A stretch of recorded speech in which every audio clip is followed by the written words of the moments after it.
Looks like we're here. An eerie, lifeless, dark chamber. I understand the evil aura you were describing earlier. Oh, such a scary place. Be careful to not be overwhelmed by the power of the defiled statue. The Abyss Herald. It's here. You sense correctly. You are just as vexatious as ever, Dainsliff, enemy of the Abyss. I sense your soul is stained by terrible bloodshed, perhaps from your darkest nightmares, unless... Oh, and something far more dangerous. You reek of a corruption familiar to me. Then we are the same. We're both dangerous. But dangers from outside of the Abyss Order must be caught and caged. It is your words that forever reek of corruption. Time to silence you!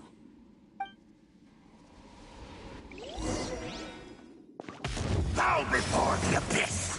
Ha! My guiding star. Ha! Ha! Incoming. Hey! Abyssal roar! Not now. Don't blink.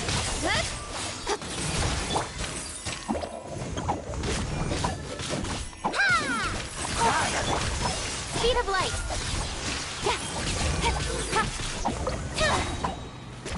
Nowhere to hide. The night is cold. Don't be scared. Incoming. Hey!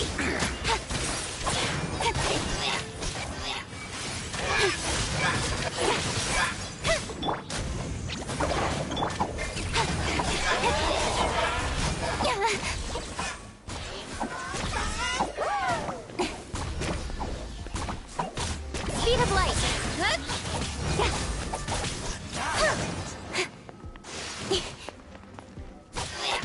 Incoming. Got lucky that time. Cut to the chase.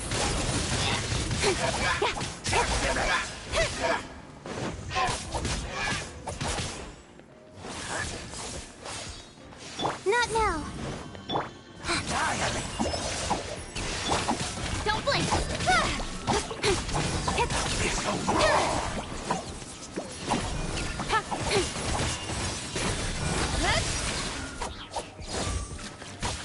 Stars, shine for me. The night. Speed of light. Hey! With sword comes shadow.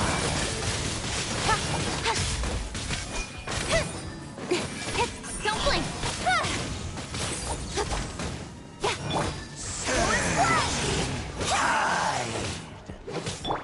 Stay put. Barely a scratch. My guiding stars. Incoming. Pain, pain, go away.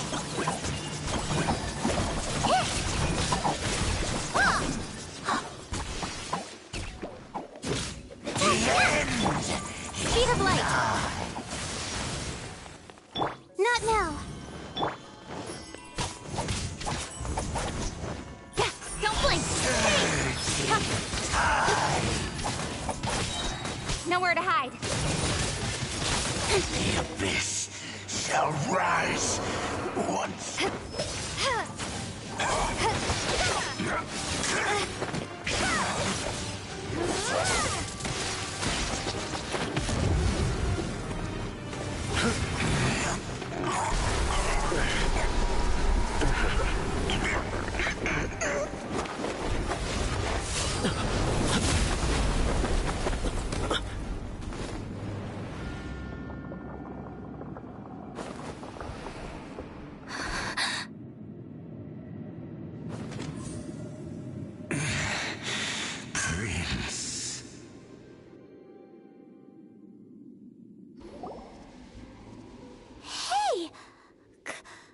Could that be?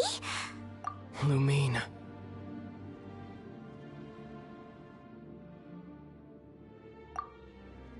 Wait! He just blocked an attack against the Abyss Herald! Your brother? And the Abyss? Lumine, why are you with Dane? Uh-huh?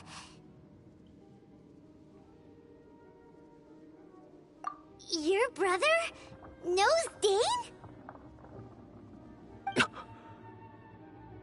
Ether, we meet again. What's going on here? Dane knows him too? You shouldn't team up with this man. He is my enemy.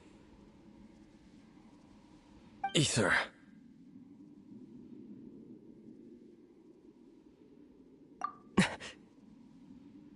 But it must be said.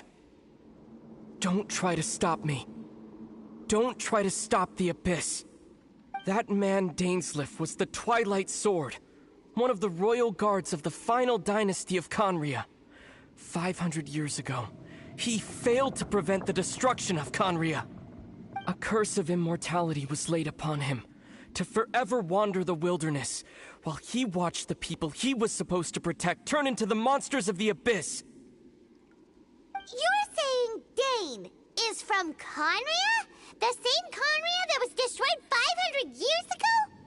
And you said the people turned into monsters? You're trying to tell Paimon that the Abyss Order is not only related to Conria, but is actually the people of Conria themselves? And the whole thing about Dane being your enemy... The next world to find a new home. At least, not yet. Until the Abyss has engulfed the thrones, my war with destiny will see no end. Listen to me, Lumine.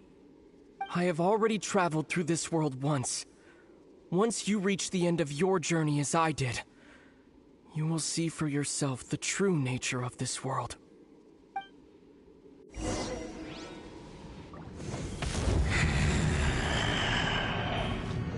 So we'll meet again. Though we need not rush, sister. I have more than enough time to wait for you.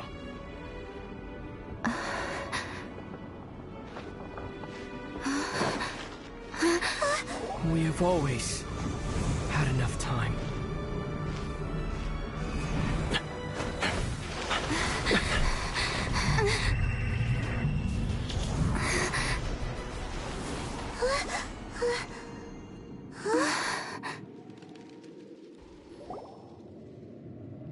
They left. Oh, don't be too sad. We'll find them again. Look on the bright side. At least we got some really useful information. Uh-huh, that's right. At least now, as well as the Seven, Dane is also a key part of finding your sibling too, right?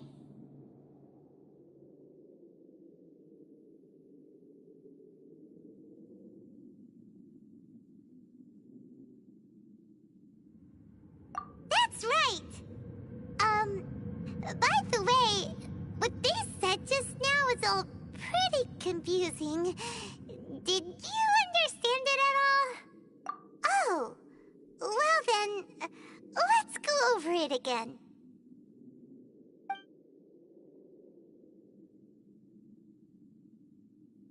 First off, that Abyss Herald called your brother Prince. It seems like your brother is leading the Abyss Order. Even the Abyss Herald answers to him. Still, we don't know for sure if he's the highest-ranking leader in the organization. Also, your brother said that he wants to engulf the thrones and go to war with destiny. What the heck does that mean? Could it be he wants to destroy the Seven and the Seven Nations?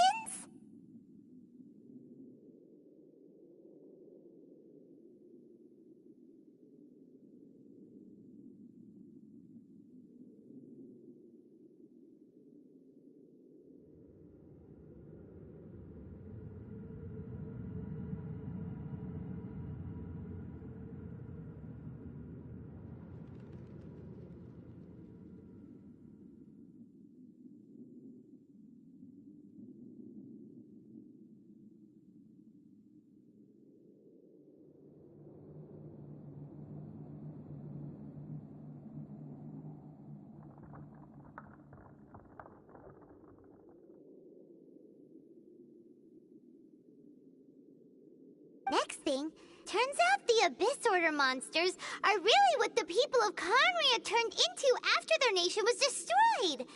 This story is just plain terrifying. And Dane is from Conria too. He witnessed its destruction 500 years ago. But he didn't turn into a monster.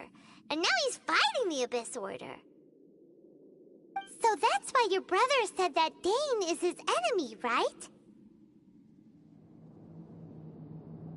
But if the monsters of the Abyss are the same people that Dane protected all those years ago, then why is he enemies with the Abyss Order now?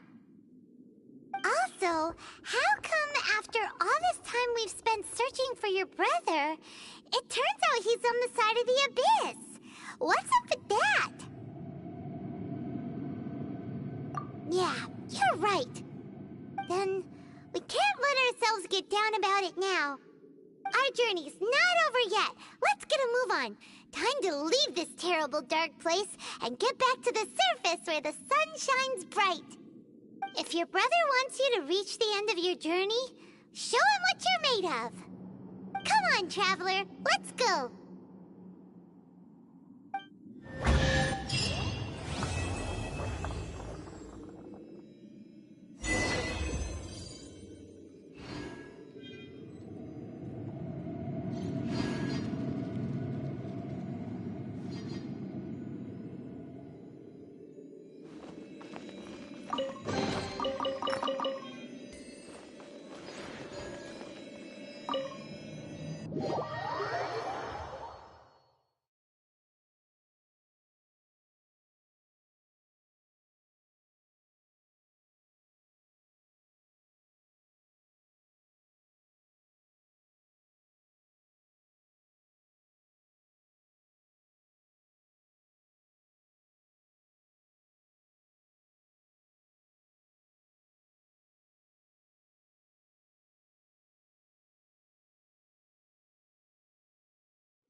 Come on, enough procrastinating. Let's go.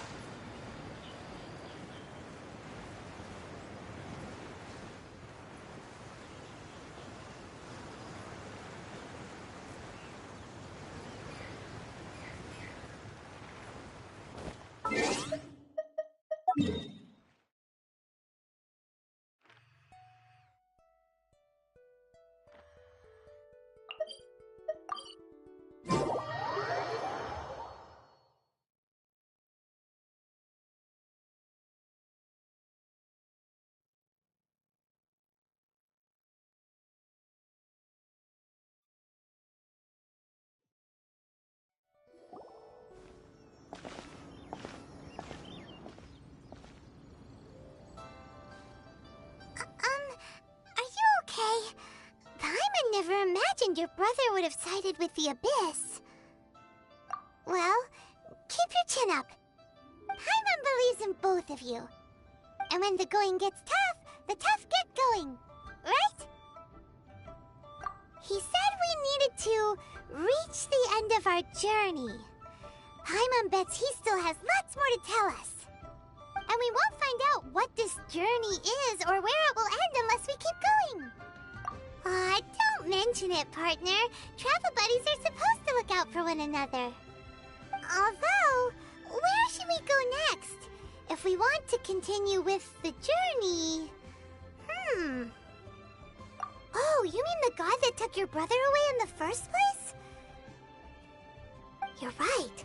After all, everything that followed, all this confusion, it all started with her. Yeah, Paimon bets she's the key to understanding this whole mystery. Well, we've ruled out 2 gods so far, the Animo and Geo Archons. So, next...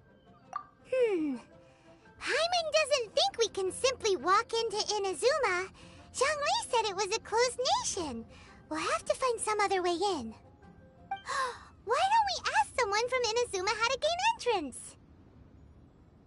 Oh, Paimon's thought of someone already! Atsuko, in Liyue Harbor! She's from Inazuma!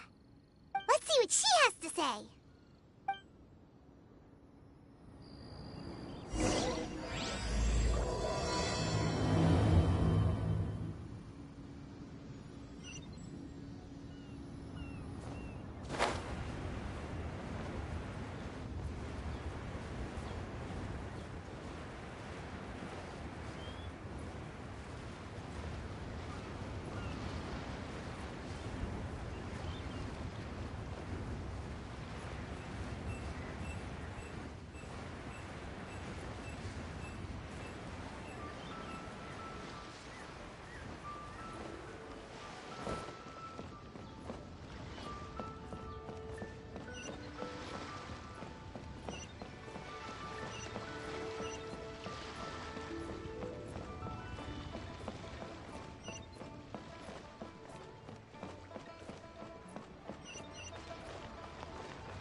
What should I try this time?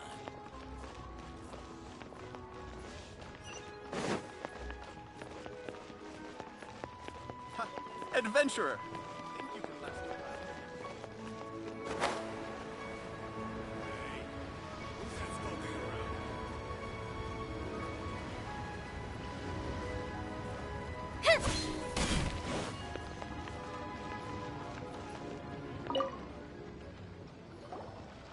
Oh. Hello. Oh, I mean good fortune, right? I'm still learning to talk like a local. Is there anything I can help you with? We wanted to ask, how do we get into Inazuma? Oh, so that's why you're here. Well, there is a way. Great! We came to the right person! But the chance of success is incredibly small. Huh. Incredibly small? Then how did you get out of Inazuma in the first place? It was in leaving Inazuma that I found out just how dangerous this method truly was. All I had to rely on was a little wooden raft that I'd put together myself. There was a storm raging ahead of me, and my pursuers were close on my tail. After I'd escaped their clutches, I floated on the open ocean for I don't know how many days. My rations and fresh water supply soon ran out, and I remember getting to the point where I was sure I'd reached the end. Then, I blacked out. But, to my surprise, my journey didn't end there. Or to put it another way, a new beginning found me. Ah, that's right. I escaped by the skin of my teeth. The fact that I'm even alive to tell the tale must be a sign that the gods were watching over me. What a horrible journey! And you set off knowing how dangerous it was? Why? Well, because everything is just too restrictive over there. The atmosphere is so stifling. The Kanjo Commission subjects everyone leaving or entering the nation to a protracted approval process, and I felt like I didn't belong there. Kanjo Commission? What's that? Along with the other two commissions, they oversee everything in Inazuma. We usually collectively refer to them as the Tri-Commission. I suppose they're equivalent to the 8 trades under the Liyue Chising. One of the obligations of the Kanjo Commission is to conduct rigorous identity checks on all individuals leaving or entering Inazuma. All non-nationals are processed centrally on Rito upon arrival. Meanwhile, the Tenryo Commission is responsible for implementing the recently promulgated Vision Hunt Decree. They act like the executive arm of the Raiden Shogun's rule. Loyal, yet unfeeling. It doesn't feel good to speak ill of my home like this. But after spending so long under that oppressive atmosphere, I begin to lose all hope for the future. What I mean to say is, unless you have an extremely compelling reason to go to Inazuma, you should abandon your plans of trying to get there. You should know that the sea around Inazuma is engulfed in a perpetual tempest of wind and rain. Supposing you survived that, you would still need to get past the samurai guards that enforce the Sakoku Decree, the closed nation policy of Inazuma. And even if you did manage to find a way, you'd still have to produce the necessary documentation at the Rito Center for processing Outlanders. Otherwise, you'd be kicked out immediately. Seems like they really don't want anyone setting foot in Inazuma, huh? They only set that up as a port to guarantee a supply of goods and information to the island. Most Outlanders would be unable to acquire the documentation needed. But if you really are set on going, there is one thing you could try. The raft idea sounds a little on the dangerous side. Plus, Paimon would definitely get seasick. That's not what I meant. You could ask someone from the Crux Fleet if they have some way of getting you to Inazuma. They're well known in Liyue. Voyaging far and wide has made them a well-traveled group with a wide range of experiences. They may just know how to break through the storm.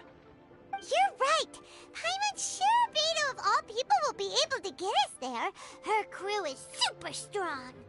But Paimon wonders if she'll be willing to take the risk. The Alcor is the flagship of the Crux Fleet. I heard that it's currently anchored by Guyun Stone Forest on a supply run.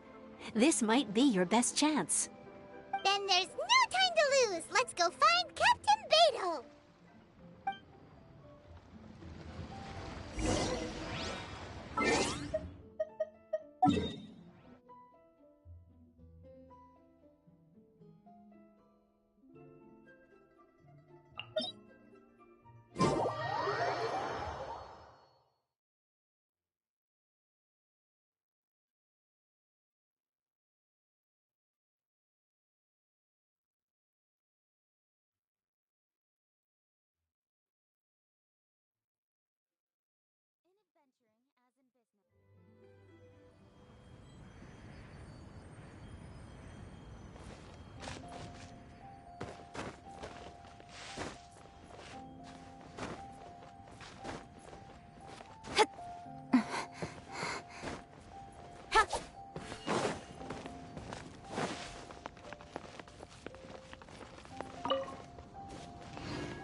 incoming!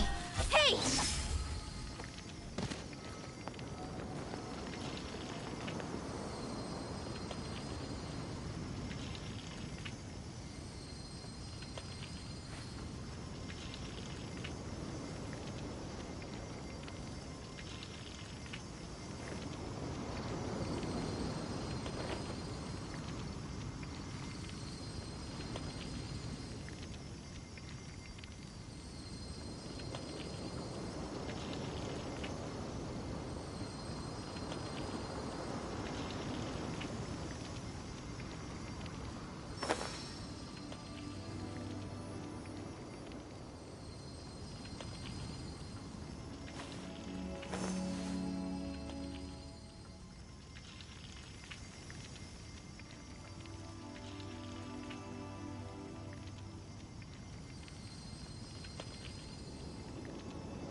Don't blink!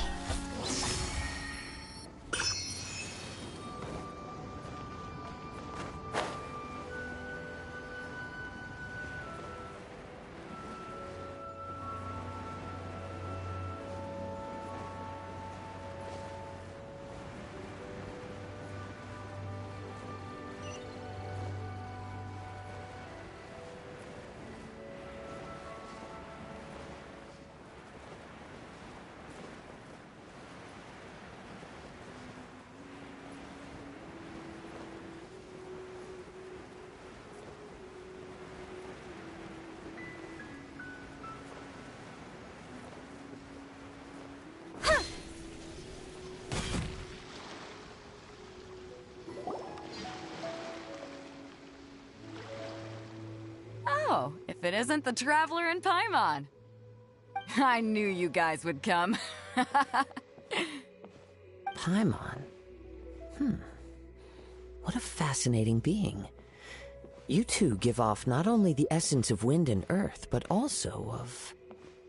yes, the stars. Huh? The fragrance of what now? That's the weirdest compliment Paimon's ever heard. Pay it no heed.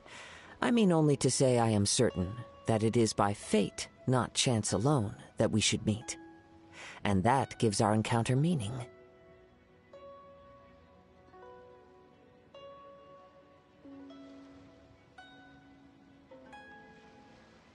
You're not far off, but they go by a different name in Inazuma.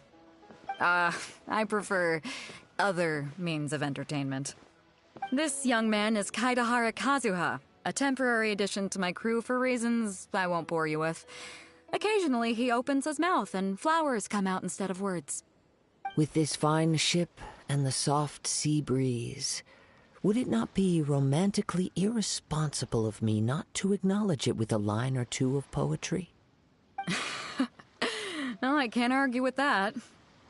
Okay, then. Once the clash is underway, I'll give you a chance to perform. Only if the mood takes me, of course. Poetry for poetry's sake tends to lack meaning. Hey, you don't want to pass this opportunity up too easily, especially seeing as our great hero here might be in attendance. Oh, wait a minute. What's the clash? Also, just to clarify, by great hero, do you mean... Huh? I thought you might be here to sign up. You're telling me you've never even heard of it? The Crux Clash is a martial arts tournament that I hold. There'll be a whole bunch of folks taking part to showcase their talents. There are 2 important rules. 1, competitors must be renowned fighters. We want those with real martial arts ability, not just people taking part for the fun of it. So, you've got nothing to worry about there. I don't think there's anyone out there who hasn't heard of you. 2, you can't take part if you've got a vision. Otherwise, things get a little one-sided. You must be feeling confident, but you might want to watch out. There are a few crouching tigers and hidden dragons lurking around in Liyue. And with Liu as savior taking part in the tournament, now that's gonna turn a few heads. I think we can expect a healthy turnout this time. But we didn't come here to take part in a martial arts tournament. Well, before you dismiss the idea completely, you might be interested to hear that the prize this time round is particularly sought after. Get this. It's a masterless vision. Supplied by myself, as a matter of fact. If the tournament champion can reawaken that vision, it belongs to them. Is there really such thing as a masterless vision? When a vision bearer dies, the light in their vision will fade away. But the shell that housed that light remains. As for whether this shell has any practical application, well, this remains to be seen. But my intuition tells me that while it remains in the world, it may just be possible for someone else to inherit it. Yep, and the way I see it, a vision is a badge of recognition from the gods. So if anyone's able to rekindle it, it's gotta be an individual of exceptional strength and talent. Organizing the clash is my way of uncovering hidden talents. And hopefully this time, getting a vision to glow again. So if you don't have a vision, this is the perfect opportunity to get your hands on one of your very own. Yeah, we're interested in getting to Inazuma, not fighting in some tournament. Inazuma? You want to go there? Well, why didn't you say so? Inazuma? No sweat. In that case, if you win the tournament, I'll give you a choice. Masterless Vision, or a ticket to Inazuma aboard the Alcor. Up to you. You just want her to take part in your tournament!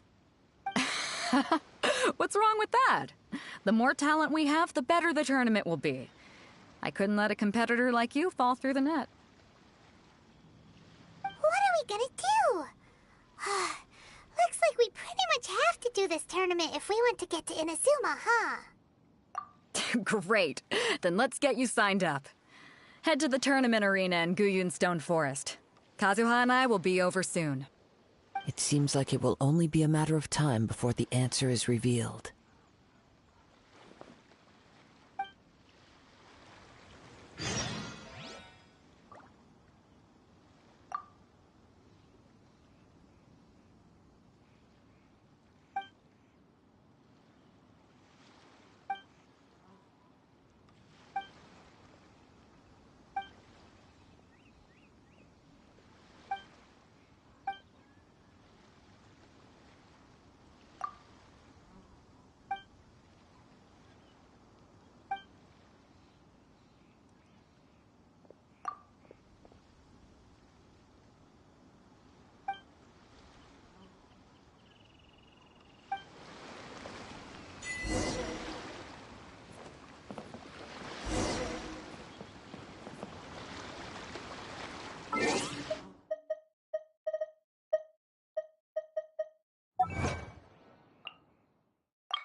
line up. Let's see who the other competitors are. Beto said that they had to be renowned fighters. Who will we be up against? Hello? Are you here to compete in the Crux Clash? You bet I am.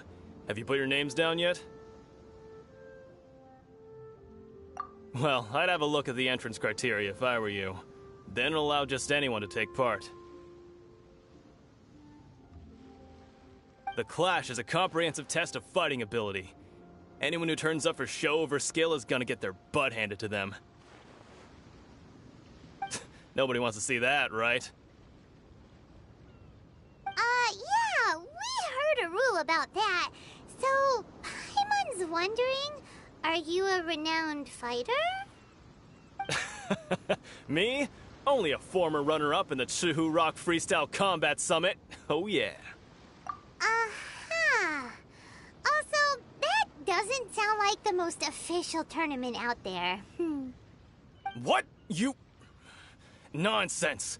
Have you been living under a rock?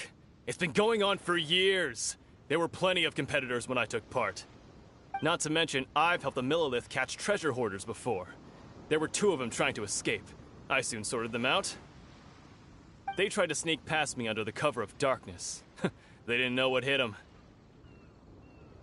I planted a left hook on the skinnier one's face and sent him flying.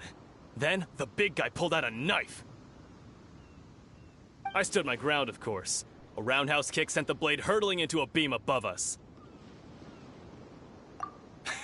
I told you. Unarmed, outnumbered 2 to 1, but I still got the upper hand. I'm not saying I came out completely unscathed, of course, but the fact remains that I did manage to subdue the both of them, and hand them over to the Millilith. I received quite the commendation. Oh yeah. Uh-huh. But for us, even 4 or 5 treasure hoarders at a time is all in a day's work. Alright, we're gonna keep looking around. I'll see you in the arena, but I don't plan on losing to a pair of children anytime soon.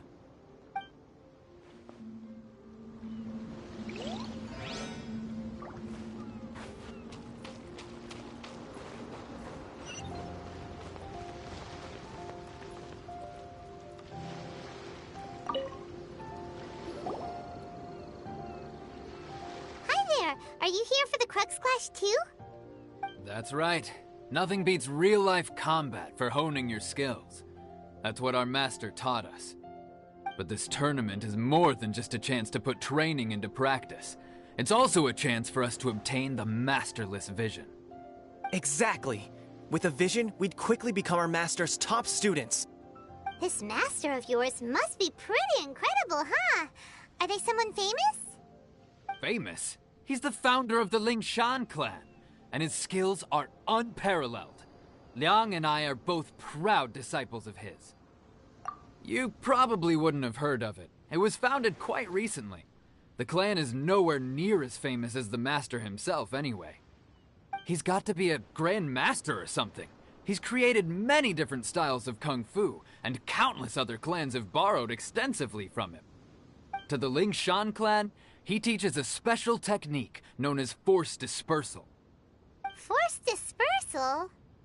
It's a type of breathing exercise where you can train yourself to harness the energy around you and neutralize attacks without moving an inch.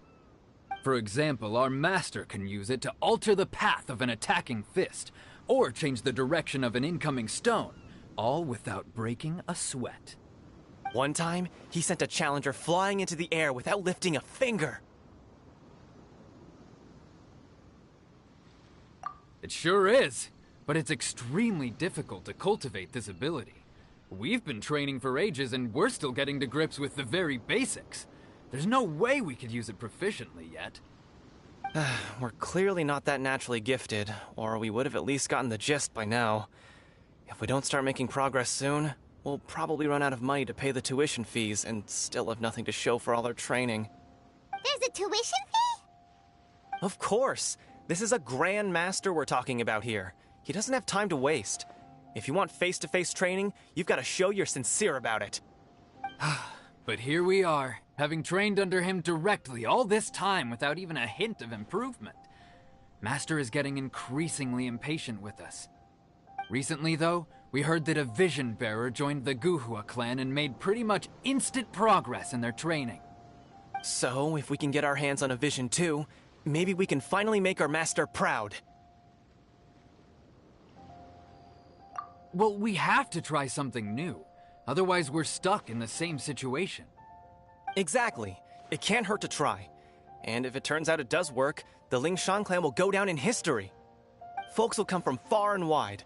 Heck, we could even become the dominant martial arts clan in all of Liyue. See you in the arena.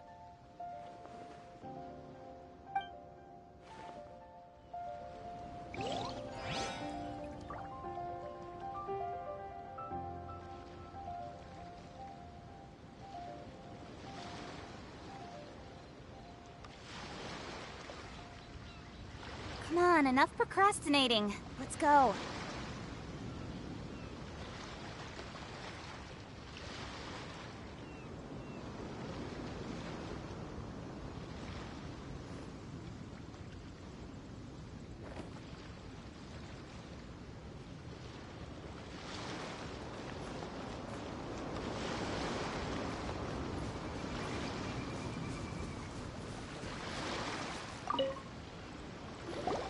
Hey, youngster. Are you here for the Crux Clash, too? If so, seems I found myself another new adversary. So you're also here for the tournament? You better believe it. I wouldn't be here if I didn't think I could walk away as a champion. For me, obtaining a vision is the final and most important piece in the puzzle that is my life. No. It's not about what I want to do. This is about who I want to be. I am looking to become a perfect person. I know how that sounds, but let me explain. I've lived a successful life so far, without any setbacks. I've passed every exam I've ever taken, enjoyed numerous successful business ventures, and seemed to get on with just about everyone socially. In most people's eyes, I am already the very embodiment of the perfect person. Though, of course, I'd never let the praise get to my head. I know I haven't reached perfection yet, because there's one thing I'm still missing. A vision. You have so much self-confidence. That's not important. I have a contact in the Crux fleet who was happy to vouch for me, so they very kindly made special arrangements on my behalf. I've also brought along a bit of an entourage for moral support. It's such a blessing, really, to have so many good friends in my neighborhood. Of course, I also put in a few good days' practice, concentrating mostly on rare and esoteric styles of Kung Fu. As a high achiever by nature, I'm confident I've done enough to guarantee my victory in this tournament.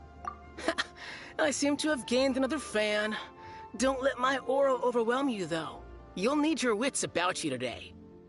Now then, if you don't mind, I need to finish my pre-competition routine. It's not too long now before you'll get to see me in action. So, to recap, we're up against an inflated ego, some gullible guys paying way too much for their kung fu classes, and another guy who's just really average. Seems like you've got a pretty good chance of winning this thing. Come on, let's go sign up.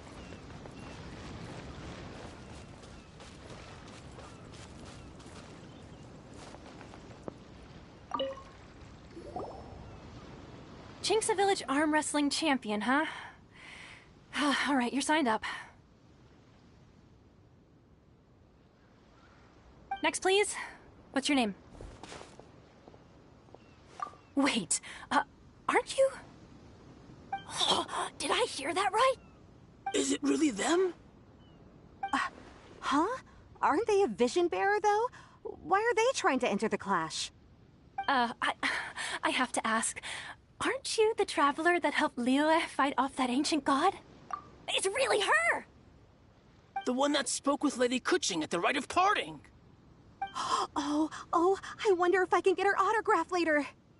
I trust you are aware that only those without visions can enter the tournament? Really? But from what I've heard, the things you're capable of in combat are nothing short of extraordinary. You walk into the most dangerous situations imaginable, face off against all sorts of monsters, even the Fatui, and always come out on top. Yep, she still doesn't have a vision though. Say for yourself. My apologies. I didn't mean to be rude. I'm sure a great hero like yourself would have no reason to lie. Now, could I ask you to provide a few claims to fame? It's just a formality for you, of course, but I have to make a record of competitors' achievements as part of the sign-up process. So far, I've got defeated the ancient god Osile, so that's one. Do you have any others?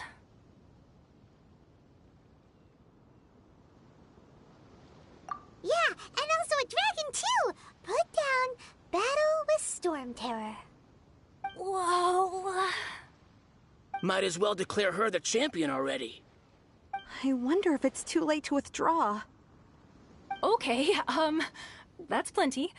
Actually, this is the most dazzling track record I've ever seen. By a long shot.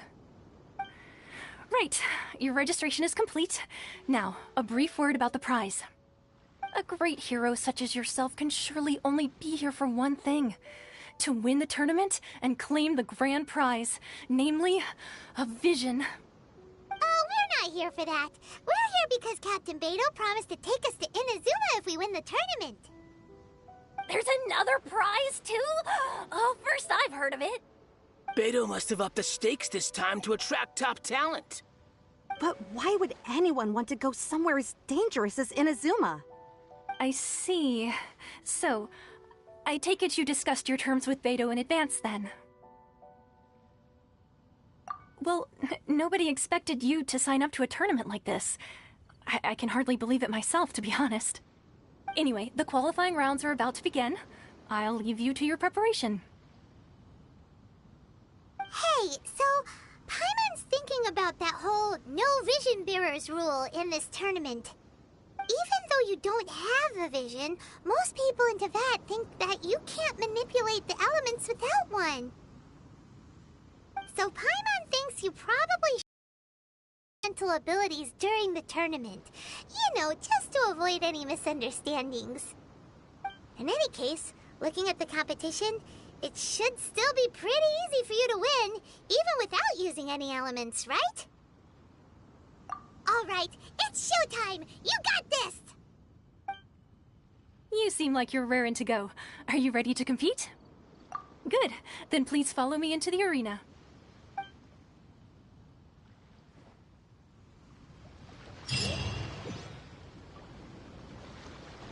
Our next competitor is seen by many as the favorite to win this tournament.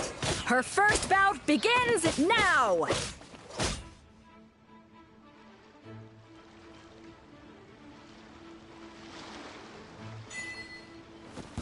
What a strange guy. Why was he so confident to begin with?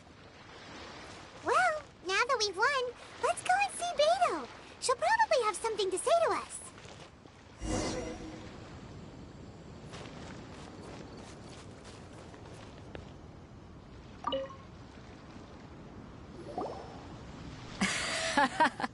I knew I wouldn't regret introducing you as the favorite. So, what do you think, Kazuha? She totally dominated that guy and did it with style, too. Impressive. But I also observed our favorite exercise some restraint, as if to protect the opponent from serious harm. Well, I fought my fair share of battles, both big and small. And I say, after the show she put on just now, she's more than convinced me of her ability. So come on, we all know you've got a wide vocabulary in there. Can't you spare a word or two to congratulate our up-and-coming champion? All right. Let me think how to aptly phrase these words of praise. You fought well. All right then. I was thinking your inner poet might want to join in the fun, but I guess I shouldn't put you on the spot like that. You know, a lot of competitors came to me saying how surprised they were that Liyue's hero was entering the tournament. And since you signed up, we've had many others do the same, with more than a few top-tier fighters among them. I'm sure lots of them are here to find out how they stack up against you. Well, since everyone sees you as the one to beat, I figure I should start treating you that way too.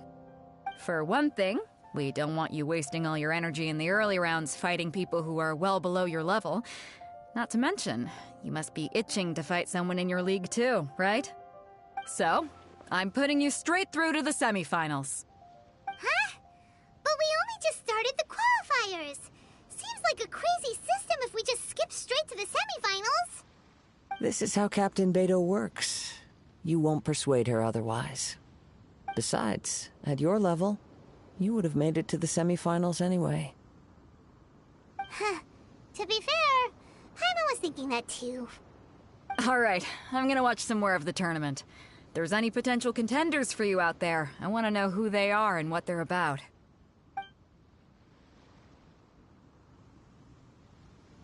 We're finally here, folks. The rails show is about to begin. The captain seems to have high hopes for this tournament. I have not seen her so excited in quite some time. Your opponent has fought many rounds to get to the semifinals. This makes him a seasoned warrior. You may well be stronger than him, but this should not give you cause to lower your guard. Very well. Show me that you are ready to push through the storm that lies ahead. Alright, that's enough chit-chat for now. The audience is waiting. Go find the crew member that signed you up. She'll take you into the arena.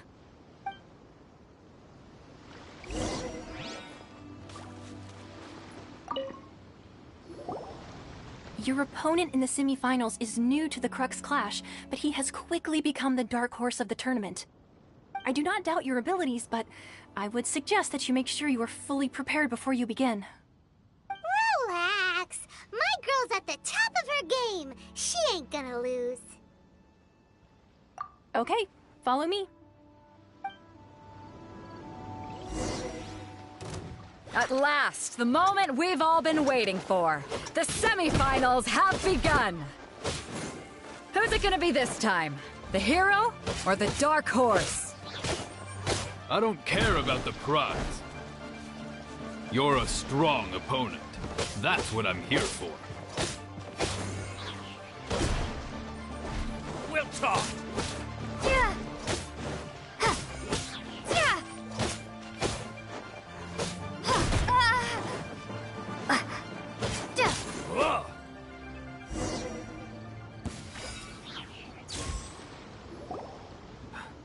I'm sweating all over. It's a good feeling. Congratulations. I was beaten by the best. I need to train harder. Right. For a moment there, Paimon was a little worried. If you had a vision, you'd definitely be one of the strongest around. I wanted a vision once, when I was a kid. People said that if you're strong enough, you'll have your chance to get one. But mine never came.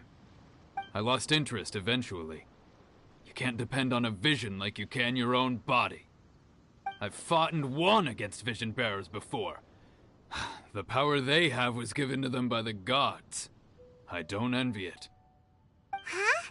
You mean you didn't sign up to try and get your hands on that masterless vision? No, I didn't. I only wanted to pit myself against other fighters and see who was the strongest. Only in defeat can you understand your weaknesses and learn from them. So I'm pleased with today's outcome. I don't often have the pleasure of experiencing defeat. Wow! Now that's true strength talking. If you have the chance in the future, please come and spar with me again. I will be stronger next time. By the way, do you know who else made it into the finals? Is it gonna be someone even tougher than you? Whether they'll be as tough as me, I don't know. But what I have heard is that they're extremely quick. So don't get too cocky. I myself was eliminated in the third round. Shame. If only I could have advanced one more round. Maybe next time, huh? By the way, do you happen to know who else advanced to the final round?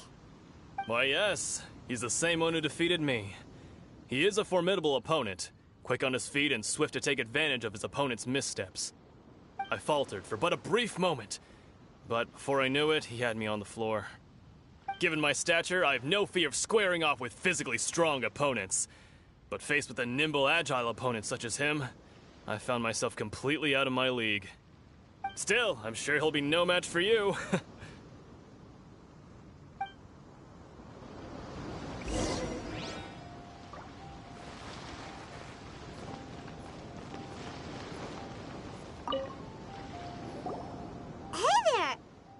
Well, where did the other guy go?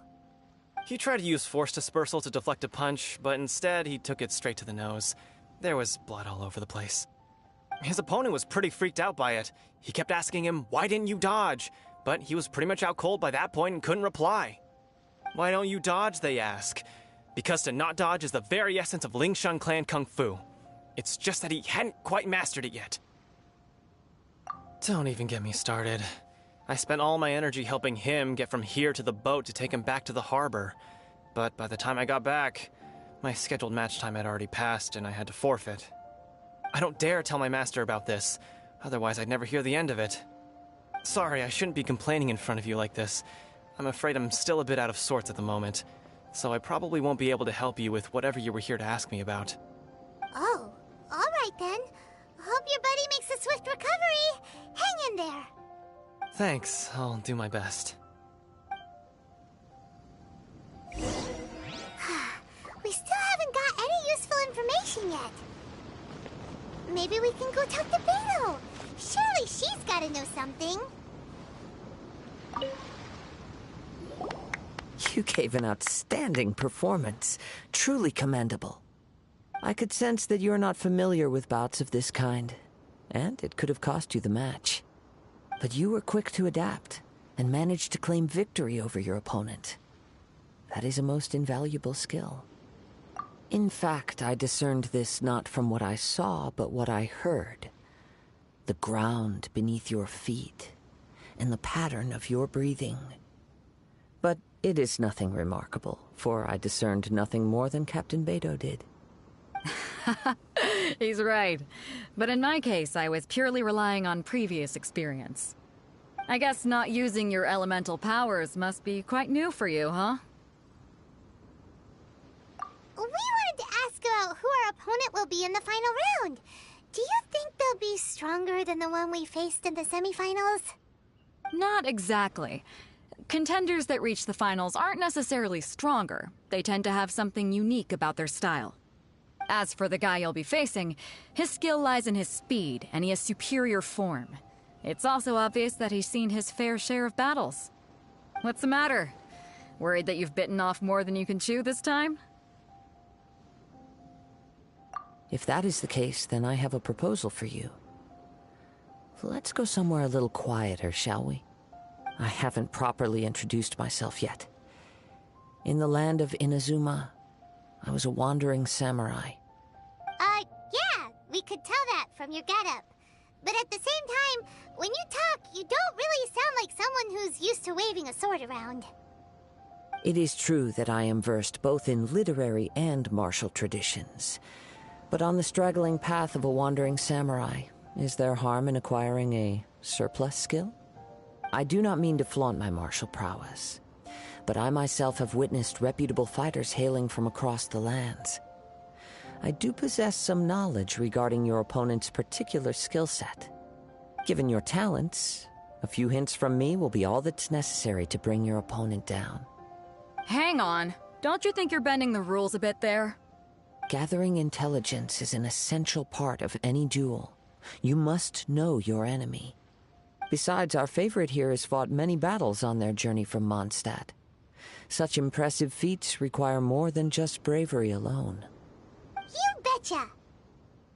Wait a second. We never told you that we've been to Mondstadt. Does one not leave a trail when traveling through the wild? In return, nature also leaves its traces upon you. However, there is only so much that can be discerned from these traces. I sense that many things about you elude me still. These are the things I am curious to know about. Come with me.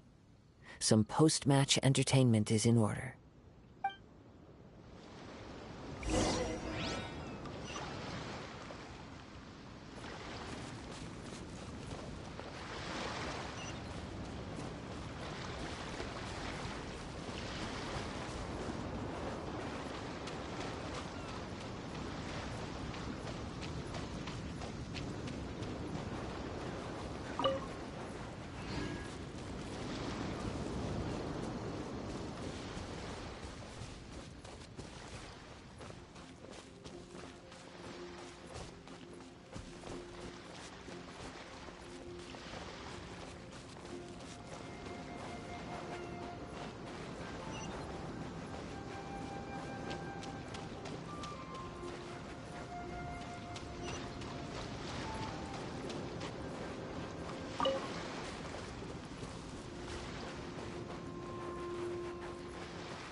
Now that we're alone, let me cut to the heart of the matter. You are skilled in manipulating the elements, and not just a single element, but multiple. Is that correct? Paimon knew that you were hinting at something from the moment we met. You've known all along. That's right. If the other contenders were to catch wind of your elemental abilities, let's just say it would cause some unwanted misunderstandings. If I'm not mistaken, you share these considerations, given your reluctance to use elemental skills even in the heat of a match. When I talk about that which I see or hear in you, this is not poetic symbolism at play. I mean these things in the truest sense possible. Since a young age, I have been attuned to the tidings of nature. I hear the breath of the wind and the whispers of the leaves. It is things of this nature that I also hear from within you. Nothing more. As crazy as all that sounds, somehow Paimon still believes you. My humble abilities are negligible compared to your incredible feats. To think a human could wield the elements without a vision. And not to mention your incredibly complex scent. Like that of some mysterious being. Hey, stop evaluating us based on our smell! It's weird! Could you perchance enlighten me as to how you managed to obtain your combined elemental abilities? Extraordinary. So then, might I be so bold as to inquire how exactly it is that you learned to channel elemental energy and even wield it in combat? It's nothing really. Paimon just told her whatever came to mind. It's been a long journey, and many things have happened along the way. Somehow, she just naturally learned to use the elements through it all. Honestly, even Paimon doesn't understand how it all works. Perhaps such unfathomable things are the essence of the gods and the visions they grant. However, I still wish to have the honor of seeing how you wield the elements. Perhaps it may yet reveal something to me. Of course, I too shall share with you all that I've learned. That will make it a fair exchange. Now then, let's test your skills, shall we?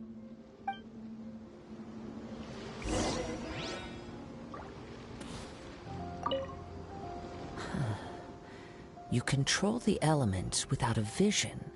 That means... Oh, pay no attention to me. I was just talking to myself. I will be sure to observe your battle intently.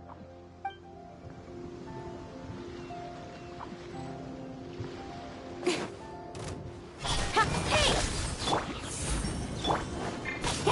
Barbados, guide us.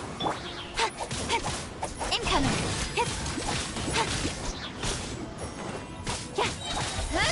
Cut to the chase.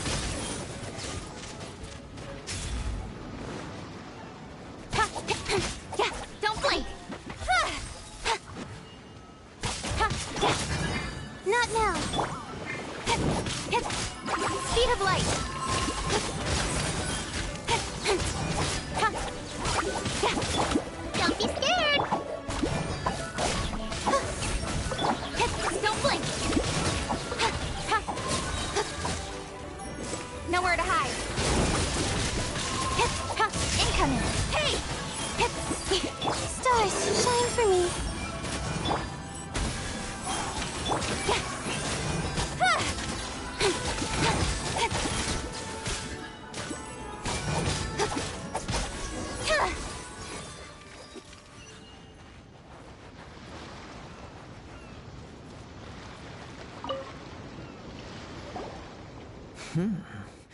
Your skills in battle are truly beyond reproach.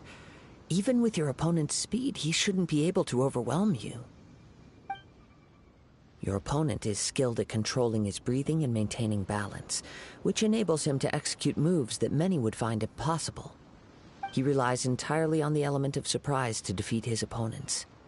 In other words, as long as you remain mindful of his ability to detect weak points, then his attacks should pose no threat to you. Please, save your thanks. If anything, I should be thanking you for the opportunity to witness your command of the elements that defies all known principles. The world is a truly mysterious place, it seems, and one will always encounter that which is still unknown. You seem kind of obsessed with visions, but don't you already have your own? Why are you so intent on exploring the connection between visions and the elements? I desire to know what meaning visions have to the gods, and what influences the gods' decision to grant humans these visions. My apologies. You must be completely in the dark regarding such matters. For allowing me the honor of witnessing your mystical ways, I am willing to answer any questions you may have regarding Inazuma. So that's what you're curious about? Then allow me to tell you more. As you well know, a vision hunt decree is currently underway in Inazuma. Visions are a gift bestowed by the divine. People that have accepted this gift are now having their visions confiscated inexplicably, sometimes in circumstances that leave their original recipients dead. In the outset, supposing each of the 7 archons had their criteria for granting visions to living beings, then does the current Electro-Archon now doubt these criteria, or even the act in and of itself? Not to mention, with no new Electro-Visions having been granted for such a long time, it would seem that we can infer something of the Raiden Shogun's feelings on the matter. She sounds less like an Archon and more like a tyrant. As far as I know, she is an Archon that pursues eternity. She will relentlessly carry out her will with no regard to what others may think or feel. Liyue's contracts are meant to benefit all who reside within Liyue. But what does Inazuma's pursuit of eternity bring to its people? It goes without saying that the people locked within Inazuma do not fare well these days. Sounds a lot like something the god you encountered in the beginning would do. Oh? Have you encountered the Electro-Archon before? With time, we will change. But the Shogun will remain the same. If you wish to find her, she will forever be there. There will come a day when I too shall wish to understand the answers to eternity from her. Ah, the time for your match is approaching. Oh, right! We got so distracted talking about Inazuma that Paimon forgot all about the tournament! If you have no other matters to attend to, then we can return together. Very well. Let's go. I wish to see who will obtain the vision.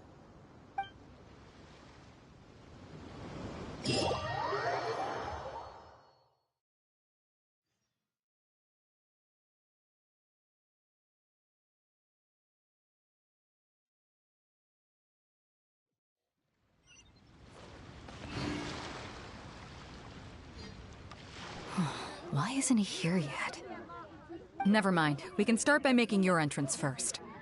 Everyone, listen up! Your attention, please!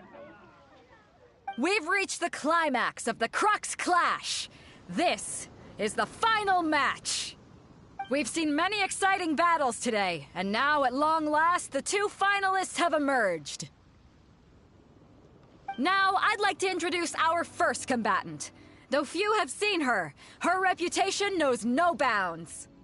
She strikes fear into the heart of Osile, and the mere mention of her name causes even Fatui Harbingers to turn pale in the face. Introducing Liyue's traveling hero! Wow! I've been waiting for this moment. I'm sure everyone witnessed her thrilling match in the semifinals.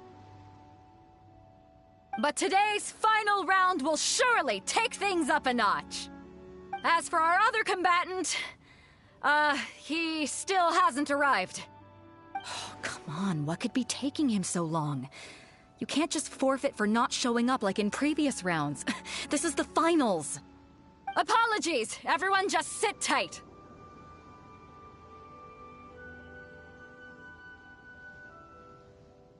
We've got no other choice. If he doesn't show up, we'll just have to postpone the match. Wait a moment. Something doesn't seem right about this.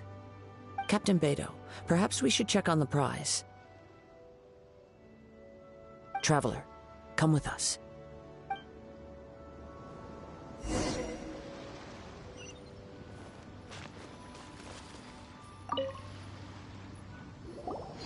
Let me see. It's gone all right. The vision is missing. Huh? Did somebody steal it? Who would dare do such a thing in broad daylight? We don't know when it was taken exactly.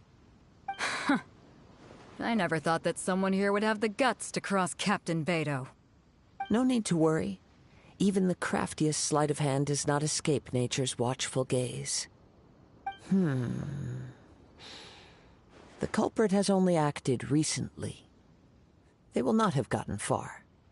The vision was the prize that I had offered, and it was my responsibility to look after it. I will be certain to get it back. Well, if you insist. I'll leave the matter to you then. I'll stay here and try to offer some explanation to all the spectators that came to see the match. If you would, please come with me. But we're on an island. Where could he have possibly run to? Come with me. I can sense the winds are coming.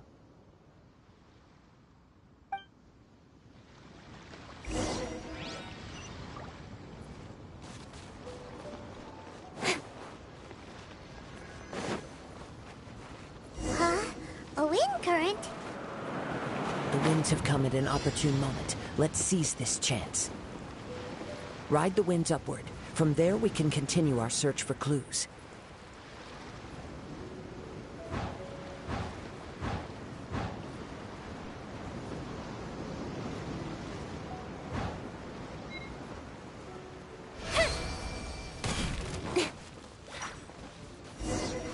By the way, what made you suddenly think of checking the prize in the first place? I heard it the moment it was stolen. Well, then why didn't you stop him? You'll see, shortly. Incoming. Hey! Prepare yourself. Don't blink. Huh? Leaving so soon. The night is cold. Prepare yourself.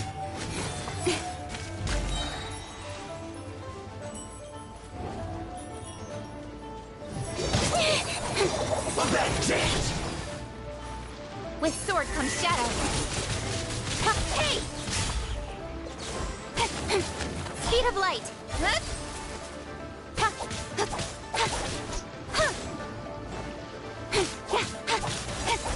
Got lucky that time. Don't be scared. Not now. No escape. Hey! Speed of light.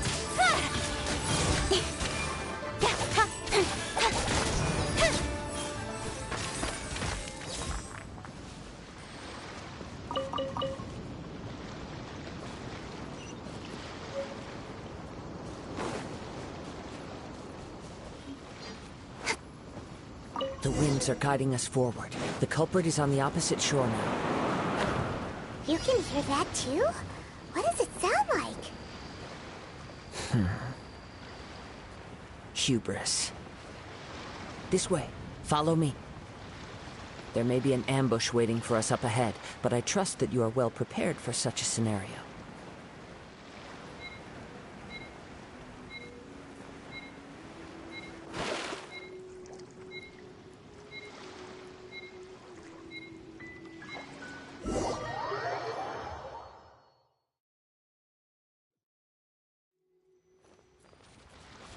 The winds are guiding us forward. The culprit is on the opposite shore now. You can hear that too? What does it sound like? Hubris. This way. Follow me. There may be an ambush waiting for us up ahead, but I trust that you are well prepared for such a scenario.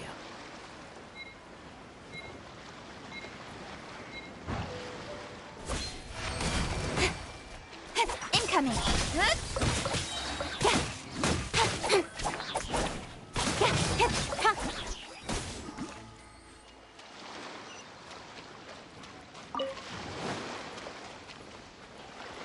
Hoarders, they're here! Get them! Treasure hoarders, just as I expected. In which case, please stand back.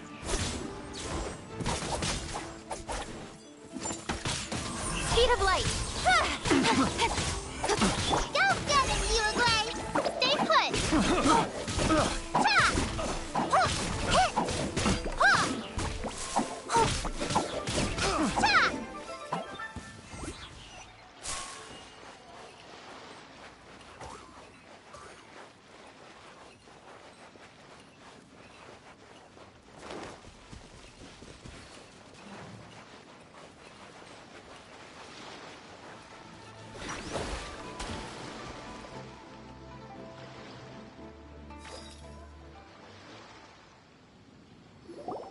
You caught up with me? How is that possible? I had even prepared a boat to ensure a quick getaway, and still you caught up to me! No boat could ever match the speed of the wind. The wind? What are you talking about? Oh, I get it. Your vision. Drat! If I only had a vision! Or, if I could activate this one, then you'd never be able to catch me! This has nothing to do with visions. You may be skilled at vanishing from a crowd, but it seems you know precious little about how to conceal yourself from nature's gaze. Additionally, your chosen escape route was flawed for reasons that are too numerous to go into, and on top of that, I could hear your boasting and proud laughter in the wind as I was pursuing you. In other words, you failed to meet any of the basic criteria for a grand heist, namely speed, stealth, and style. You... But most disappointing of all is the state of the vision in your hand. It appears that the vision doesn't respond to human desire indiscriminately. Fine. I admit it. I've had my eyes on this vision for quite some time now. I decided to register after hearing that this fighting contest was full of a bunch of lousy fighters. I fought my way to the finals and... Aha! So you were supposed to be our opponent! I'd intended to win the contest through skill alone all along, but then you showed up. After watching the semi-finals, I knew that I didn't stand a chance. But I wasn't about to give up on the vision so easily after coming all this way. Since there was no use in trying to face you in the match, I decided to put my skills to good use while everyone's attention was on you and Beto. I was convinced I prepared thoroughly for my escape, but somehow you still managed to catch up to me. Drat. This should have gone differently. I know an empty threat when I hear one. Fine. But you'd better mean it. It didn't activate once I took it anyway. It's nothing but a useless shell to me. You know, according to the laws of the sea, the penalty for stealing is breaking the culprit's arms. Huh? You're not serious, are you? Not to mention that the item you stole was a prize. You didn't show up for the final match, and you damaged the reputation of the captain of the Crux fleet. It seems that it would be only fair to brand the word thief on your forehead with a hot iron. Whoa! We don't need to go that far, do we? I never would have guessed you could be so cruel. If this is where talking gets me, then forget it. I'll risk a fight. What are you trying to do? Don't blink! The night is cold. Stars shake. With sword comes shadow. I'll have my revenge, eventually.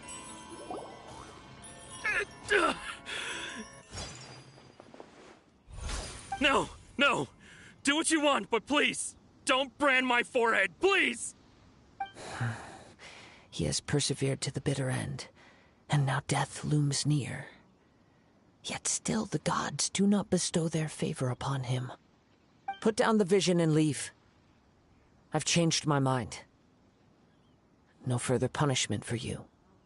Huh? What's wrong? Are you asking for more punishment? It's up to you. Such willingness is commendable, and fits the way of the samurai. No need for that. Thank you for releasing me. You truly are generous.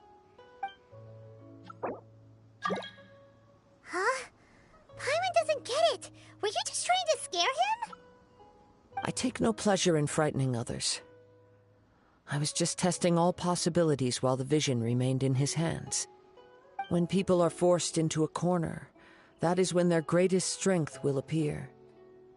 I thought it may be an opportunity for him to awaken the vision. But unfortunately, nothing happened.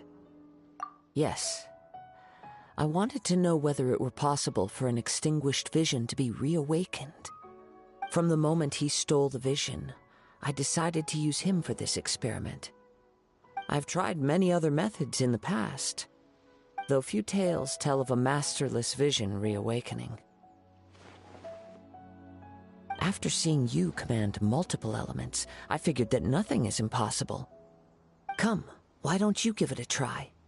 Let's see if you can give me the answer I'm hoping for. Huh. The vision didn't seem to respond at all. I see.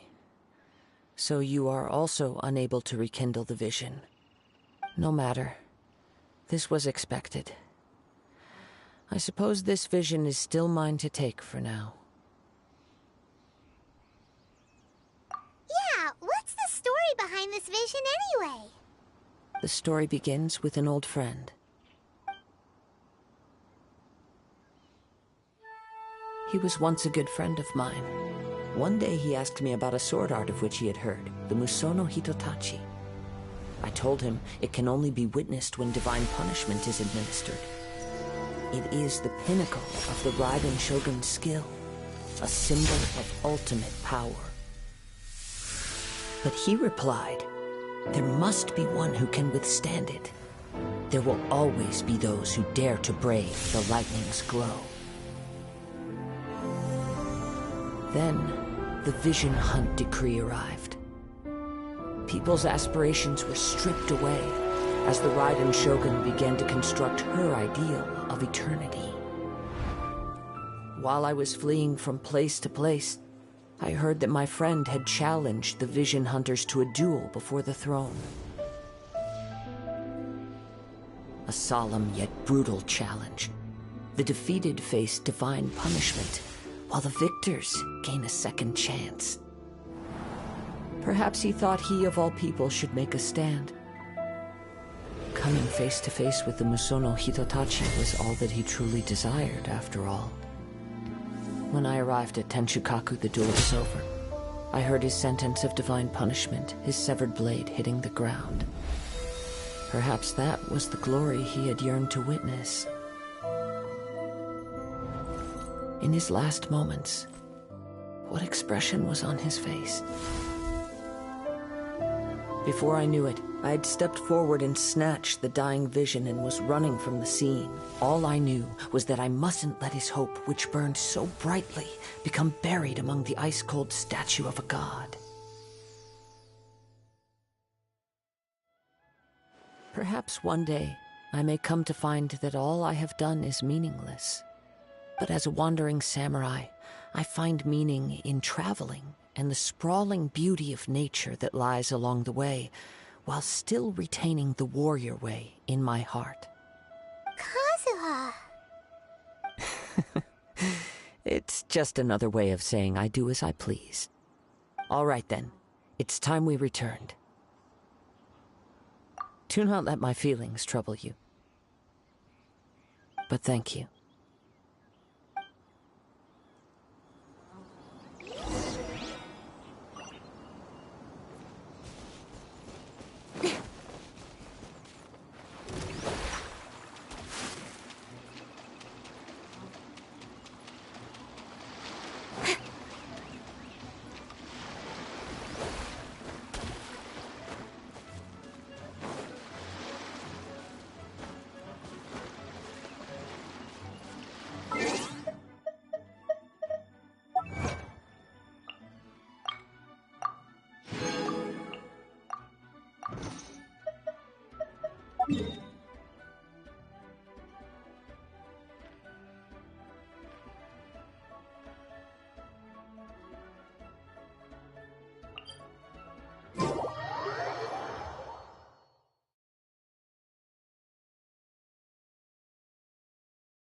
leave already?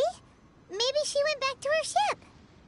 If you're looking for the captain, she was summoned by Lady Ningguang. It seems that the Crux clash got out of hand this time and has attracted her attention. Captain Beidou was muttering something about Ningguang being a stick in the mud as she headed off to Liyue Harbor. It's not unusual for those two to be at odds with one another. But still, Captain Beidou was disappointed she didn't get to witness the crowning of the new champion. She had been looking forward to it for quite some time. The one who stole the vision was originally to be this hero's opponent in the final round. He knew he stood no chance of winning the match, thus the wicked idea of stealing the prize took hold in his mind. In which case, the Crux clash comes to a clear-cut conclusion. Huh? So that's what happened? If that's the case, then the rules stipulate that he is disqualified, and our hero here is the champion. Paimon thought we'd win and all, but not like this. It doesn't matter. As the saying goes, honor given is honor deserved. Now, let me go prepare the champion's medal to award you. Yes, I believe so. Though Captain Beidou is no longer present here, I'll be sure she receives word of it. She is a woman of her word. But the voyage to Inazuma is a treacherous one. You will be plagued by a perpetual tempest the entire trip. In fact, the relentless rain and wind are also an embodiment of the Raiden Shogun's will to close the nation. Hold on a second. You're saying she can change the weather just with the power of her mind? Let us not forget that this is one of the 7 Archons. If Liyue's Morax could form Guyun's stone forest by casting down his stone spears, then it should come as no great surprise that the Raiden Shogun is capable of summoning an eternal tempest. Suffice it to say that if you wish to journey to Inazuma, the Alcor will need some time. You will be notified once all the preparations have been made. In the meantime, I intend to embark on a journey of my own. I will travel all across the vast lands of Liyue in the hope of finding a way to reawaken the vision. Paimon believes you'll find a way for sure. Thank you.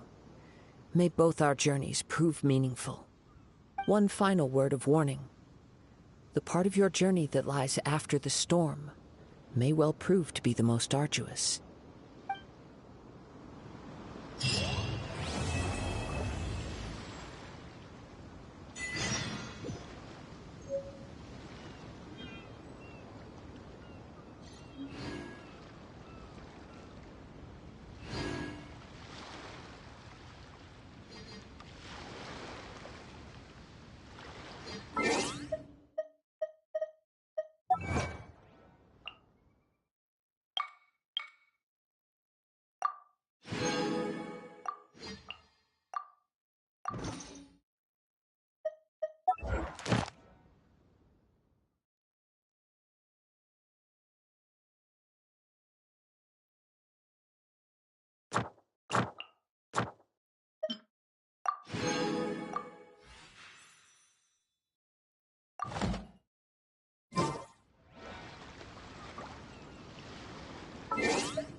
In adventuring, as in business, you always have to seize the opportunity while it's there.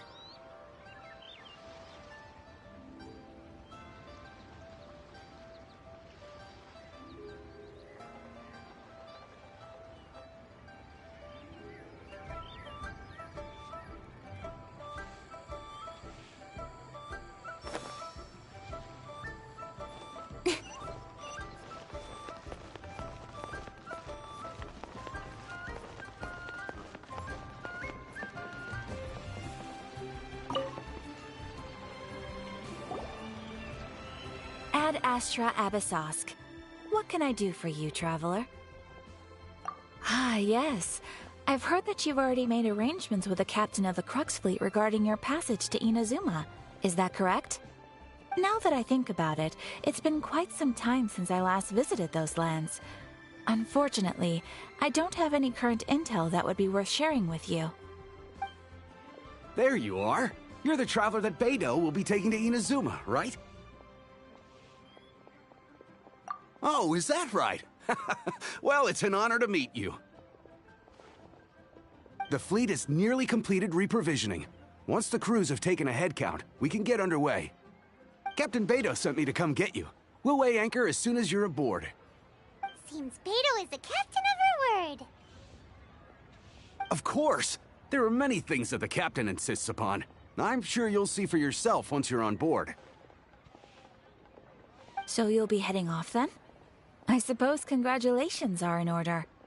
Whether the journey before you leads to the heights of the heavens or the depths of the abyss, each step you take is another achievement. Until we meet again, Ad Astra Abyssosk. Oh, it's kinda hard to say goodbye now. We practically see each other every day. Well, if that's how you feel, why not come and find me when you arrive?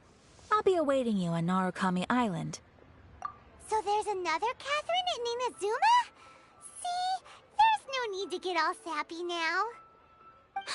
Well, I guess it's time for you to bid farewell to Liyue Harbor. Now that I've delivered my message, I'll be heading back. The ship is currently anchored off of Guyun Stone Forest. Okay, thanks for coming all this way to let us know. Just following orders. I'll see you two aboard the Alcor.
Come on, enough procrastinating. Let's go.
Ah, you finally made it. All these years, come rain or storm, the Crux fleet has never suffered a delay. If it were anyone else, I might have set sail already. Don't look too serious, I'm only joking. You're just on time. The crew have just finished making final preparations. Well, now that everyone's here, we set sail for the land engulfed by storm and tempest. The nation of eternity. Anchors away!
Ahoy there.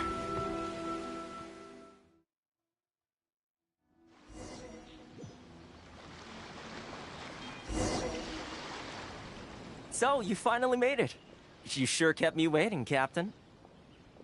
And it appears we have a couple of stowaways. Or perhaps I should say, honored guests.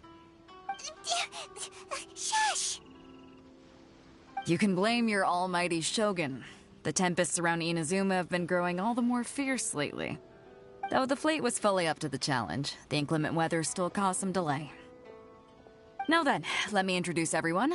This is Toma, a trade partner that I've gotten to know recently. You don't know how long I've been waiting to see you. Toma, these two are... Oh, no need for introductions. Their reputation precedes them. Seems even the stormy seas can't keep rumors of these outlanders' sterling deeds at bay. Oh, it's sure nice to hear you say that. With any luck, it'll give you a head start here. Toma's resided on Rito for quite some time now. It wouldn't be going too far to say he's the fixer around these parts. If you run into any problems here, just talk to Toma. But if he tries to pull any moves on you, I'll be sure to deal with him personally the next time I'm around. No need to worry. I'm sure we'll get along just fine. Good. Then if it's all settled, I'll be going. I wouldn't want to be caught with my sails down here. I do have a wanted fugitive on board after all. Oh, right. Kazuha. Until next time, traveler. Remember to give it your all, no matter what perilous storms you may encounter. Fair seas, Captain Beto. Bye-bye.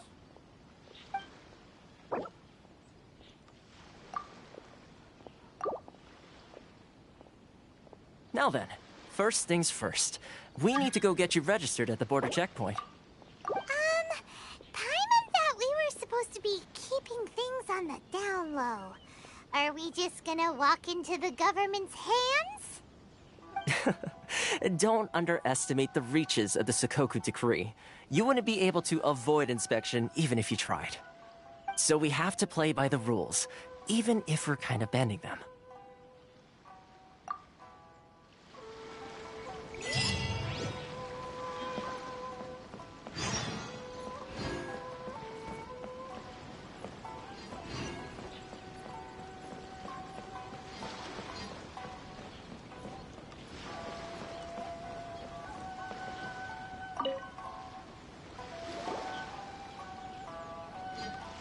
Hello?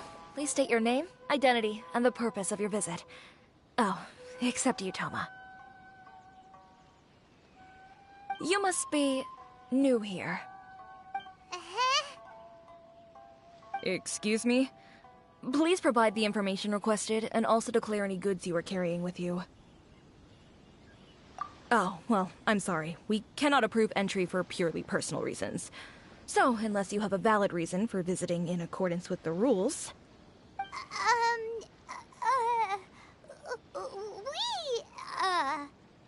My apologies, but I'll have to ask you to... Here are their entry papers, for your kind perusal. What? Take your time. No rush or anything. I just wanted to see what you'd say. Sorry about that.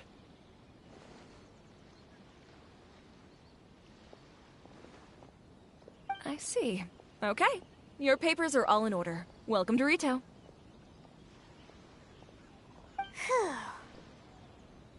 So, where do we go next? The Outlander Affairs Agency. They only check entry permits here. If you want to remain on Rito, there's a process you have to go through with them. Sheesh. So it is super strict, just like everyone says. Well, let's not forget that to everyday folk in Inazuma, people from everywhere else are referred to as outsiders. As the word suggests, Outlanders aren't very welcome in Inazuma with the Sakoku Decree in force. Not even on Rito, where they've established an outsider settlement. I like how you think. I've got a feeling we're going to get along very well. Now, let's head over to the Outlander Affairs Agency. Most of the current rules were put in place by the administration of Rito, the Kanjo Commission. The Kanjo Commission? Yes, one branch of the Tri-Commission of Inazuma, responsible for growing and managing the nation's wealth. You really haven't heard of it before?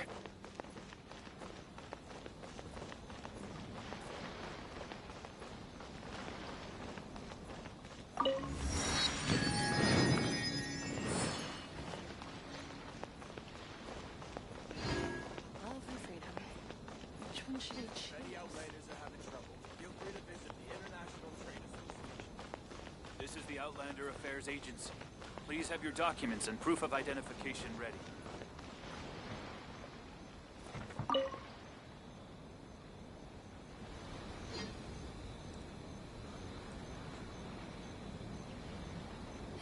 You've completed the entry procedures, yes? And now you want to apply for residency? Both of you? Yes, please. Okay, the processing fee will be 2 million mora. 2 million? For a processing fee? Are you serious? That's right. 1 million per applicant, which makes 2 million total. Don't worry, you can trust my math. Paimon wasn't so much questioning your math as... Ma'am, these two here are good friends of mine. I think you'll find I'm one face you recognize.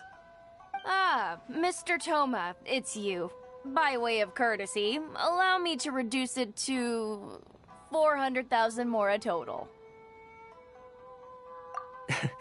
Thank you ever so much, Miss Eureka. But as this is just a processing fee, I think 600 mora should cover it if I'm paying on their behalf.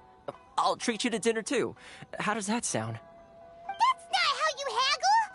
By all means, bargain the price down, but... All right then, as you wish, Mr. Toma. I will make a record. Much obliged.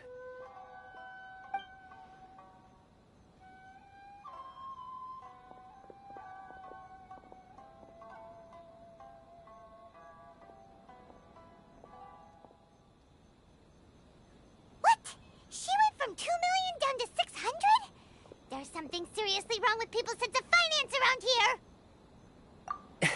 It's not as mind-boggling as you think. Processing fee is just a figure of speech. The way some here at the agency see it, the fees are easy money, so it becomes a question of how much they can make. So when the day comes that some poor merchant from overseas with more money than sense gets stuck here and needs to apply for residency... Then they'll milk them for all they're worth!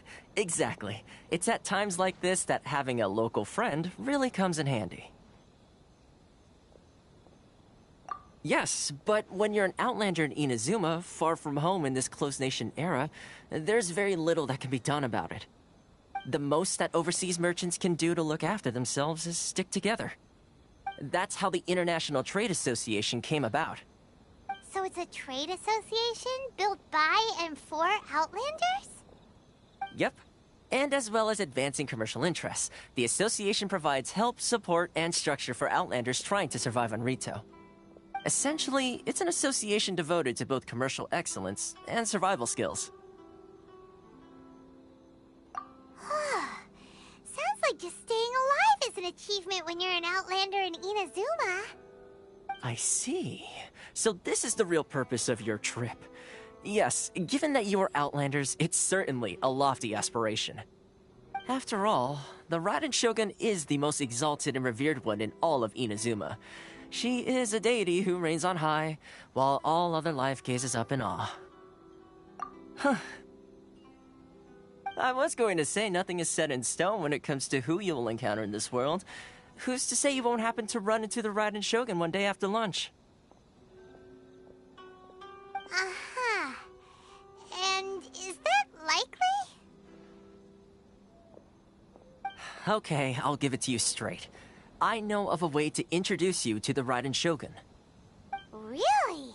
Wow! The Rito Fixer's better connected than we thought!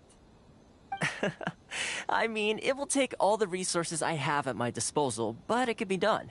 However, before we get there, connections come at a high price, you understand? Not you too!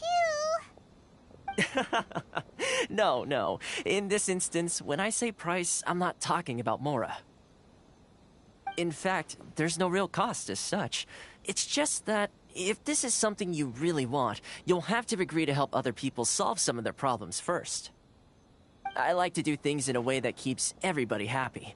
It's my own personal rule for dealing with situations like this. Sounds very reasonable to Paimon. You're the man in the middle, so you have to trade favors to keep everyone indebted to you. Why do I get the feeling you're making me out to be some sort of crook? Never mind. Here's the situation. As I touched upon earlier, the members of the International Trade Association are constantly struggling to survive. Recently, things seem to have gotten more difficult than ever for them, so just go and check things out. See if there's any way you can help. The head of the association is called Caricio, and he's a good friend of mine. Go talk to him. I'll wait for you here.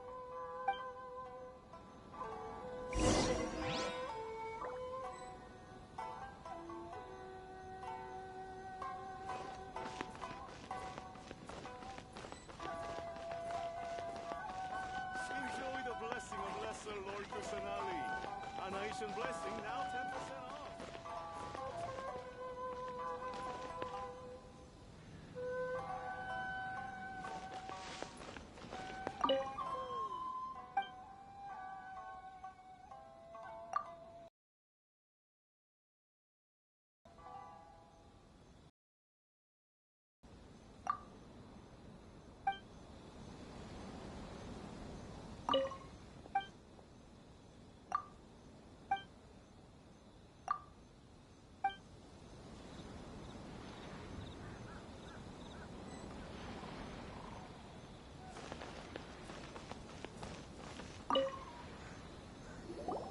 Huh? Hello there. You must be seeking refuge with the International Trade Association. The Outlander Affairs Agency took you for all you're worth, I suppose. Good. That's a relief. You need to be careful, or you'll find yourself losing your savings all at once. We heard the association has been having some difficulties lately. Is that true? Yes. Left, right, and center. Obstacles at every turn. But that's nothing new for us. The Sakoku decree certainly makes things difficult for anyone who wants to come here from overseas. But it's not the root cause of our woes. The Sakoku decree might restrict our scope of activity, but in and of itself, it doesn't stop us from being able to enjoy a comfortable existence. No. What's really squeezing us Outlander merchants dry is those Mora grubbers from the Kanjo Commission. Oh, of the 3 commissions, that's the one that oversees everything on retail, isn't it? That's right. They impose astronomical tax rate, unbelievable regulations, and that's not the worst of it. They just issued a new tax decree recently that, for some reason, completely changes the way we pay our taxes. It used to be Mora, but now it's something called Crystal Marrow. Crystal Marrow? What's that? Something that most of us in the association had never heard of before either, until the new decree came along. Eventually, one of the older Liyue merchants recalled that he once shipped a batch of it to Snezhnaya in his youth. So, in order to pay our taxes, we began an arduous search for this crystal marrow. But then we found we'd only managed to create a bigger problem for ourselves. The rising demand for crystal marrow drove the price higher and higher. Now there's only one vendor who even has it in stock. We can't get a hold of it anywhere else. Isn't that what they call a monopoly? Exactly. So this vendor keeps pushing the price up, and we have no choice but to buy from them because the tax decree forces us to. It's a vicious cycle. The consequence of which is that our taxes will soon exceed our profits. And once that happens... We've tried communicating with the Commission directly, but this is a nation where the cries of a few struggling merchants will never be heard over the ever-present roar of thunder. Fontaine, my dear homeland. I miss you an awful lot at the moment. Sounds awful. They're really bleeding them dry. What do you think we should do?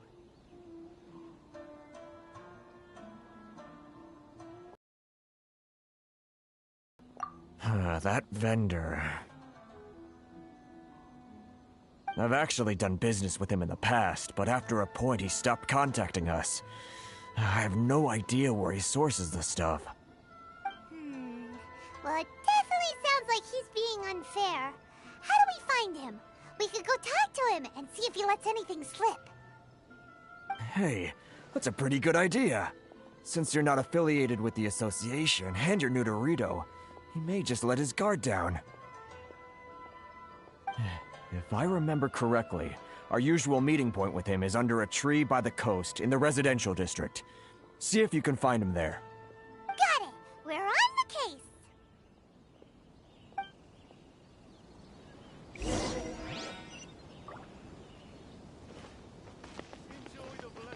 Sorry. I need to think about it.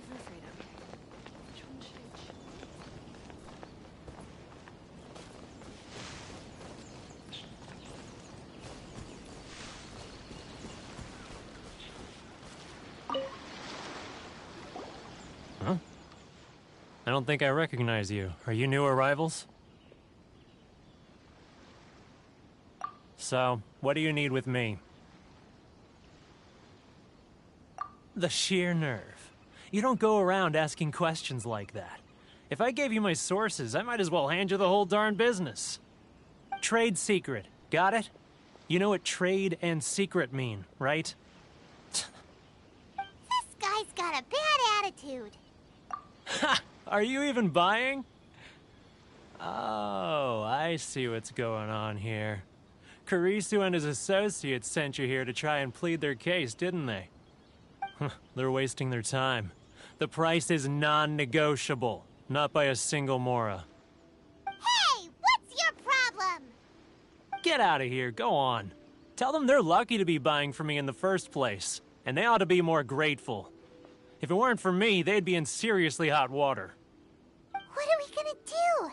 There's no talking to this guy.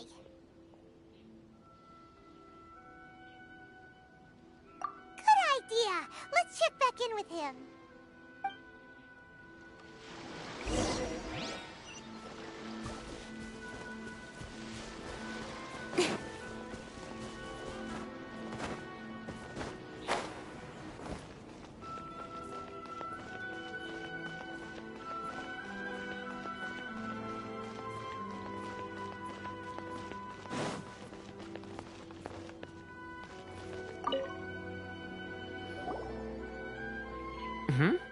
That was quick. You resolved it already?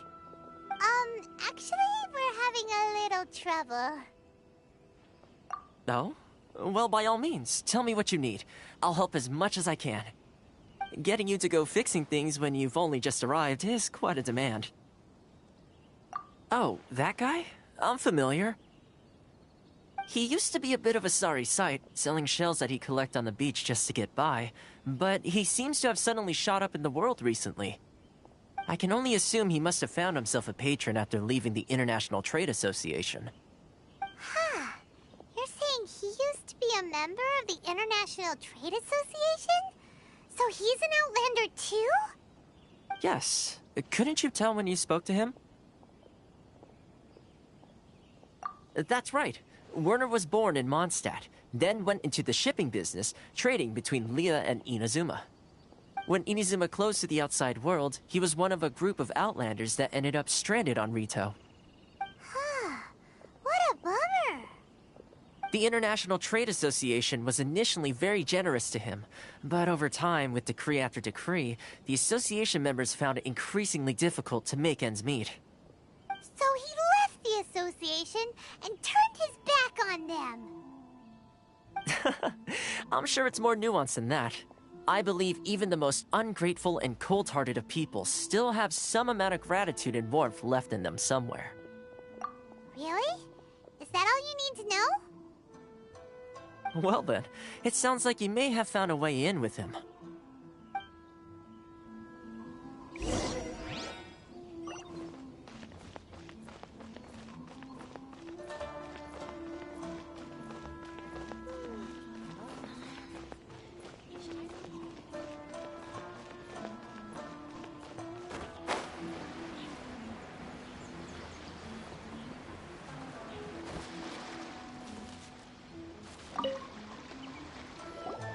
What are you doing back here? Just because I got plenty of time on my hands doesn't mean I want to waste any of it talking to you. Huh? Where's this coming from?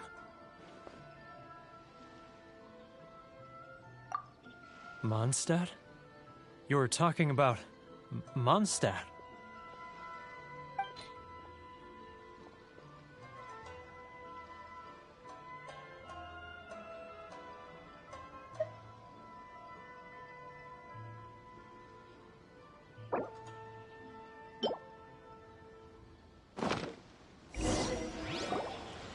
Goodness, I can sense it now. So familiar, but I can't remember the last time I was there. The scent of Mondstadt. Oh, how it takes me back. Oh, my hometown, the home of freedom. How I long to go back and visit. Oh, it's working! So, trying to play my heartstrings like a liar, are you? I know what you're up to. Huh? What is this? What are you up to now? Just close your eyes already! You mean the sound of the ocean?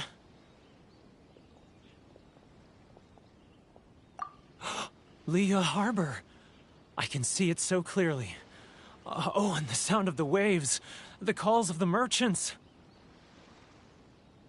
Xiao lanterns. I'm right there at the lantern right. Oh, look at them floating up into the sky. This guy has a really active imagination. Either that or he really does miss Liyue Harbor. Liyue.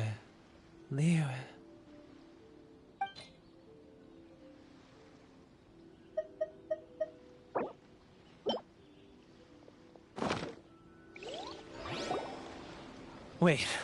Stop. That's enough. Don't make me relive it anymore. My poor heart can't take it.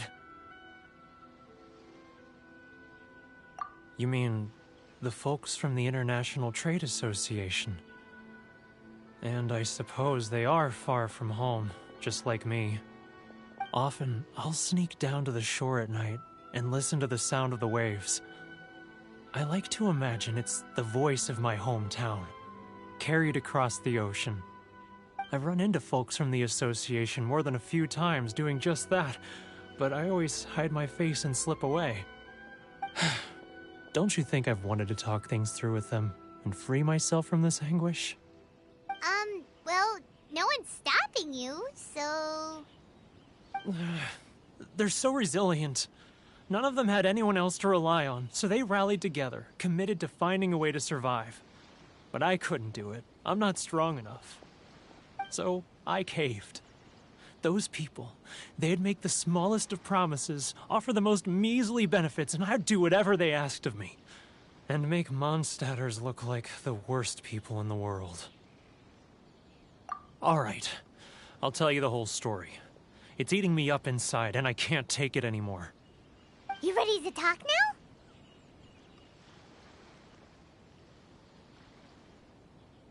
But I betrayed them. I can't show my face there. Come on, you scaredy cat. Look, you messed up, but now it's time to make things right. So come on, get it off your chest. What's the deal here? It's a scheme by the tax collection Ashigaru, Keijiro and his companions. They start by overtaxing the merchants, then take the extra crystal marrow they receive and stockpile it. Once the merchants run out of places to buy crystal marrow, they get me to sell that extra stock back to the merchants at an extortionate price, with the proceeds going to the tax collection Ashigaru. It's plain evil gouging them like this.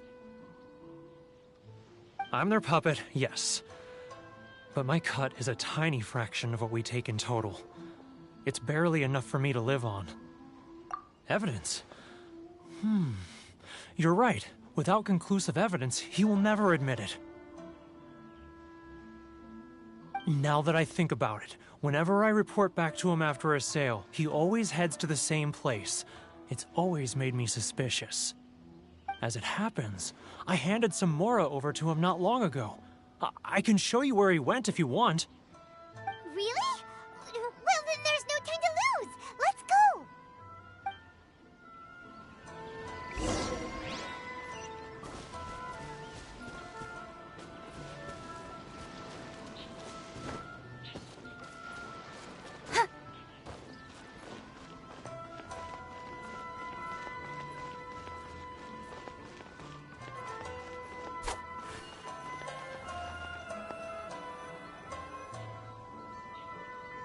Keijiro! It's him! After him!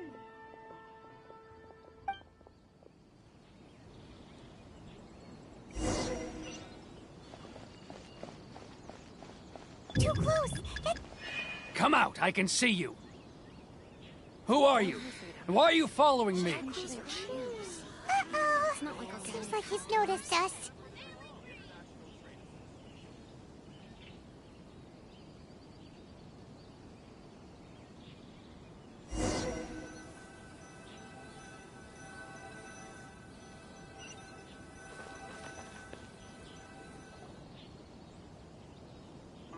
Keijiro! It's him! After him!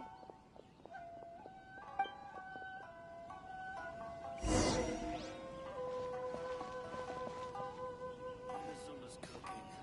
I'm not used to it at all.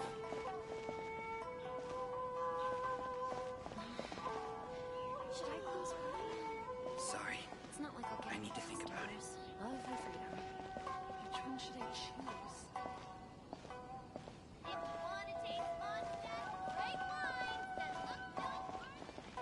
Ah, Ryoko, how's business? All the better thanks to your generous patronage. Good! Too close! That's too close! He'll notice us for sure! He's getting further and further away! Let's catch up a little! Now, who else is behind on payments? Let me think. Yes, the Trade Association clique still needs to be brought into line.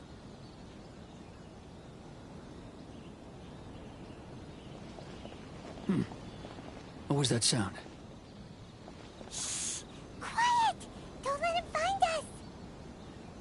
Must be hearing things.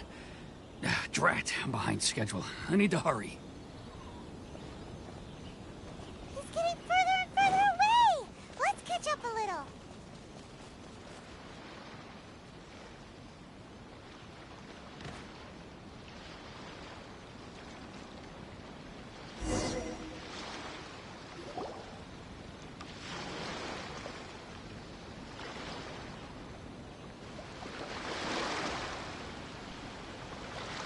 What could he be doing at a place like this? It looked like he buried something over there, didn't it? Why don't we take a look?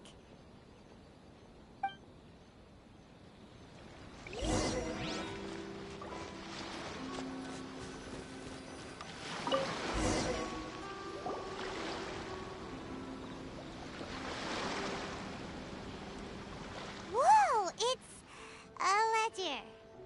Boring! Paimon thought he'd hidden a big pile of Mora here. Yeah. Let me take a look here. Ah, yes! This is what we're looking for. A clear and complete record of every single transaction, each one proof of his guilt. Great! Well, now we have our hard evidence. Let's go tell Karisu the good news, shall we?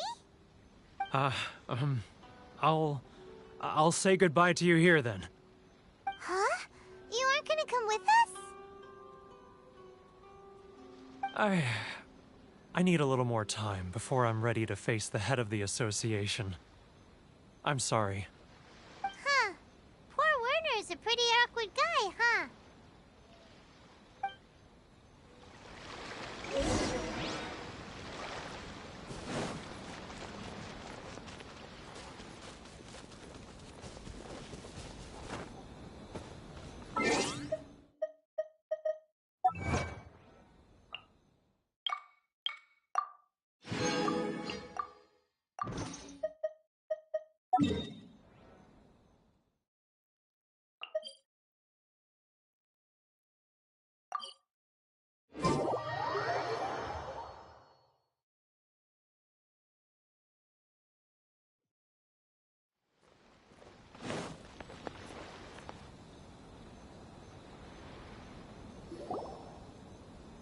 But we really don't have anything left. If this keeps up, our sales will come in at a loss. There'll be nothing left for us to do but starve. You know the decree. The rules are the rules. No discounts, no exceptions, and no excuses. And who are you? Another new member of the association? It just so happens that we found your little ledger, so now we're here to tell everyone all about how you embezzled crystal marrow to sell it right back to the taxpayers. Huh? Is this true? You've been swindling us! Well, you see, the taxes, Let me take a look at the ledger.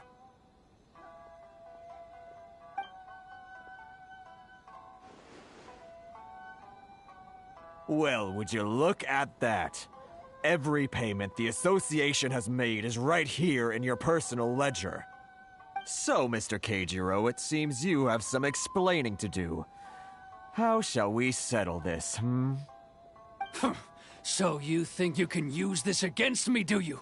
It's quite obvious that I'm merely trying to earn a modest living for myself, like anyone else. Word has it that Samurai and the Commission place great importance on reputation and prestige. Though I'm sure Commission members won't blame you once word gets out. Huh? Is that a threat? Are you threatening me? No, not at all. I'm simply stating that it would be quite a pity if an illustrious gentleman such as yourself were to have their reputation tarnished. Well, even if what you say is true, what do you suggest we do about it?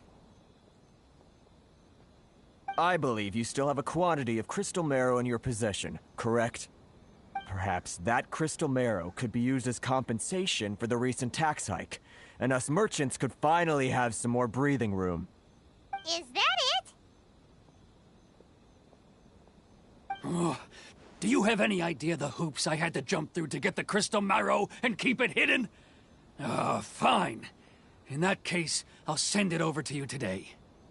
And not even an ounce of shame for his actions. So that's it? My shop's been closed for weeks now. I've even had to ask my friends to help bail me out. What about my losses? Come on, Harrison. We've already struck a good deal here. I'm sick of being pushed around like this. I won't let him off so easily. Harrison!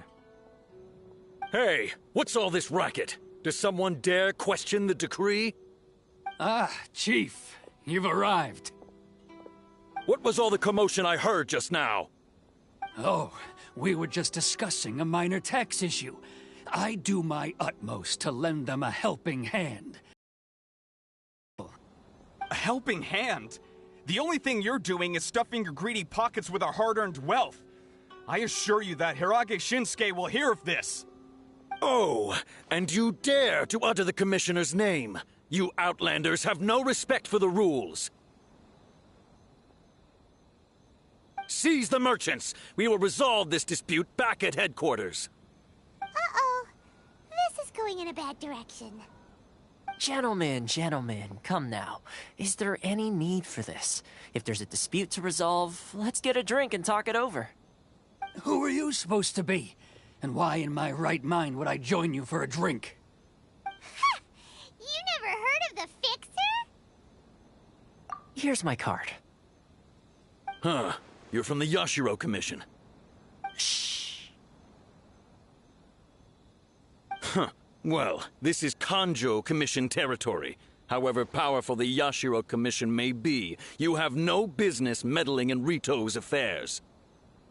Of course not, of course not. Still, perhaps you could show the young lady of our clan some courtesy. You wouldn't want your name showing up in a petition to the Shogun, would you? That fan, the Shirasagi Himegimi. I don't need any trouble with her. Okay, let's forget all this. It'll give us one less thing to worry about. But, Chief! Enough! We're leaving. Let's get dinner one day soon, gentlemen. My treat, I insist. No response, huh? I suppose that bridge is well and truly burned then.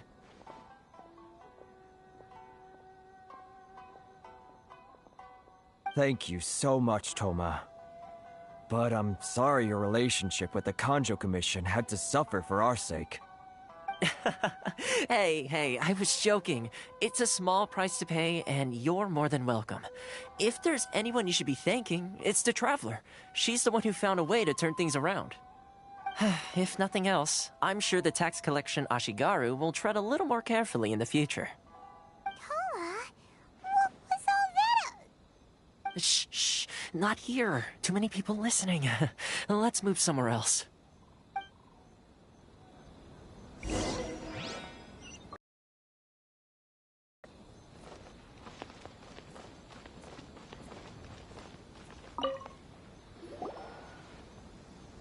Corruption seems rife in the Kanjo Commission. They truly are rotten to the core. All right. Time for me to answer your questions. What would you like to know? Straight to the point. Let me reintroduce myself. I belong to the Kamisato clan of the Yashiro Commission on Narukami Island.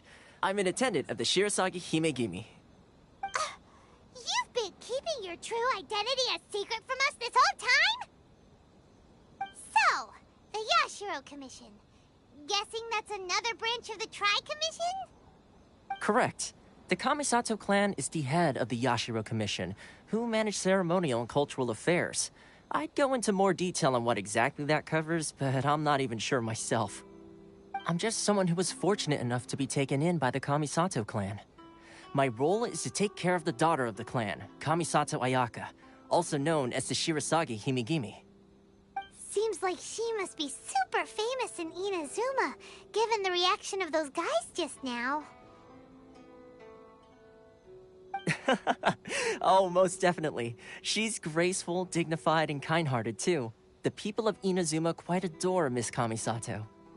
Her fame even somewhat eclipses that of her older brother, Kamisato Ayato, despite the fact that he's the current head of the clan.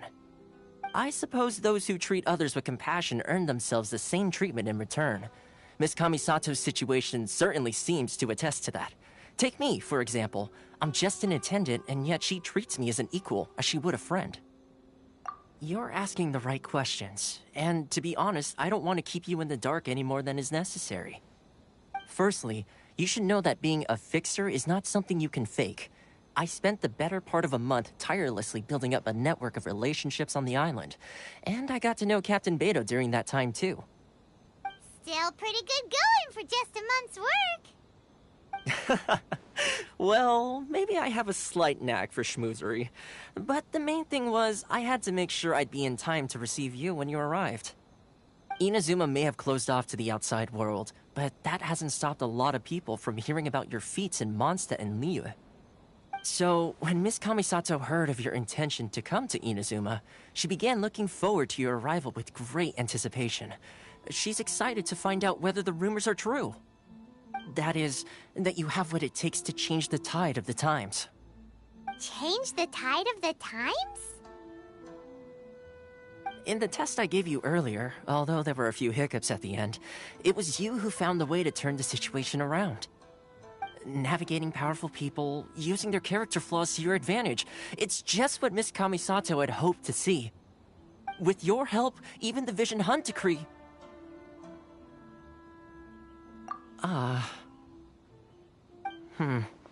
That's an unexpected development. Perhaps our sources were misleading. Yes, of course. I completely understand, and as agreed, I shall help set that up for you. Toma sure didn't put up much of a fight. Well, my work on Rito is done. So I suppose this is goodbye for now. Oh, one more thing. This invitation letter is for you. When you get to Narukami Island, you can find me at the Komori Tea House, as per the letter. Good luck with everything. See you soon.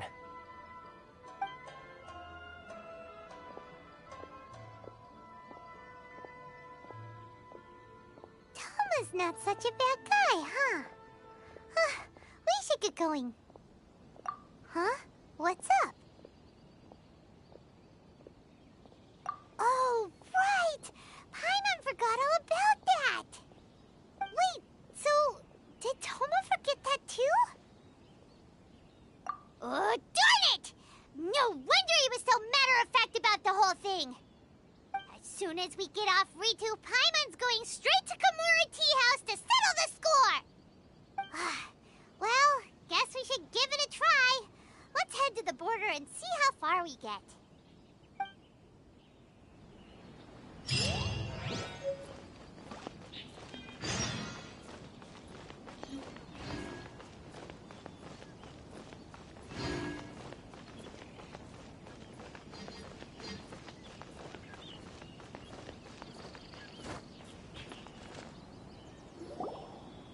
Stop there. Present your travel permits. Sorry, but we really gotta get to Murakami Island, it's kinda urgent. If you don't have a travel permit, this is as far as you'll get. Those are the rules. As expected. Traveler, you gotta think of something. How do we get out of Rito?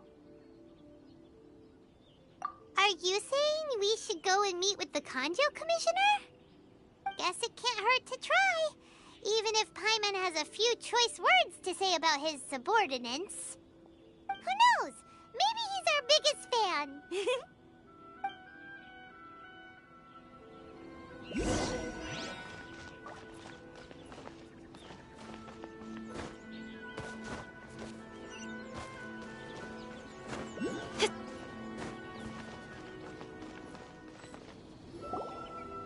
Halt! This is the Kanjo Commissioner's office. No trespassers.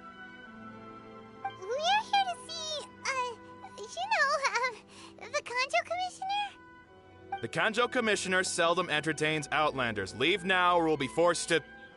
Ah, wait. Oh, Commissioner! These two are honored guests from afar. No need to give them the usual spiel. Come on in. Let's see what we can do for you. Did you get all that, mister? My sincere apologies.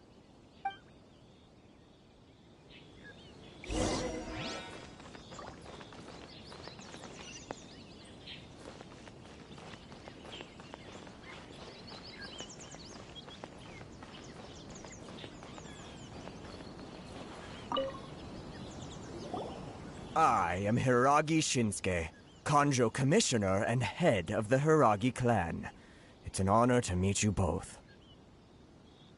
Nice to meet you, sir. So, the reason we wanted to come and see you was because... All right, all in good time. Two travelers renowned far and wide have shown up to see me, and I should very much like to make their acquaintance. Let's not limit this to business only. So what you're saying is, we really are pretty famous, huh? Absolutely. How many other people in the world have what it takes to knock the wind out of Storm Terror's sails and put the Overlord of the Vortex back under the sea, eh? Exactly! Paimon thinks you make an excellent point. And I hear you also foiled a Fatui plot in Liyue Harbor. Even beat one of their harbingers in a duel. Is that true? Whoa, you heard about that too? Yep, it's true, all right.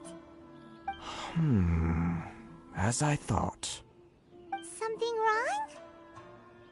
wrong? No. I'm simply awestruck by you both is all. Rito is greatly honored to have you visit us. One other thing I heard about you is your great zeal for helping other people.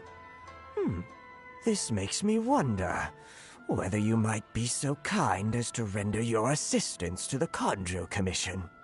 Oh, sure, no problem. Whatever you need, right? Excellent. Well then. You must know the Qingxian. A flower grows on the mountaintops of Liyue. Yep, we've picked a few of those before. So, you want us to go back to Liyue? Yes, bring me 300 Qingxian, would you? Freshly picked, I mean. Did Paimon hear that wrong? Too much trouble, is it? I see. Then how about this? We have a few items that need delivering. Perhaps you can help with that? That sounds much more like it. 709 letters to be precise. Hey, what gives? How come you don't have people to do that already? Terribly sorry. We're just a little short on people lately. What sort of an explanation is that? Traveler, what are we going to do? Should we really help this guy?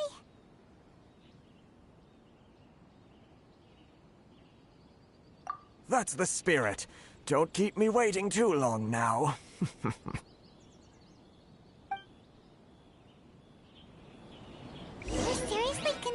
taking this job? The terms are ridiculous.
Incoming. Hey!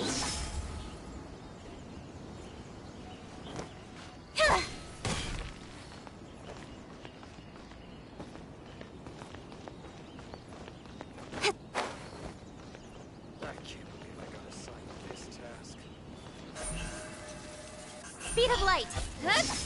Yeah.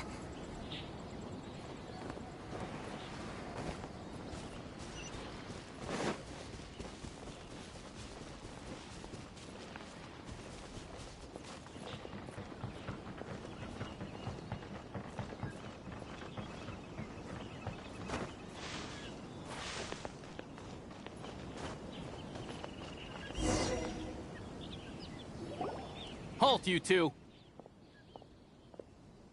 Huh? What did we do?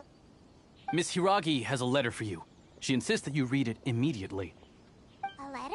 Quick! Let Paimon see! So this means she wants you to secretly meet her at night? But you didn't seem surprised at all by this. What's going on?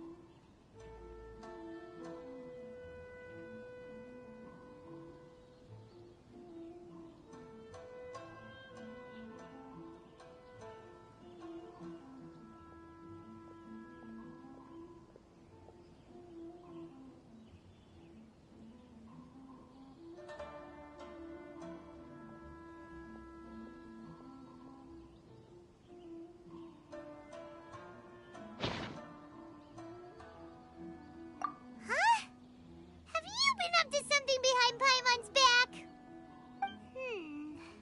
Let's ask her tonight and see what she has to say.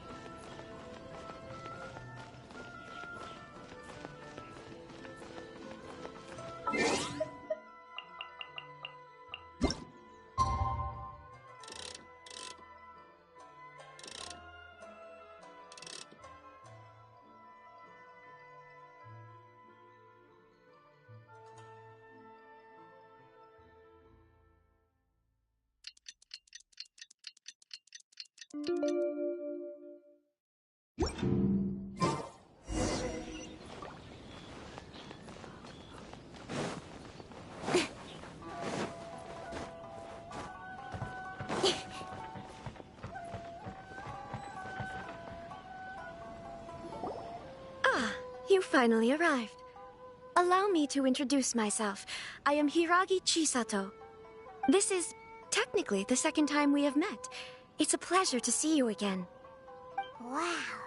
She's the daughter of the Hiragi clan, all right. No need to be so formal. I've long marveled at your accomplishments. And at last, we have the chance to meet. Is it Paimon, or does something seem a bit off here? The reason why I wanted to secretly meet you here is, well, I feared that I might never have another opportunity to discuss this with you. Discuss what? I should like to ask for your help with delivering a letter. like father, like daughter. Couldn't you be more original? No, you misunderstand me. Please, allow me to explain. I was hoping that you could deliver a letter to Narukami Island in my stead. It is to be given to Kujo Kamachi of the Tenryou Commission. My father has always forbidden me from communicating with him. He knows that there are prospects for my marriage that would better serve him politically. But my heart is with Kamaji. There is no one who would dare defy my father's will on Rito, but you are Outlanders. Outlanders seeking to get to Narukami Island. It would be regrettable to let such an opportunity pass. Ah, Paimon gets the whole picture now. Of course, in doing so, I will also do everything in my power to help you leave Rito. That is my promise. To be perfectly honest, as long as you remain in Inazuma, my father will have no intention of letting you leave Rito. Yeah, we figured as much. It was pretty obvious he was just trying to hold us up here. I secretly overheard a conversation between my father and a very arrogant-sounding woman just a few days ago. They seemed to be discussing how to keep you here on Rito. In fact, it was the first time I had ever heard my father speak so respectfully to someone who wasn't the Shogun. We don't have much time. I'll tell you my plans to help you off the island. It just so happens that a shipment of goods is... Very well. I'll be waiting for you at the border. I'm counting on you to deliver my letter.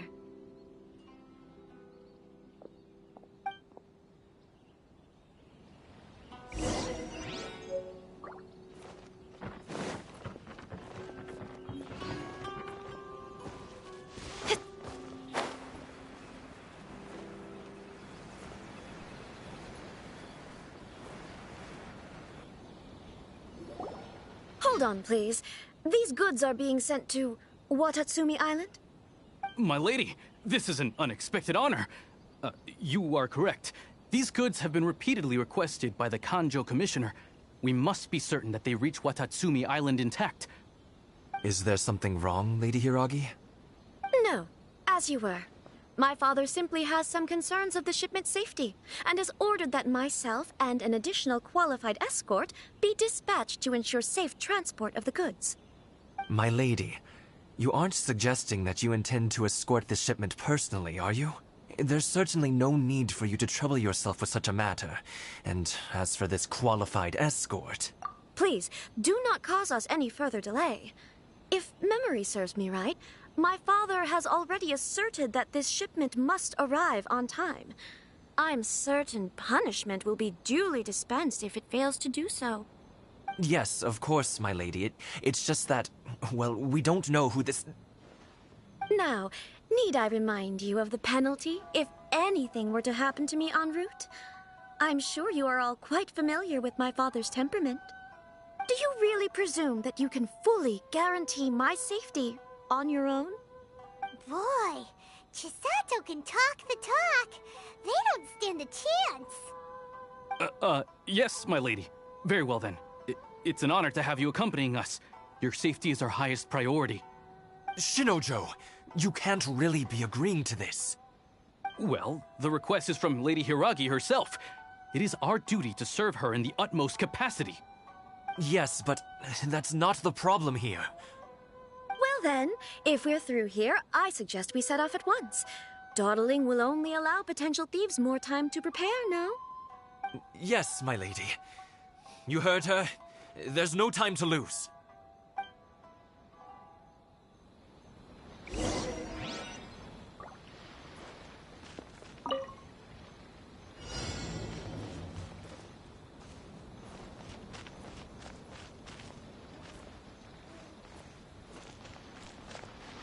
My lady, please stay back. We'll handle it. Not as well as we'll handle it. Another test subject. I swear by my sword.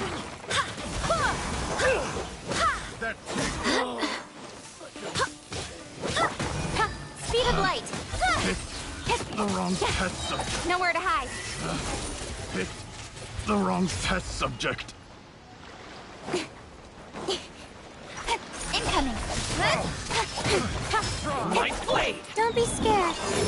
sighted. Prepare to counterattack.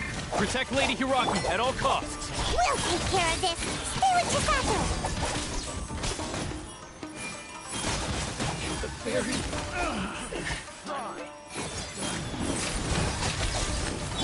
Ready, go! With sword from shadow. Don't blink! Hey! The hunter picked the wrong test subject.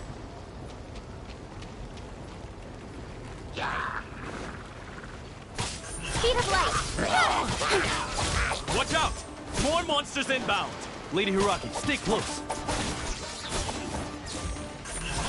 Cold. Mine to command.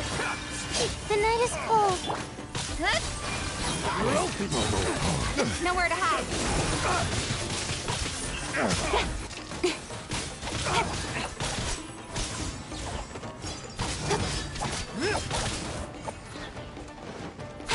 Speed of light! Hey!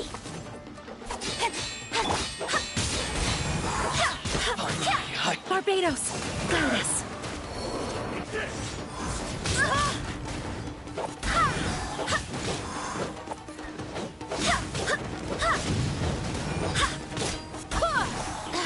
I'm ready.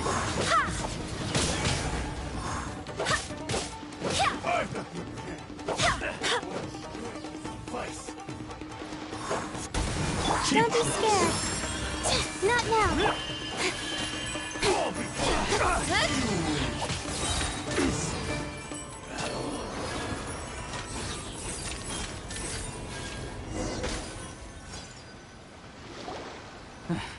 We can take refuge in the village up ahead. How are you faring, my lady? I'm perfectly all right. You may stop here. The road to Narukami Island is just over there. In my letter, I've requested Kamaji to grant you a special travel permit from the Tenryou Commission. Consider it a token of my appreciation. My lady. So that's how it is. I had a feeling something was amiss, but Shinojo, you... No, Lady Hiragi would never hide anything from us, I'm sure of it. But who is this Kamaji you speak of, my lady? I'm not afraid to say that he's the one I love. The one you love? Shinojo, did you honestly think that... What? No, I was just clarifying, that's all. I would never in my wildest dreams, You two needn't worry. Please, forget that this ever happened. If my father catches word of it, I alone will be held accountable. Yes, of course. As you wish, my lady. But what will happen if your actions here are discovered, Chisato? Don't fret. My father has always been one to spoil me. The worst he'd do is sentence me to half a day without food, or something to that effect. Huh. Paimon never suspected a guy like him could have a soft side. I wish you a safe journey. I'm sure we will meet again. Bye, Chisato! Come now. Quit your staring and let's get moving. We've got goods to shift. All right.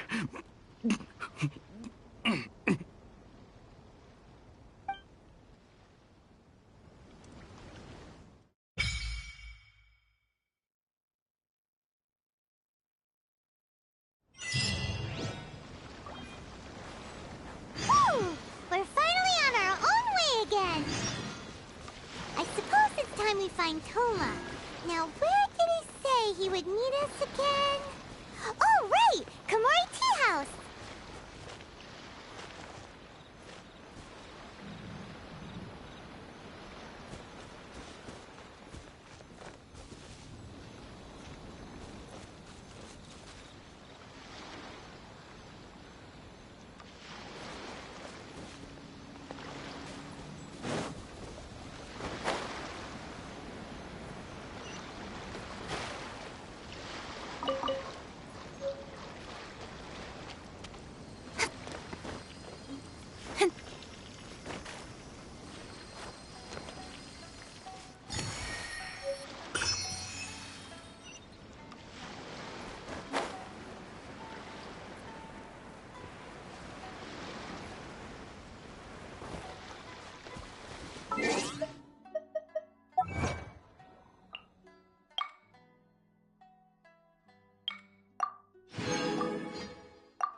Hey!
I'll be fine.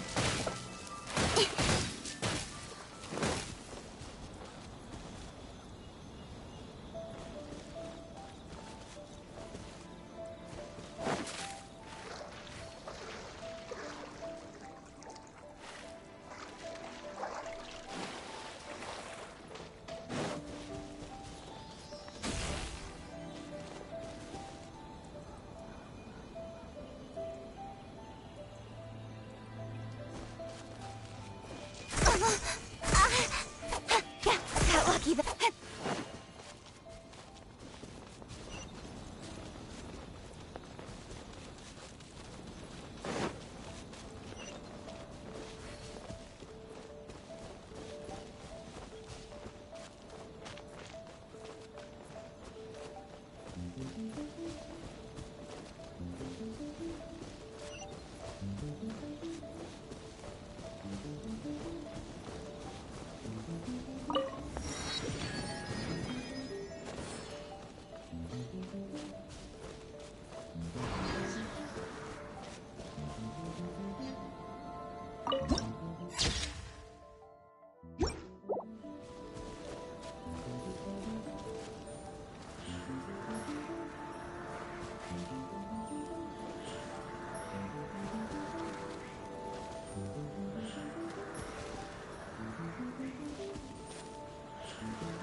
Okay.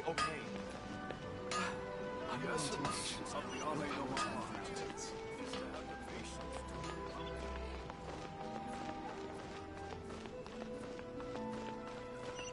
Everything is going smoothly, just as I planned. The new book from the Publishing House is out. Come take a look. Abilities to the characters. The protagonist to discover their ability to stop time here. Shogun must have her reasons.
Astra Abyssosk. Welcome to the Adventurers Guild.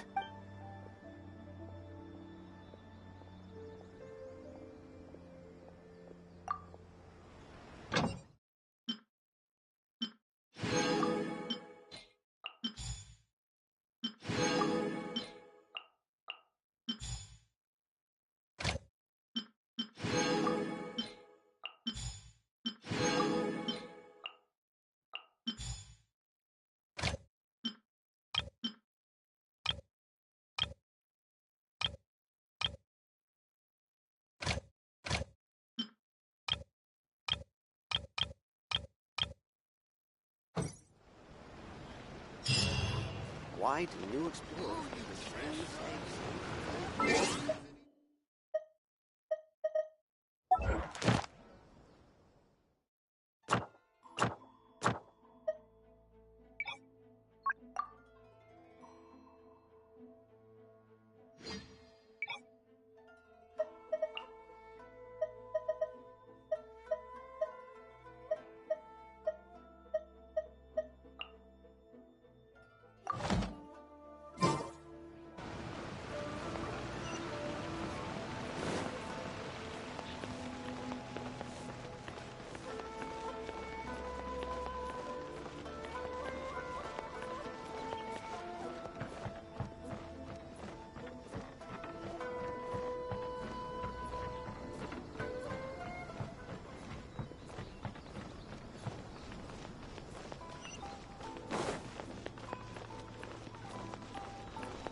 According to the letter, this should be the place.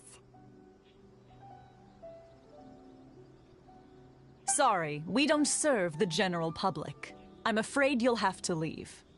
Wait! We're not the general public.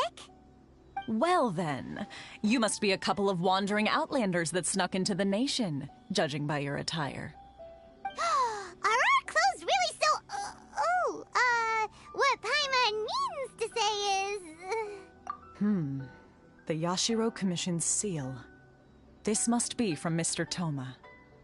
It seems there's more to you than meets the eye. In which case, welcome to the Komore Tea House, a safe haven for the Yashiro Commission. Well, that sounds more like it.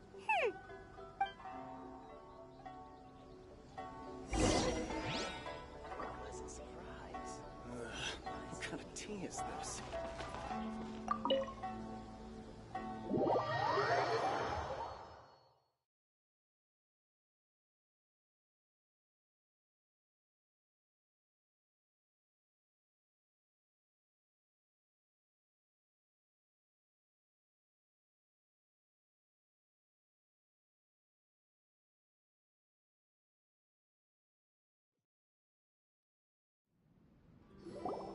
Well, now that we're here, where's Toma? Paimon doesn't see him anywhere. Do you think he forgot his promise to meet us? Who forgot their promise? I was beginning to think you'd forgotten about me. What? Is that dog talking to us? Relax. No need to look so surprised. I take it this is the first time you've seen me in this form? Huh. So you didn't see anything like this when you were in Liyue Harbor? Now that you mention it, this does suddenly seem less out of the ordinary. Alright. I've had my fun. Hey! You're this close to getting an ugly nickname, mister! Well, I've had some time to kill, given that I've been waiting here for you for so long, as was the case in Rito. So I came up with this little fun greeting for when you arrived. But in all seriousness, I would like to apologize about that little test you went through earlier. though it was quite necessary. It helped us determine whether or not to bring you before Miss Kamisato, and whether you had the courage to face the lightning alongside us. Don't think that Paimon's gonna forgive you just because you're getting all serious now. Sorry, did I overdo it? My apologies. Let me just say this. You've often found yourself skirting the rules from the very beginning, haven't you? Naturally, this is due to your unwavering and resolute determination. A long time ago, we had a friend who was much the same, but when the lightning struck... Ah, so you've heard of his story. His light still burns all the more brightly. Yes, of course. I will bring you to the Kamisato residence where the Yashiro Commission is located. But before that, there is one other place I was hoping you both would accompany me to. Oh?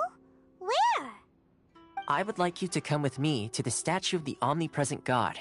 It's still under construction now, but you can already see it from practically anywhere on Narukami Island.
Sure feels gloomy. People probably don't come here often, do they? Huh? Are Paimon's eyes playing tricks? Or are there things embedded in the statue? Visions. Visions? You mean all the visions that are collected from the Vision Hunt decree are put into the statue? So you've already heard of the Vision Hunt decree. Before I try to explain, I should perhaps remind you first that Mondstadt is the city of freedom, and Liyue is the city of contracts. As for Inazuma, it's known as the Nation of Eternity. The Raiden Shogun is both the nation's most powerful ruler and its deity. The Eternity in question is her endless and unchanging will to rule over Inazuma. As such, she relies on the Tri-Commission to regulate the nation's affairs and the Sakoku Decree to limit the people's movement. The Shogun wishes to keep Inazuma in stasis, allowing the stream of time to flow from one end to the other without disturbing it for all time. Seems like every god has their own will. Of course, this is my own limited understanding. As for the reason behind the recent Vision Hunt decree, perhaps the Shogun believes that visions grant people the power to change, and that her eternity doesn't allow for such instability to exist. Whatever the case, the fact is that the Raiden Shogun has dispatched the Tenryou Commission to scour the nation for visions, embedding each one in this statue. And this statue of the omnipresent god can be seen as Inazuma's symbol of eternity. But if that's the case, wouldn't you say that the Raiden Shogun is being, oh, I don't know, selfish? Only outlanders such as yourselves would ever dare speak out so directly against the Raiden Shogun. And yet, I agree. The Vision Hunt Decree is something that simply should not exist. And Miss Kamisato has been committed to fighting it since the day it was announced. Huh?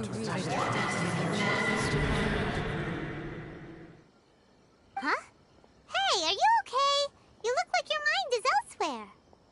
Sound? What sound? I didn't hear anything. Did something happen? Yeah, you touched the statue, and then what? Aspirations? That would seem to confirm the saying. Have you heard it before? That when a person's ambition reaches a certain strength, the gods look upon them with favor. That is where visions come from. In other words, a person's vision represents their ambition. So if what you just said is true, then the ambitions of these people are stronger than I imagined. All right, time for the next stop on our tour of Narukami Island, the Kamisato residence. Finally!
You here to play with me? Don't blink! Cut to the chase! Blink! Let me amuse myself. Over here! My guiding stars! Yeah! Blink!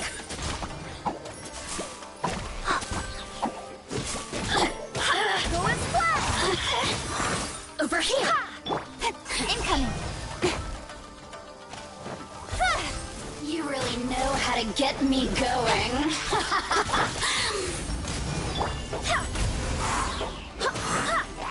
Oh, learn to command. Wind, hear me. Go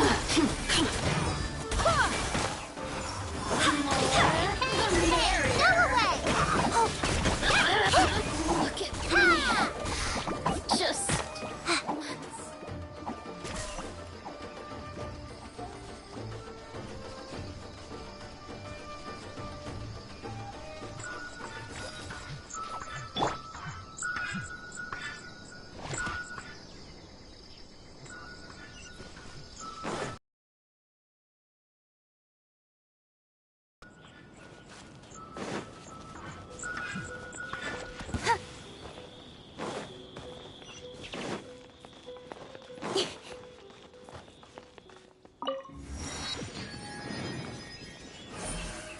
Speed of light! Hey!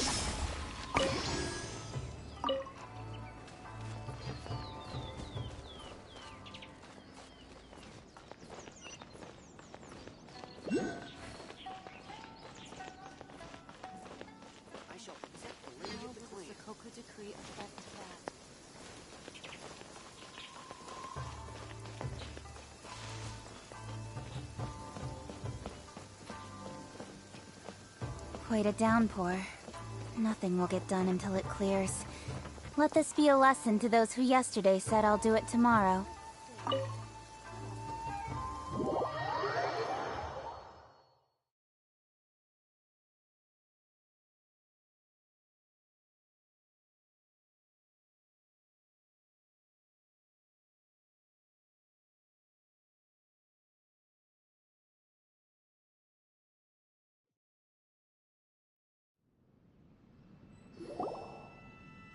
So, this is the kind of place where the big shots of Inazuma live, huh?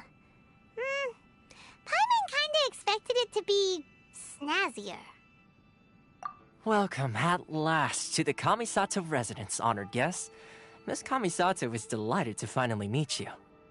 Is this the Shirazage Himegimi you keep going on about? So, where's she at? Oh, behind the screen? Yes. As the daughter of the Yashiro Commission, this is how Miss Kamisato is accustomed to receiving guests. Consider it a time-honored tradition within the Yashiro Commission. Forgive me if this is an unwelcome surprise. Makes sense. She's a super important person after all. Please forgive my lack of courtesy for receiving you in this fashion, especially following such a long and wearisome journey over the sea. I have awaited your arrival with great anticipation, and Toma assures me that you do indeed possess the power to change the tide of the times.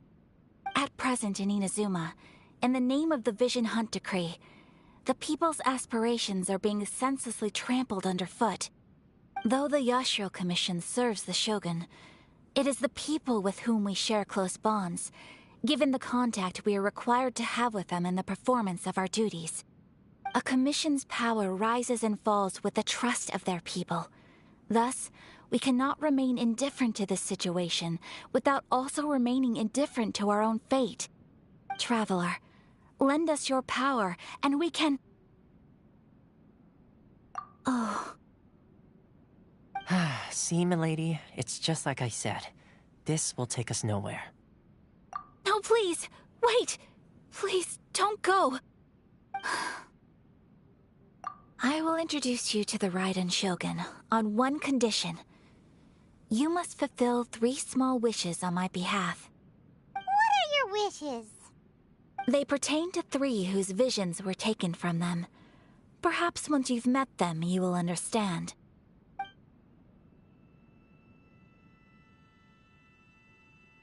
A warrior who guards a village, a former samurai who helped carry out the Vision Hunt decree, and a swordmaster determined to become the best in the world. Does Paimon got that right? Correct. Please do all you can to help them. I will await your return here. Then you have my gratitude. I'm sure you'll do great.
Nothing will get done until it clears. Let this be a lesson to those who yesterday said I'll do it tomorrow.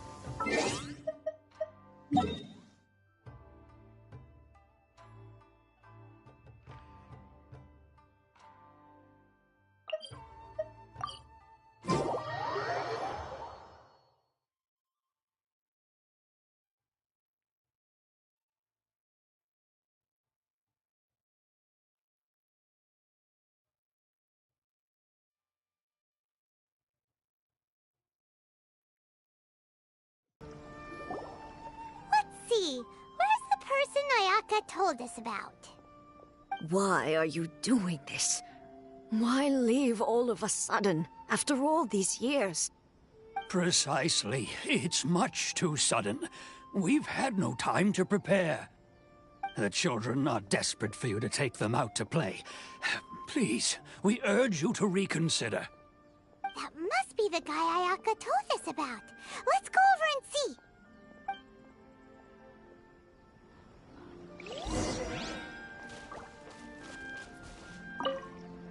Ah, you must also be here to try and convince Tejima to stay. Tejima has protected this place ever since he arrived here 30 years ago. Keeping out the treasure hoarders, fending off any monsters that draw near, resolving quarrels between the villagers. He has put an enormous amount of work into looking after this place, and we all think the world of him. But now, all of a sudden, he says he plans to leave us. We can't help but wonder, was it something we did? We will gladly apologize if that's the case. All we want is for him to stay.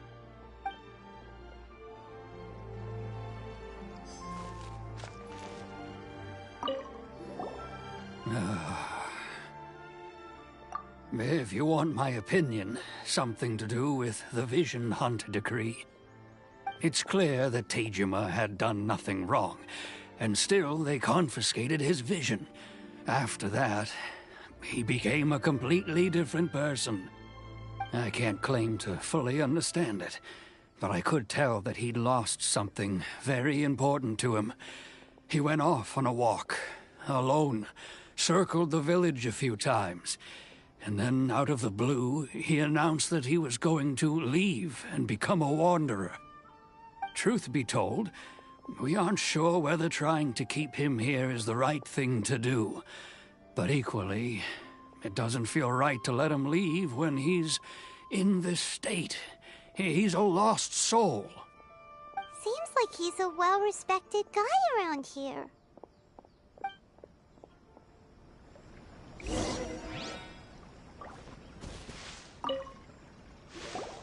You must be Tejima. So what's made you want to up and leave all of a sudden? Me? It's not a question of why I want to leave, but a question of what reason I would have to stay. True, but that's not why I chose to stay here. And what made me want to come here 30 years ago? And why have I never wanted to leave in all that time? I don't have answers to those questions because I can't remember anymore. Ever since they took my vision away, it's like a slice of my memory is gone. In the past, I knew I wanted to stay here. But whatever resolve I had then, it's gone now. So I thought, what's to stop me from moving around instead? The emptiness inside me will be there either way. Okay. Well, in that case, if we help you rediscover the reason you chose to stay, you won't need to leave anymore, right? But if you can't remember anything, it's not gonna be easy. Oh, maybe if you just try a little harder to remember, then it'll all come flooding back? Oh, that reminds me. Last time I brought Tejima some fruit, I do believe I saw him writing in a diary. I keep a diary? If you say so. I honestly can't seem to remember. Oh, yes, you do. And what's more, I remember you saying at the time that you wanted to make a note of a few interesting things. Things which would prove very important at a later date. Perfect! So if we want to keep Tejima from leaving, we just need to find his diary. It must be around here somewhere. Let's take a look. If you don't mind, we will leave you to find the diary. We should head back to the village to inform the others of Tejima's situation.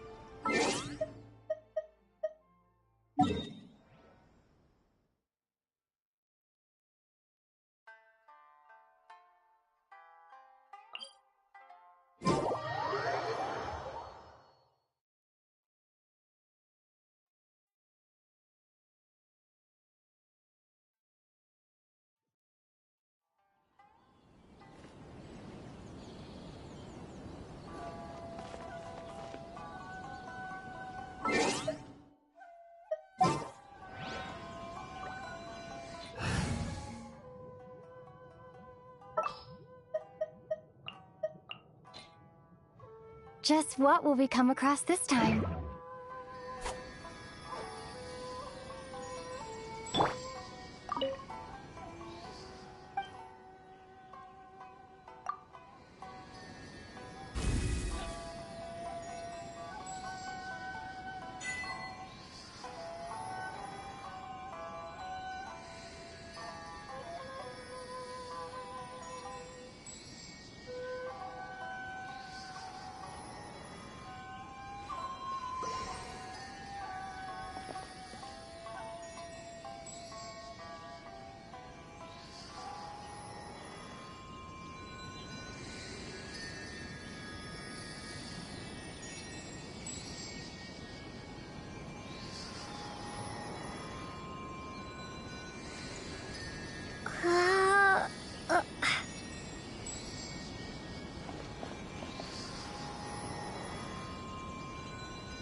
One day, I'll be as great as Ryuji.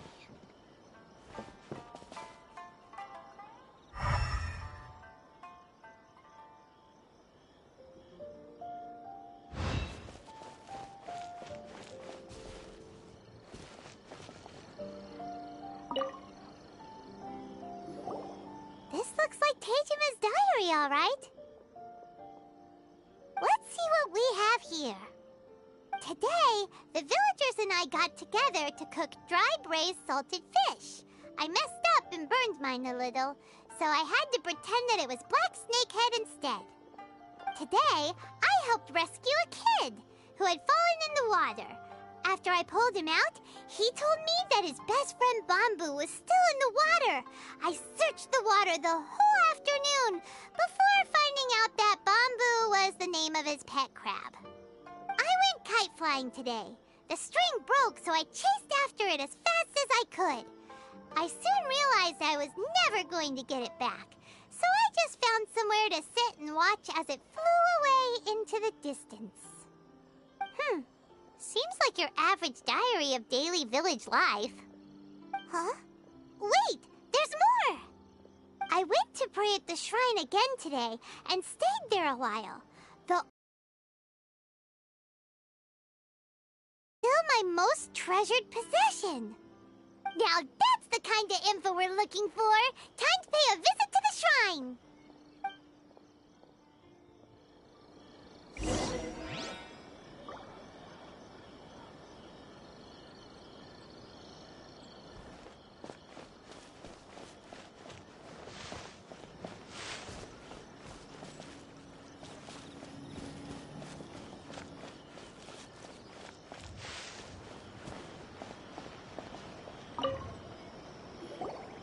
So this is the Omamori Tejima wrote about.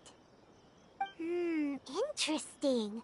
Looking at the color and the design, Paimon would have thought it belonged to a child.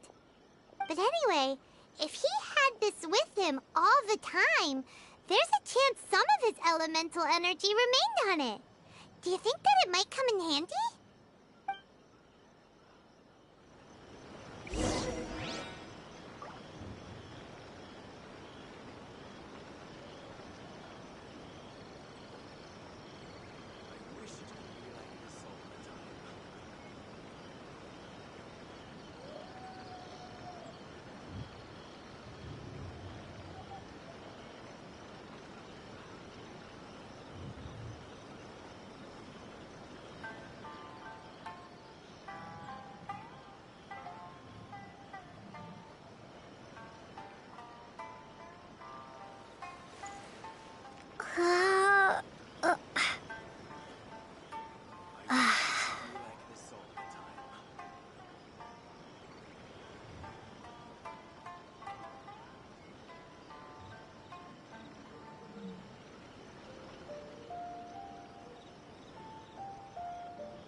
I've gotta think of a way to save Konda Village.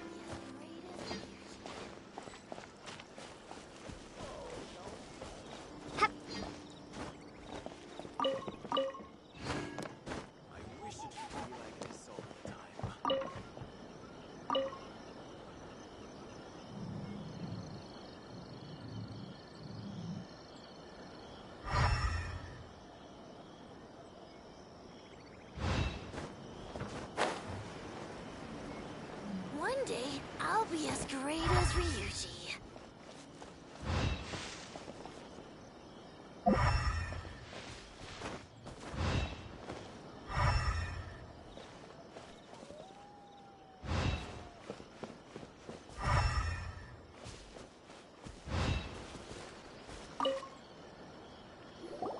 Here we are! This seems to be somewhere that Tejima visited a lot. The soil looks like it's been disturbed. Maybe Tejima buried something precious here. Something that kept him in the village all these years? Must be something pretty amazing if it made him stick around for 30 years. Let's dig it up and take a look. It looks like a letter. The paper's gone yellow. Must have been written a really long time ago. Konda Village. Sounds so familiar. Where is that place again?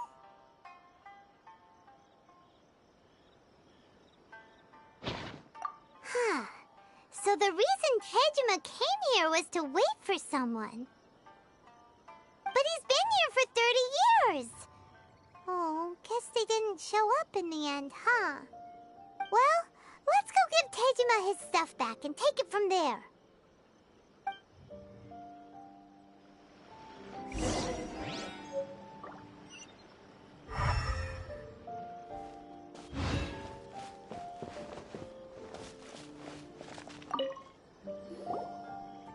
Well, I'll be. That's certainly my handwriting. And I guess the Omamorian letter belonged to me too. But I have no memory of anything that's written in this diary. Still, it's clear that I was waiting for someone here, and that I chose to wait for 30 years.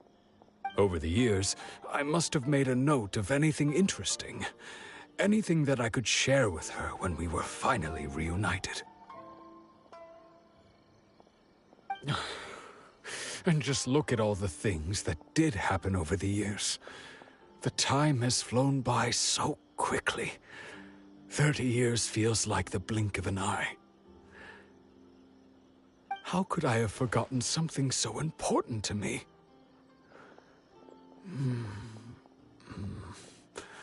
Now that I think about it, when my vision was taken from me, it felt like I'd suddenly been hollowed out.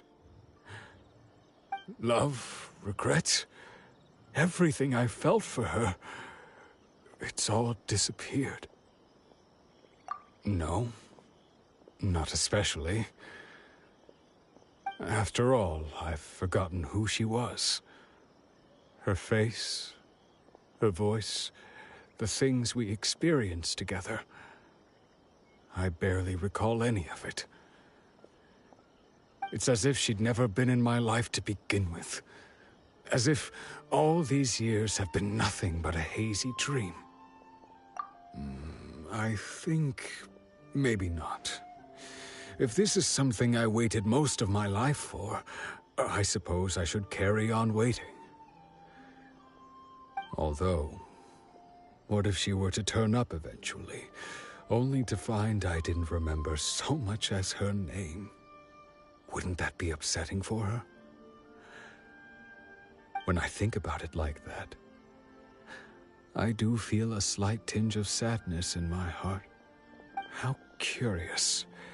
Why am I thinking like this when I don't even remember who she is? It's just like that feeling of emptiness, the feeling that something is missing. Thank you both for helping me reconnect with my reason for staying here. I shall remain here and keep waiting for her. Tejima seems to be dealing okay, but still, it makes Paimon really sad. Seems it's just like Ayaka and Toma were saying. If you lose your vision, you lose all your hopes and dreams too. That certainly explains the state Tejima was in earlier. At least we were able to help him, weren't we?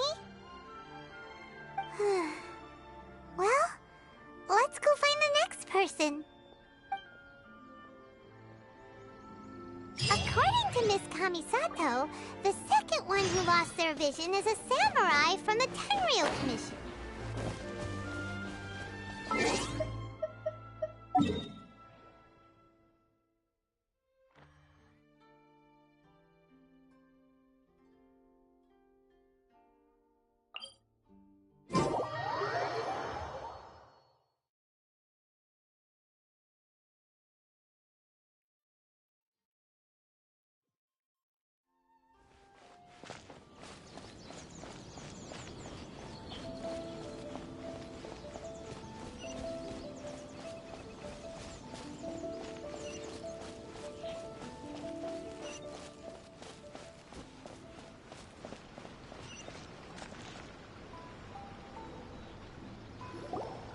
They say the Tenryou Commission is directly controlled by the Shogun.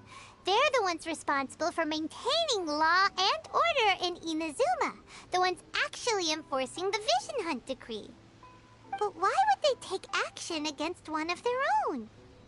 Paimon doesn't get it. Huh? There seems to be some commotion over there. Let's go see what's happening. I'll ask one more time. Do you intend to withhold this month's emergency provisions? The entire clan is counting on that food. We demand an explanation. How many times do I have to say it? I don't know anything about emergency provisions. You dare deceive us? Those provisions are essential. Do you understand? Not some goods to be pocketed by greedy samurai. You samurai think you can just do whatever you please? The Tenryou Commission will hear of this! Oh, huh? And who are you? One of Kurosawa's gang, no doubt. What? We just happened to be passing by. We heard the commotion and came to see what the matter was.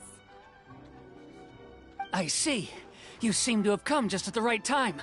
Perhaps you can help us settle this matter. This is Kurosawa. He's a samurai and a member of the Shogun's army. They issue emergency provisions to the area, and he's the one responsible for distribution. In the past, we'd simply ask him for provisions and everything would be delivered. Now, he suddenly refuses to give us anything.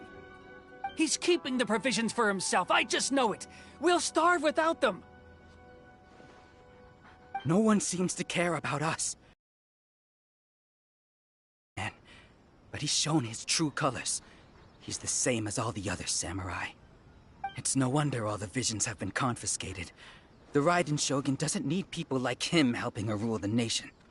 This must be one of the people Ayaka asked us to help. But why would she ever want us to help someone like him? Maybe we should talk to Kurosawa and see what he has to say.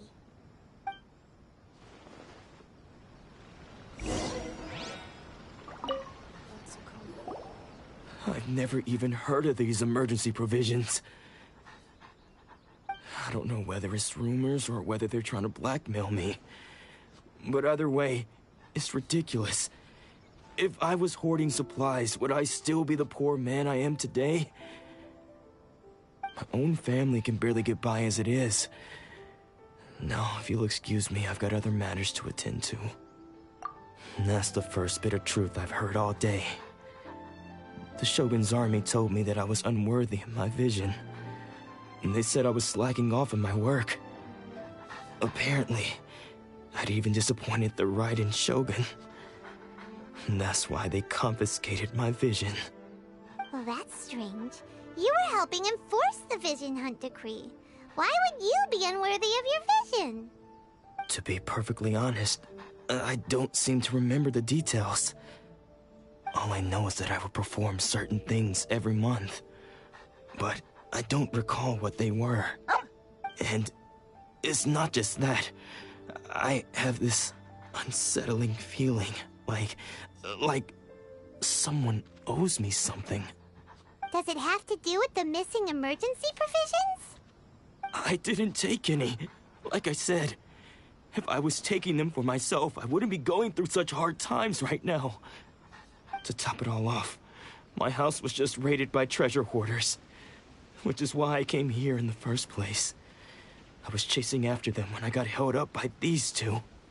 If you don't believe me, go find the treasure hoarders yourself. If there were any emergency provisions to be had, they would have found them. Huh. He seems to be telling the truth. But we better confirm. Let's go round up those treasure hoarders and see what they have to say. We should be able to follow their tracks. They couldn't have gone too far.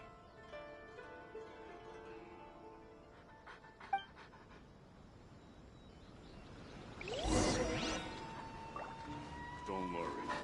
Atsuko will be fine.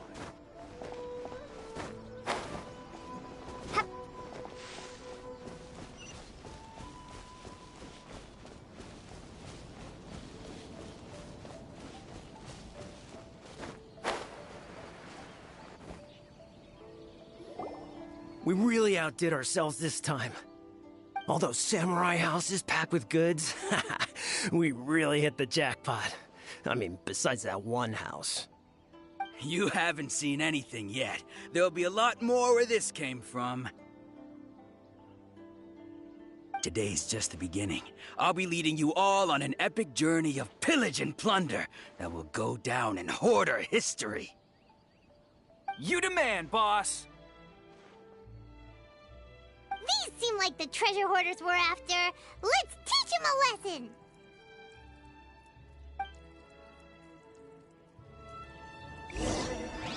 When will I find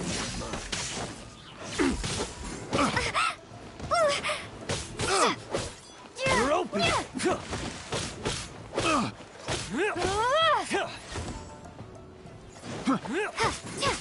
Lightning flash! You're open!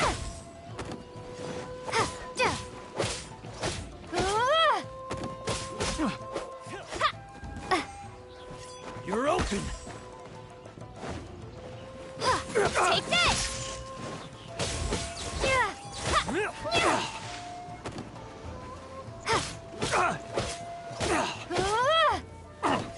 You're open!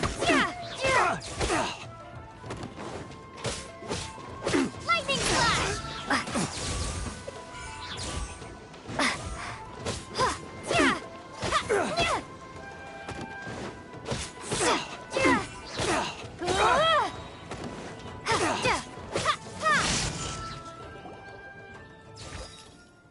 Oh, there goes all the Mora.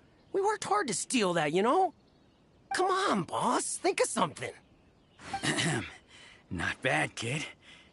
You ever think of joining the treasure hoarders? We could use someone like you. Kurosawa. Oh, I remember. So he's the one who sent you after us, huh? Just our luck.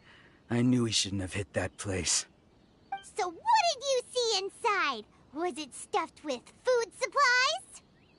Food supplies? You kidding? That place was a complete mess. All we found was a strange-looking box, hopefully with valuables inside. I didn't want anyone else to see it, so I was planning on opening it myself once we got back. But now that you've caught us, how about we make a deal? That little box for our freedom. What do you say? You've got a deal. Now show us what's in the box. Huh? What the? There's nothing in here but IOUs! Yeah, a lot of them too. And they all seem to be made out to the owner of a general goods store, a Miss Aoi. We're talking tons of Mora here. We better talk to this Miss Aoi and get to the bottom of this. As for you guys, you're free to go. Just pray that our paths don't cross again. Yes, of course. So, We redeemed ourselves for some IOUs. Does that mean we broke even? Shut it. Let's just get out of here.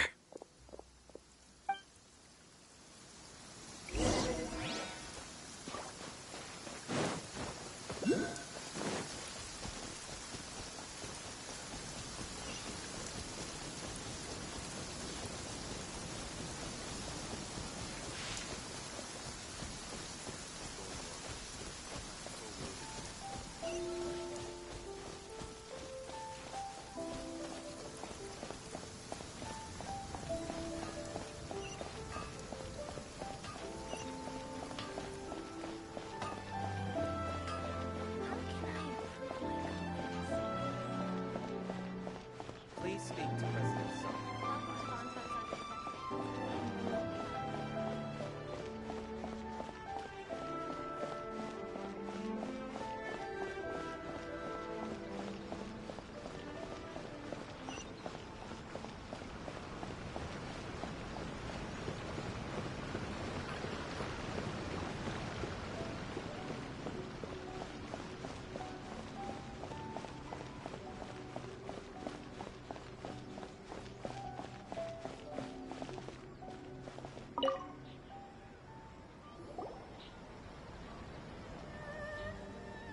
Welcome to Tsukumomono Groceries. We've got everything you need. Can I help you find something? Or perhaps there's something you want to inquire about? Ah, so you're friends of Kurosawa, I take it? Perhaps you're here to pay off his debts. Whoa, whoa! Let's not get ahead of ourselves. We're just here to learn where they all came from. How did Kurosawa end up owing you so much money? Did he buy anything super expensive here? Let me think.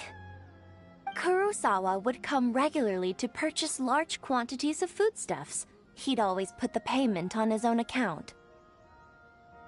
However, the price of provisions began to skyrocket recently, and his salary was no longer enough to cover the cost. So, he started writing out IOUs to cover whatever he couldn't afford of the usual amount. So that's how he was getting those emergency provisions. But why did he have to purchase a usual amount? If the prices increased, couldn't he just buy less? Well, if you think about it, the citizens receiving the emergency provisions must have been carefully calculating how much they needed to sustain them each time. Kurosawa thought that it would be quite the disappointment for them if they found they didn't have enough, especially after such long and careful planning.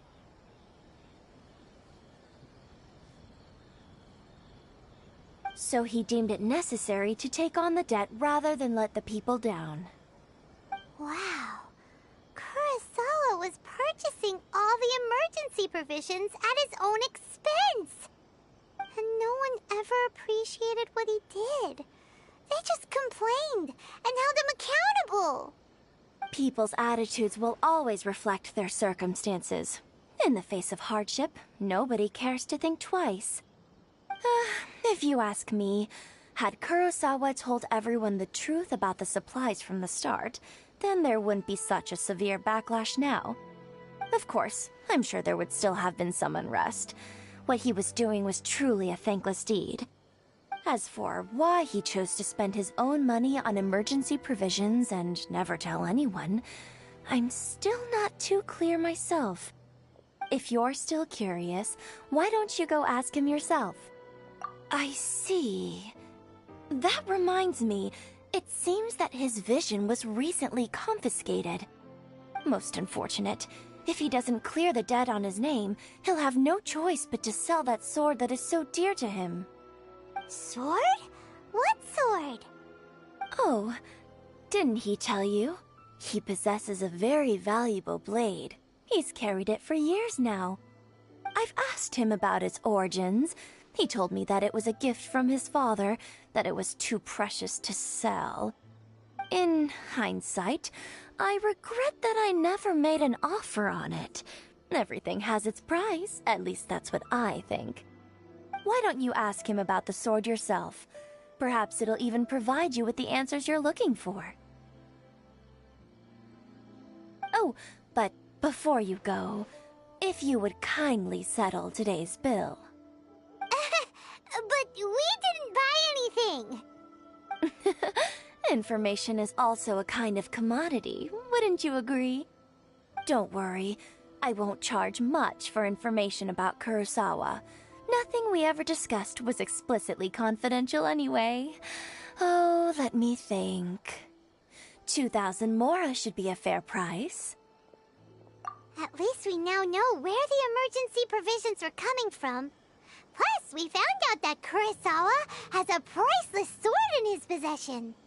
Let's go talk to Kurosawa again, and see if he can remember anything.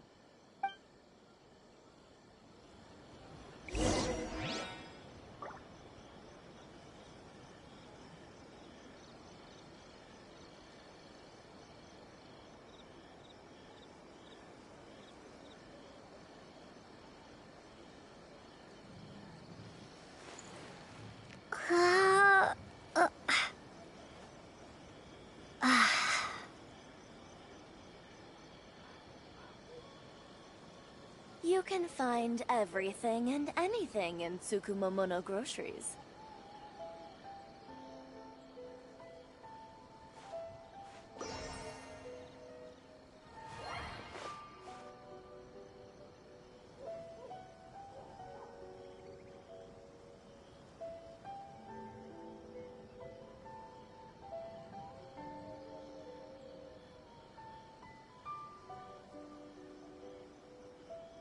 You can find everything and anything in Tsukumomono groceries.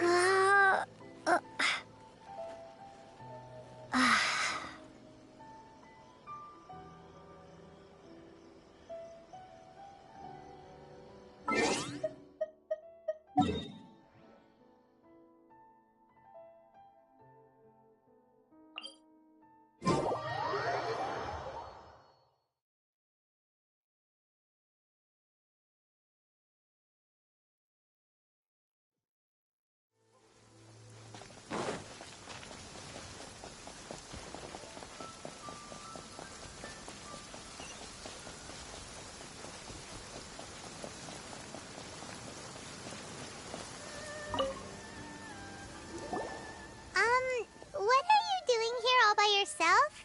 Where did those other two go? I presented them with a choice. Either they left or I drew my sword. They left. It turned out to be a real time saver, actually. Perhaps I should start using it more often. Did you manage to track down the treasure hoarders? Everything I said was true, right?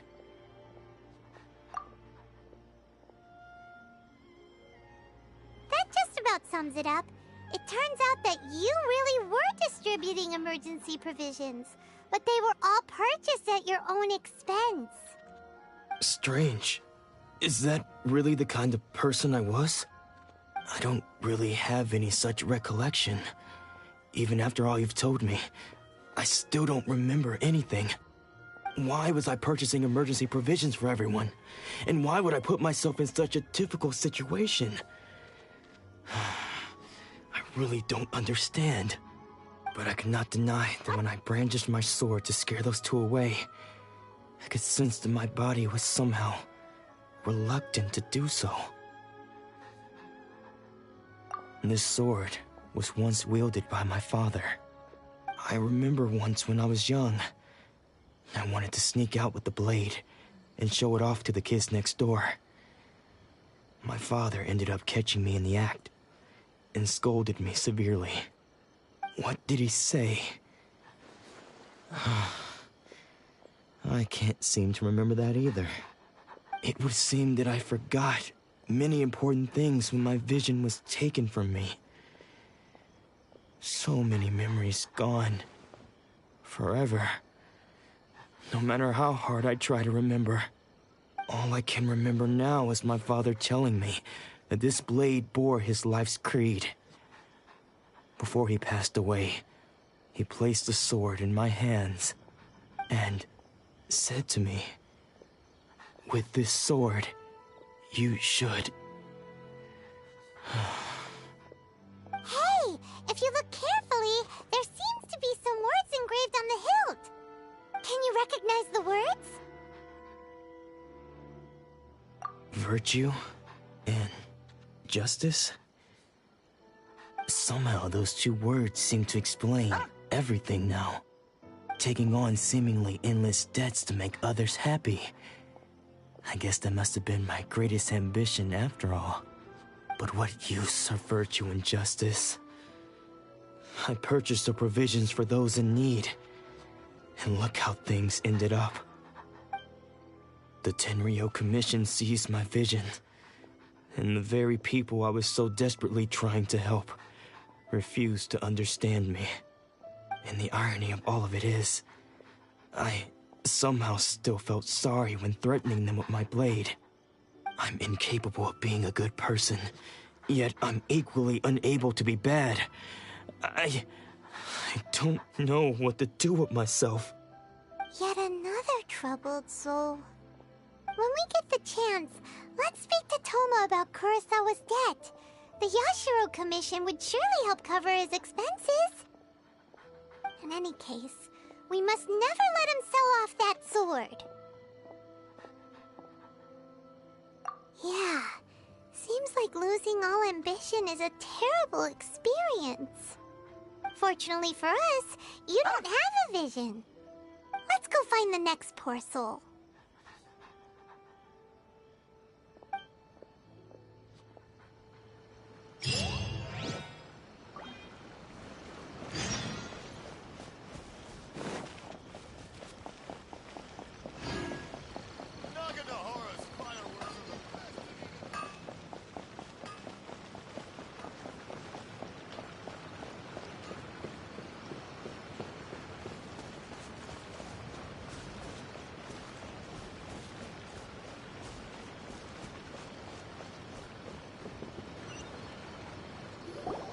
The third person who had their vision taken is supposed to be a famous sword master around these parts.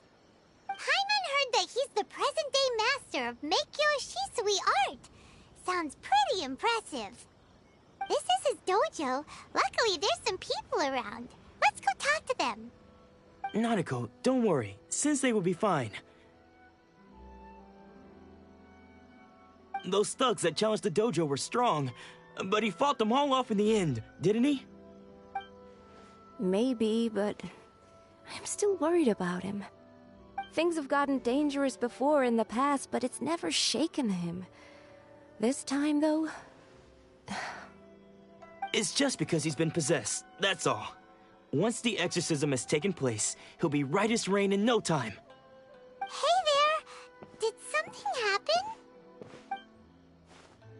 Who are you? I don't care whether you're trespassers or just here to harass us while Sensei is impaired. Get out of here immediately! Don't make me draw my blade, or you won't live to regret it. No! You got it so wrong! We just came here to... Disciples? Yep! We've heard all about the mighty master of Meikyo Shisui art. It's the whole reason we came all this way, to seek him out and ask him to train us. But then we got here and overheard you talking about how he got possessed or something? From the way you're dressed, it doesn't look like you're from around here. Please, accept my apologies. We've had so many people trying to cause us trouble recently that we're on high alert.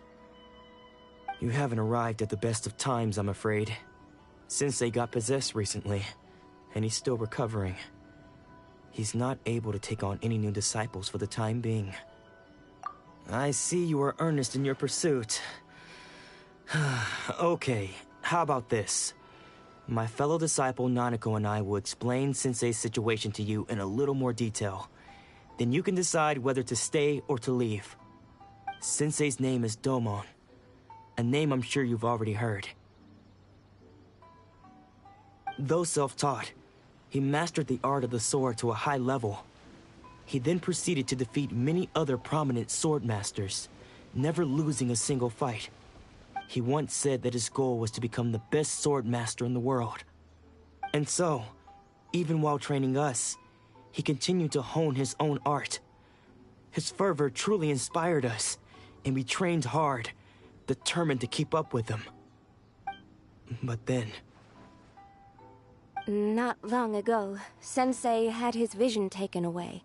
He hasn't been the same since. He says the strangest things over and over, and he refuses to let us train. Junya and I have discussed it, and we both think that he's been possessed by an evil spirit. So we've asked the shrine maidens from the Grand Narukami Shrine to perform an exorcism. But if I'm honest, I still have my doubts over whether he'll completely recover. The Grand Narukami Shrine? What's that? You haven't heard of it? It's the largest shrine on Narukami Island. The head shrine maiden is reputed to have very close ties with the almighty Shogun herself. Not that we'd have any means of involving the head shrine maiden, of course. But even one of the ordinary shrine maidens from the Grand Narukami Shrine would have clear power and authority to perform an exorcism. So don't worry, Nanako. Sensei is going to be just fine. The exorcism will take place this evening. You're both more than welcome to come and watch if you're interested. So, losing your vision can cause possession? Guess we should come back this evening and see for ourselves.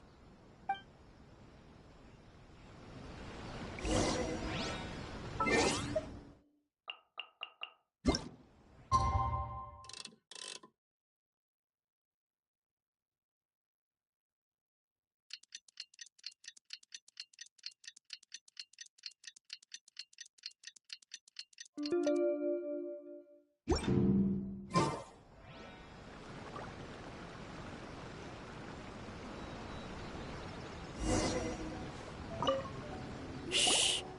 So you decided to come. It's a good thing you didn't arrive any earlier. You would have had to witness Sensei in one of his fits of madness. Just now, when Nanako was attending to him, she heard him whispering a few names to himself. When she asked him who the people were, he suddenly looked panic-stricken and pushed her away. It looked like he was in great distress. He was covering his ears and looking frantically around him with bloodshot eyes. All the while he kept calling those names. Some of them we knew, others we didn't recognize. But they all seemed to be the names of sword masters he had defeated in the past. One of them was Anzai. He used to be a fellow disciple of Sensei's. His senior, in fact. But Sensei defeated him in a duel many years ago, and he has been a wanderer ever since. Sensei wouldn't stop calling his name. Thankfully, the shrine maidens managed to subdue him, so the exorcism can finally continue. The ritual has now begun. All we can do is patiently await the result. Here's hoping Sensei will be back to his normal self very soon. Please, excuse me for a moment while I fetch some water. If he wakes up, he is sure to be thirsty.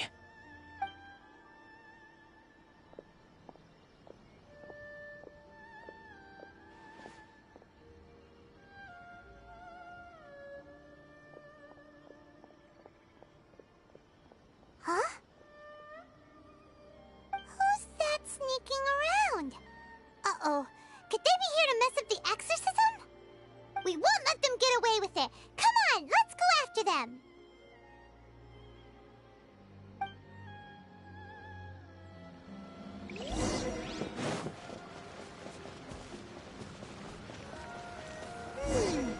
Seems they aren't here. Should we keep going further up?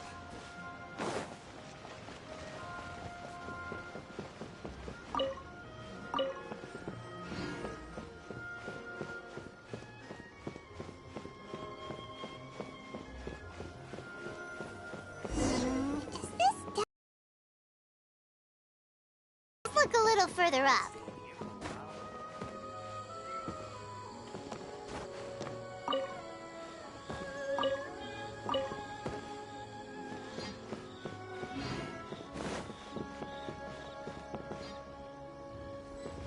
Aha! Suspicious person sighted! That's gotta be it! How did you catch up with me So quickly. Are you sure you're Domon's disciples? You move even quicker than he does. Unless... I guess it's been a few years. Maybe his skills have improved again. Excuse me? We're the ones asking the questions here. First off, who are you? And what are you doing sneaking around these parts? You seem like bad news, mister. Bad news? I'll have you know I trained side by side with Domon back in the day, long before you ever showed up. I don't care to talk about that time anymore. But if you must know, I am Domon's senior. His senior? Wait, that means you must be... Anzai? Yes, that's me. Because I don't wish to see Domon or anyone else associated with him ever again. When we were young, we trained under the same swordmaster, studying Make-Yoshi Sui art together. I had begun training 5 years before him, and everyone looked up to me as a steady and dependable older disciple. Practitioners of Make-Yoshi Sui art seek to achieve stillness of mind, freedom from all agitation. So the majority of disciples are indifferent to rank and reward. I was no exception. But Domon was different. The first thing he did when he joined was go straight to our sensei and ask him, with a beaming smile on his face, how to become the best in the world. Sensei scolded him and told him that the art of the sword should not be used for such vain ends. Sensei said that coveting the title of the best swordmaster, barely days into his training, showed that he had a fickle mind, and that this would impede him from ever mastering the blade. I thought so too at the time, but Domon began making swift progress in his training and even started catching up with me.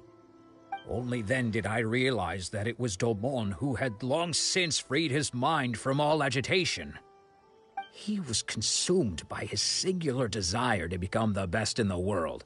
He sought nothing less than perfection in the art of the sword, and nothing could deter him from this goal, no matter what stood in his way.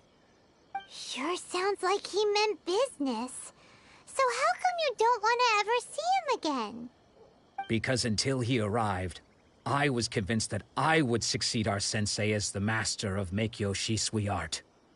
Of all the disciples, I was the most gifted. I had trained the longest. Everyone had high expectations for me.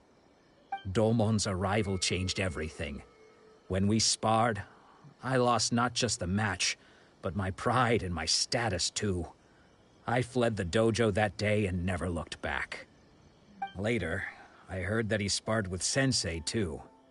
Sensei was advanced in years by then, and unfortunately that match used up every last ounce of energy in his body. After that, I wanted nothing further to do with him.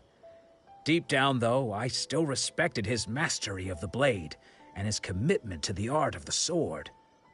So, when I heard rumors that he had lost his mind, my first reaction was to dismiss them as false.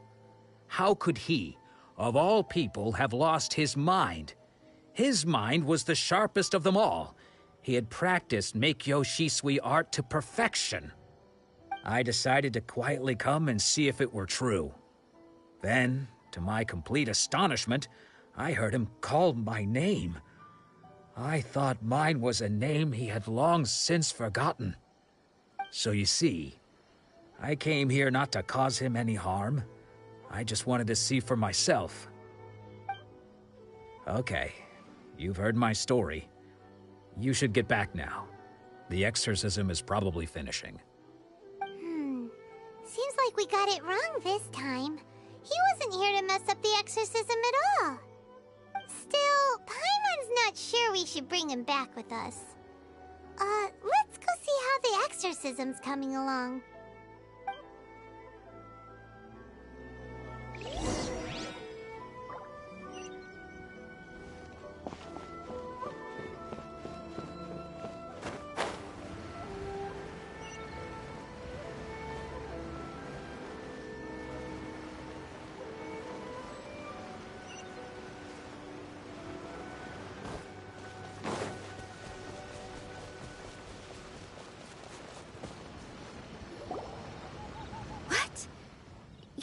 he isn't possessed? Does that mean he's just lost his mind? But how is that possible? No, I refuse to believe it. Something's clearly wrong. Nanako, please. Try not to get agitated. I am sorry. With what powers I have, I can find no sign of any malignant spirit having possessed Domon. But spirits may take a myriad of forms in this world, many of which I cannot claim to have witnessed myself. Thus, I dare not rule out possession with complete certainty. And all is certainly not lost, for I received word not long ago that Lady Yai has taken an interest in your sensei's case. Lady Yai? Is that the same Lady Yai that I think you mean? The head shrine maiden of the Grand Narukami Shrine? That's wonderful news! Then Sensei will be sure to recover. Correct. Lady Yai is most knowledgeable indeed, and has abundant experience in the exorcism of evil spirits and aversion of great calamities.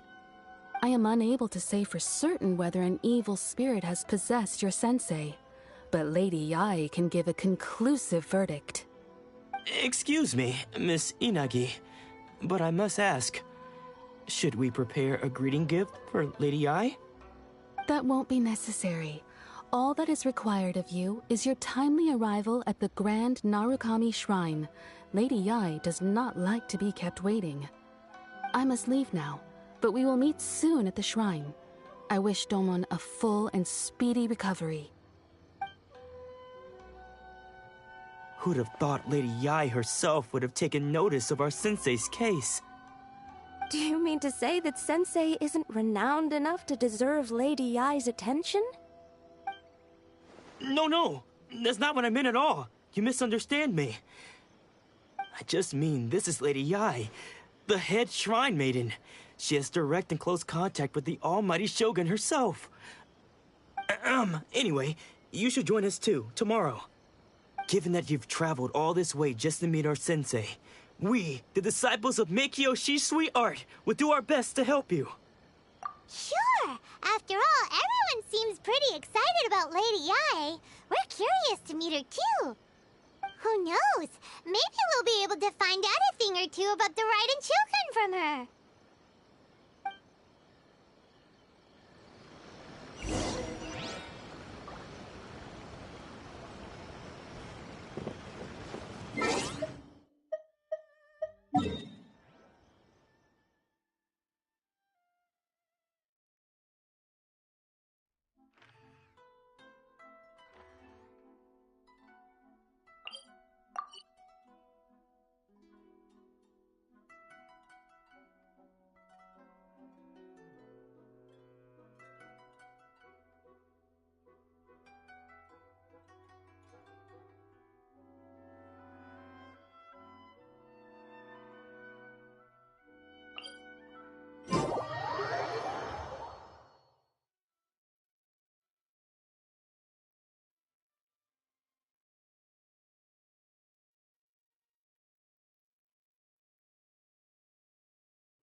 I'll keep this close.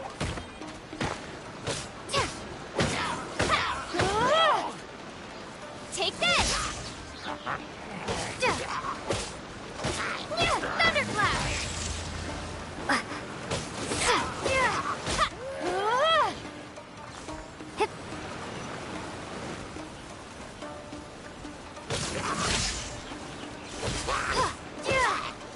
With sword comes shadow.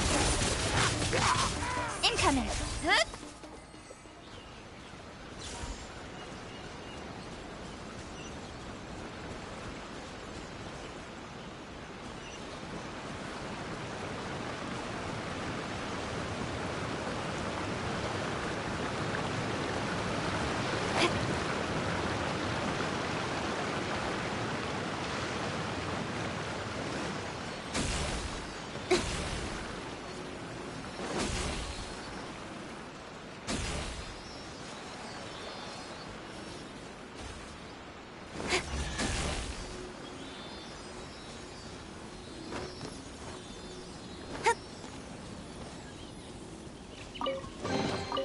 That's everything.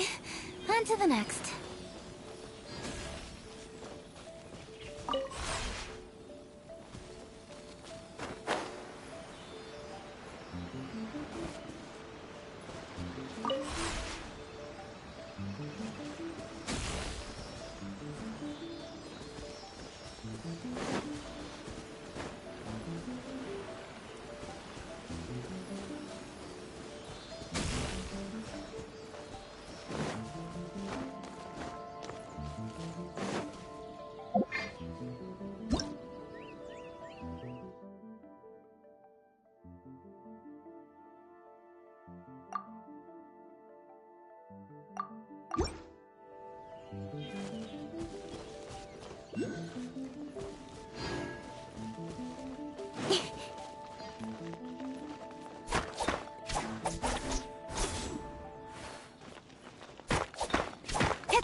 Incoming!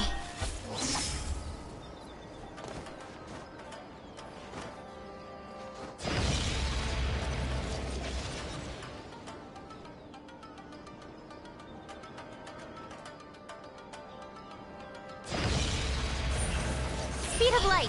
Hey!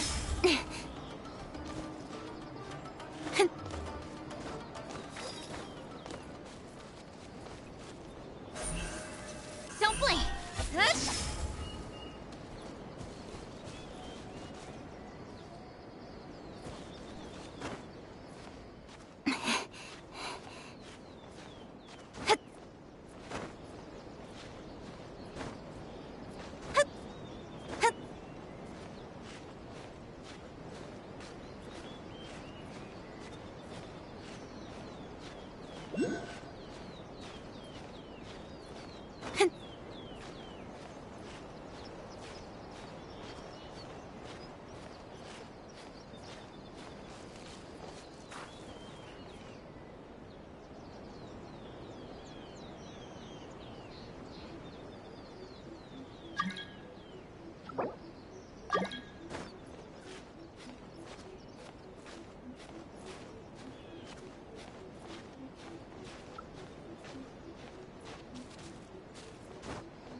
taking off.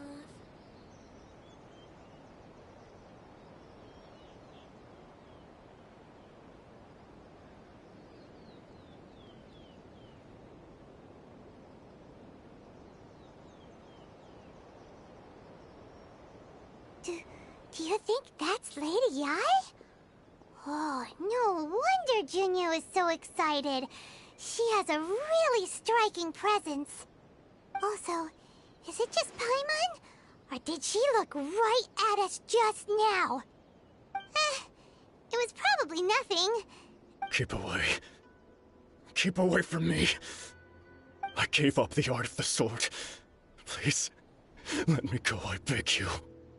As you can see, Lady Yi, Domon has persisted in this state for some time now. He appears to see those who have lost to him in duels past, gathered all around him to persecute him. Lady Yi, it must be a possession, right? This is nothing like him at all. In the past, no matter what came his way, he would always face it with a confident smile. I'm sorry. It is clear to me that your sensei is not possessed by any evil spirit. But then does that mean he... Yes. This is a change in the person himself. Unable to cope with the tremendous pressure he was under, he suffered a spiritual collapse. With his wits impaired, he finally descended into madness. As one who is thrown into the sea, though he fights back desperately against his predicament, it does nothing to prevent his descent into the depths. As for what has triggered this change, I believe it must be the loss of his vision. For to be stripped of one's vision is to be stripped of one's ambition. Stripped of his ambition? But Lady Yi, even without his ambition, why should he suffer such a dramatic change? How does that explain his descent into madness? Your school practices Meikyo Shisui art, does it not? Stillness of mind, freedom from all agitation. What a fine notion that would be if any in this world could ever hope to achieve it. There was once one who claimed to be indifferent to rank and reward, and who fled enraged when defeated by his junior. And then there was an aged swordmaster who was aggrieved enough that he crossed blades with a disciple he himself had taught. Then, what of the one who crossed blades with his own sensei and beloved fellow disciple, and defeated them both? Can one truly remain unagitated, of still mind in moments such as these? Lady Yi, I'm not sure I understand. The path of the swordmaster is filled with twists and turns. It is no small undertaking to pursue the position of greatest swordmaster in the world. It requires one to take their sword firmly in both hands and cut down the hopes and dreams of others, even those of one's closest companions. Only a deep commitment to his ambition to become the best made it possible for him to rise above the pain of these encounters, to focus on the way ahead. When that ambition disappeared, he began to doubt himself. As he battled his growing anxiety, he slowly descended into the state you see him in now. Much like a certain fatally flawed friend of mine. Poor Sensei. To think he's been suffering so greatly. I'm sorry. It's all my fault. Father, Sensei, Anzai. That's enough. Huh? Isn't that Anzai? Where did he come from? Did he follow us the whole way here? Anzai, why are there two of you? Is that you or a ghost? You're here for revenge, aren't you? I knew it would come. I never should have. You're right to assume that my feelings towards you are far from kindly. But I didn't come here to settle a score. It's been so long now that I made peace with it years ago. You did nothing wrong that day. I couldn't face the humiliation. That's why I ran. I don't think most of the people you beat along the way would hold it against you. On the contrary, when you cut our ambitions short, we entrusted them to you. in the hopes that they might carry you further. Now I know that we can't place our hopes in you any longer, since you've been stripped of your ambitions too. But that is no reason to strip them of theirs. Follow the way of the sword all the way to the highest peak. You taught them that, didn't you? But what if one day, the same thing happens to them? I put everything I had into trying to become the best. But what if it was all a huge mistake right from the start? If there's a chance they'll end up like me one day, I'd rather they stay where they are now than go any further down this path. Have you asked them what they think? Sensei, after you rescued me from the hands of the pirates, I told myself I would follow in your footsteps for the rest of my days. I can't know whether I will suffer in my future as you do now. All I know is that here and now, in the present, I wish to continue. I want to keep going until the day that I can stand before everyone with my head held high and announce that I, like my sensei Domon before me, am a master of Meikyo Shisui art. Nanako's far from the only one. Actually, all of us think that way. Goodness. Well, You see? You can place the ambition you once had in their hands. Being stripped of your ambition is something that's never happened to me, so I can't claim to understand it. But I do know what it feels like to have your ambitions crushed. That's what happened on the day that you so effortlessly defeated me. So, just as I once placed my ambitions onto you, it is time for you to release yours into their custody. You are not in the same position that I was. When I left, I had nothing to my name. But you have a great number of worthy disciples. I understand. I'm sorry to have made you worry for me, and for the state of Meikyo Shisui art. I no longer have the resolve to become the best in the world. The emptiness and suffering inside of me will not abate, so I cannot hope to still my mind and be free of agitation. But as your sensei, I shall commit to imparting unto you everything I have learned in my life so far. This is my promise. And I humbly ask Anzai, my senior, to hold me to my word. You can count on that. I'd be checking in on you occasionally anyway, just to make sure you hadn't lost your mind again. But I am now used to the life of a wanderer. I do not belong in the dojo anymore, so I will simply stop by once in a while to make sure you aren't cutting any corners with them. Well, don't just stand there staring at me. Say thank you to Lady Yai and then get yourself back home.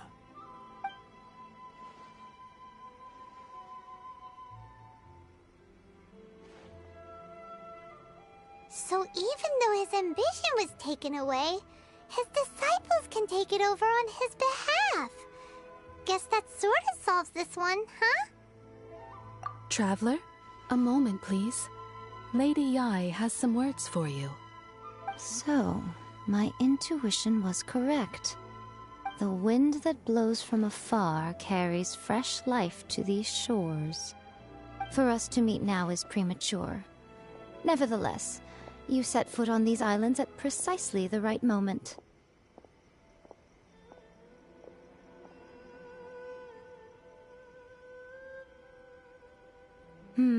I have high hopes for you, child. Don't disappoint me. Ooh, Lady Yai seems to have taken a real interest in you. She seems super mysterious. Paimon's so curious what she really meant by all that. We can come back to it another time.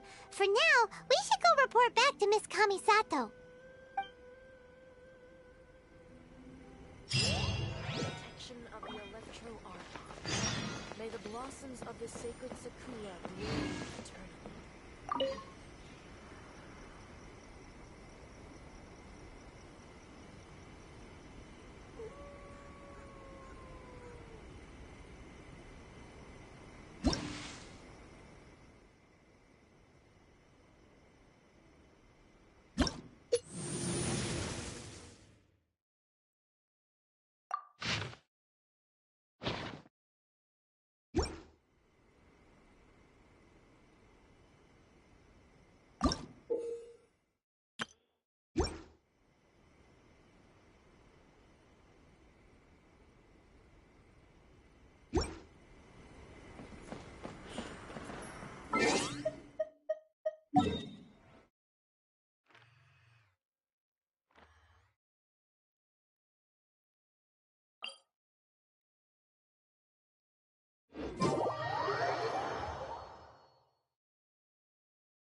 Oh,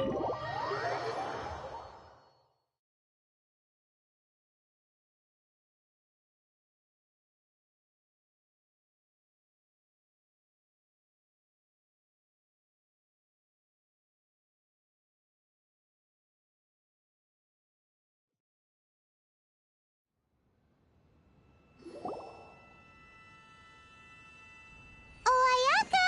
Guess who fulfilled all your wishes? Huh? Ayaka! Huh? Huh? Huh?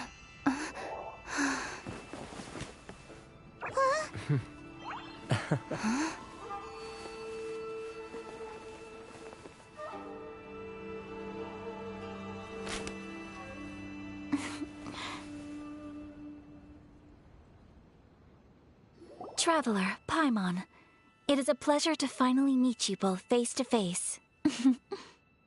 I have heard all about how you helped our three friends. My sincerest thanks to you. Yeah. Short of getting them their visions back, it seems like there's no way to really help them. Ayaka, how come this time you get to come out and meet us in person?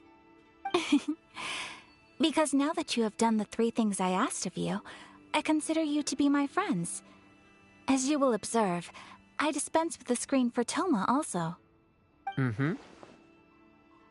Wait a second. But isn't Toma your, servant?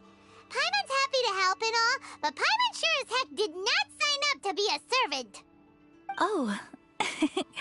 Paimon, you are most entertaining. Toma is first and foremost my friend, and was so before he ever became my attendant. Oh, okay then. Ayaka, you seem pretty different out in the open compared to how you are behind the screen. Alright, we can be friends. Thank you both kindly. Back to the matter at hand. You have now witnessed the pain of those deprived of their visions. What are your feelings on what you have seen?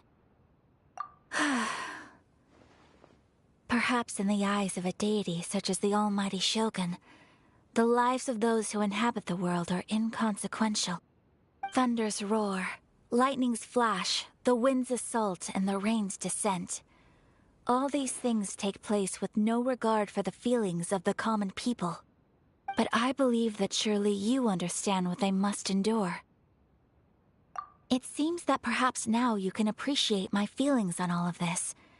In which case, perhaps you would be willing to reconsider your stance? You will? Really?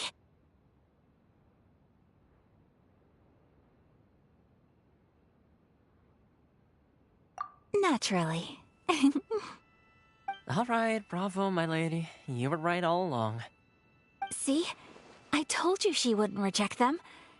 I'd placed my trust in the right person after all. Now then, given that the remainder of our discussion pertains to matters of a more confidential nature, perhaps we could move to the Komori Tea House?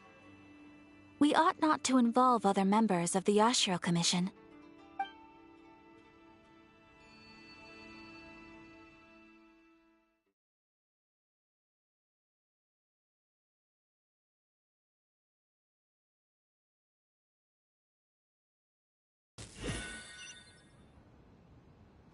Well, here we are again. Please continue without me. I'll keep watch. So, what's the deal with this place anyway? What makes it your favorite meeting spot? This is land that was gifted to the Yashiro Commission by the Shogun. The Kamisato clan has the exclusive right to plan, build, and repair any property on this land, and even to allow or deny managing ceremonial affairs. Oftentimes, it is not appropriate to discuss details in front of bystanders. Oh, Paimon gets it! Gotta keep a bit of mystery, right? Once the number of ceremonial affairs conducted in the city began to decline, our forebears built a tea house here. Only members of the Yashiro Commission are permitted to come and go as they please. Makes sense. Perfect place for a secret base. In any case, we can talk freely here. I presume you have a few questions that you wish to ask me?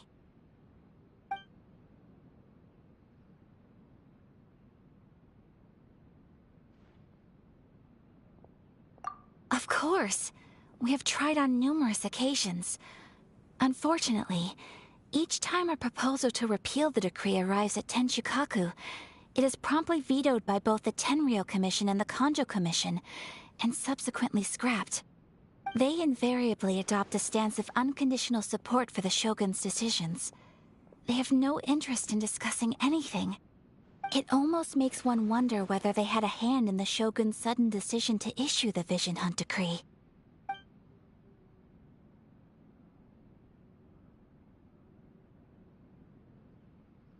The issue is this. For the vast majority of people, the Vision Hunt Decree is something that has no implications whatsoever. After all, it is but a tiny minority of people who receive visions. Moreover, it is not unknown for visions to spark jealousy in others. Because of this, the attitude of most people towards the Vision Hunt Decree is one of indifference. How can they be like that? Paimon's getting mad. Nevertheless, in addition to us, there is also the resistance on Watatsumi Island. Resistance? You mean like an army fighting against the decree? Yes. Many who have lost or fear losing their visions have rallied together under Sangonomiya on Watatsumi Island to form a resistance group. To say a little more about Sangonomiya, historically, there has always been some conflict between them and the shogunate of Narukami Island due to their different belief systems. But I do wonder whether there may be some other agenda behind their resistance movement, beyond merely fighting the Vision Hunt Decree. The almighty Shogun. I've seen her on but only a few occasions, most of them formal ceremonies. She inspires awe, commands respect, and exudes a sense of absolute authority. But as I recall, there was something else about her that struck me even more deeply. It was her almost complete lack of any emotion. In that sense, she appeared to me to be less of a ruler and more of, well, an executive official, I suppose. Focused exclusively on her single goal of implementing eternity, acting accordingly without feeling.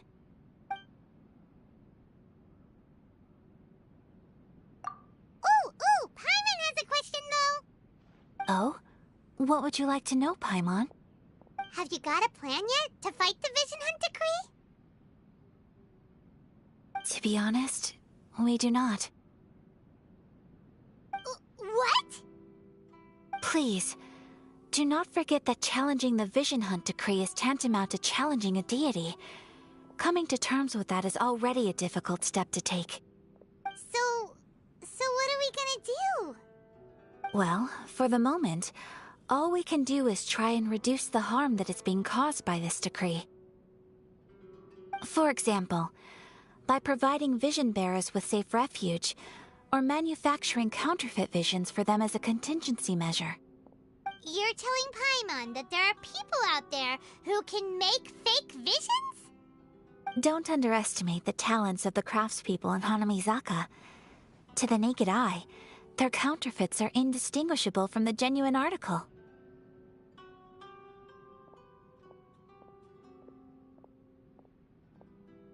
The problem we are facing right now is that Master Masakatsu, who was providing us with counterfeit visions, has recently been arrested by the Tenryou Commission. Darn! So they found out about it? Ugh. Yes.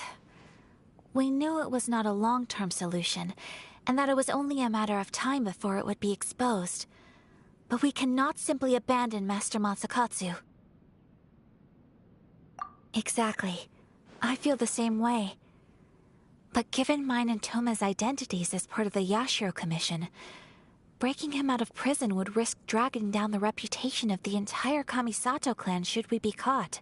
That would only serve to cast suspicion on any future activity we might seek to attempt. By no means do we intend to place the burden of such a task on your shoulders alone. When you are ready, go to Hanamizaka and look for a fireworks shop run by the Naganohara family. There, you will find someone who can help you.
Hey, all finished?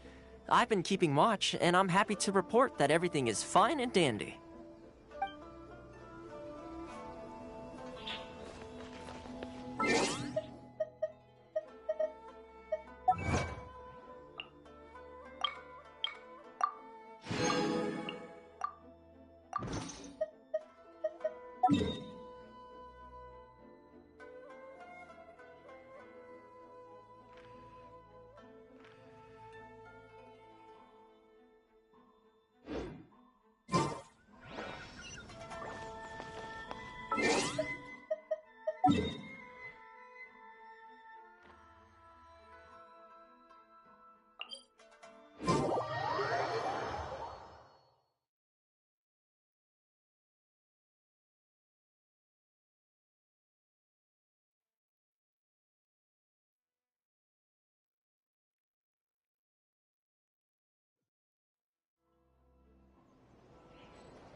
In adventuring, as in business, you always have to seize the opportunity while it's there.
still documented to be seen.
Come on, enough procrastinating. Let's go.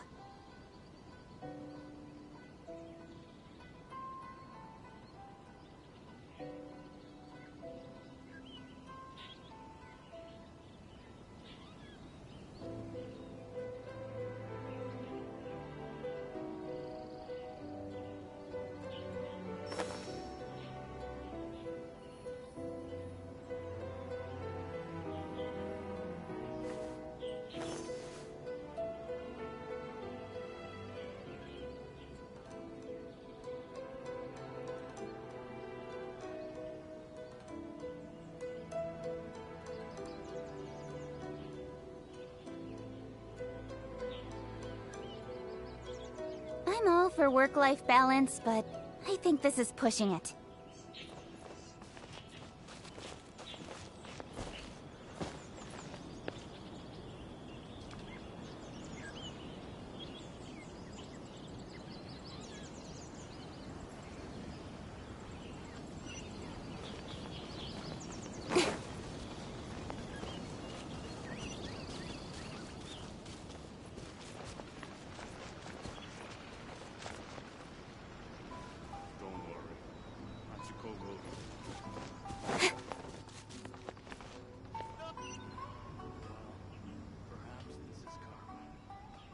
Just hand it over. You don't want any trouble with me.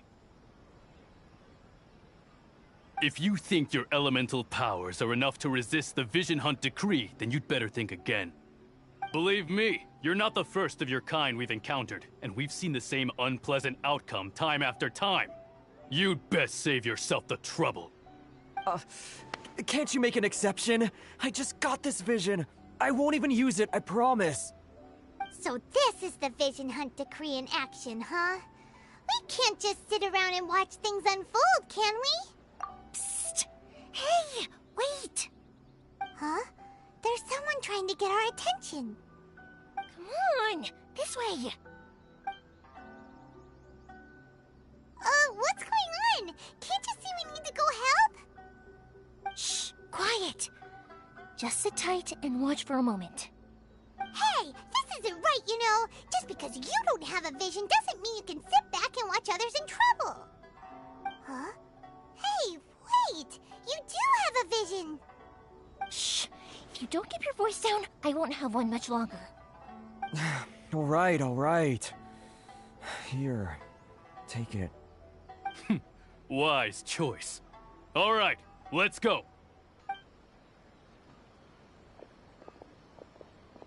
What should we do now? He's already given up his vision. Doesn't he know what could happen to him after losing it? This is your fault. You're the one who stopped us from interfering. Many thanks, Miss Yoimiya. If you hadn't swapped me a fake just now, I'm sure I would have lost it. No worries. You put on quite the convincing performance. Oh, so that's what's going on here. And to think Paimon was about to unleash Paimonial wrath on Miss Yoimiya. Sorry about that. Think nothing of it. I could tell from your reaction we were on the same side. You just didn't know it, you know? Oh, right. Allow me to introduce myself. I'm Yoimiya, the current owner of Naganohara Fireworks. It ain't much, but it's honest work. Great to meet ya. Practically everyone on Hanamizaka knows Yoimiya. She's the queen of the summer festival. Without her and her fireworks, summer on Narukami Island just wouldn't be the same. Whoa, that's quite the introduction. Paimon loves fireworks. It's nice to meet you. Stop it, Hanjiro. You'll embarrass me. As for thanking me, you'd be better off thanking Master Masakatsu. He's the one that gave me the fake visions in the first place. His handiwork allowed me to keep my own vision. Whew, I can't even imagine trying to run the business without it. Ugh. Yes, Master Masakatsu is a good man. It's too bad good people seldom get the recognition they deserve. Master Masakatsu? Huh? Do you guys know him too? You don't say! Then it sounds like the Shirasagi Himegimi has a plan. Awesome! I've been thinking about breaking him out too recently. But if I just march straight in there by myself, I'd probably get Miss Kamisato in a whole heap of trouble. So, what about if I join you instead? Sure, welcome to the team. Ayaka told us to go look for help at a fireworks shop. She must have meant you. Seems like I finally got a new job to do. Besides hiding vision bearers in my shop, that is. So, Master Masakatsu is being held at the police station. I've already surveyed the area and found a way in. Whoa, talk about a reliable source. Seems we've got the right person on our team. Not bad, huh? Let's go as soon as everyone's ready. Don't worry, Master Masakatsu. We're on our way. Time to break him out!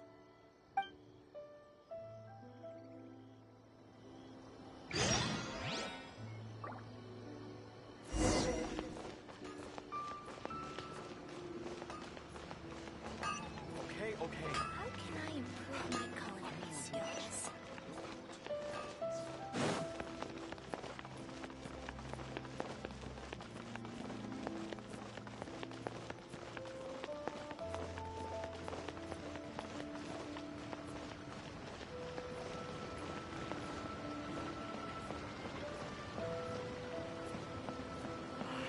Should I report this to my superiors?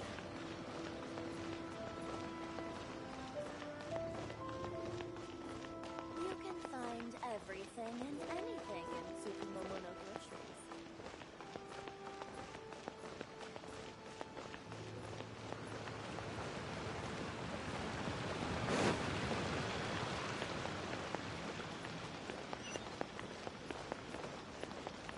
My store is offering the latest in fashion.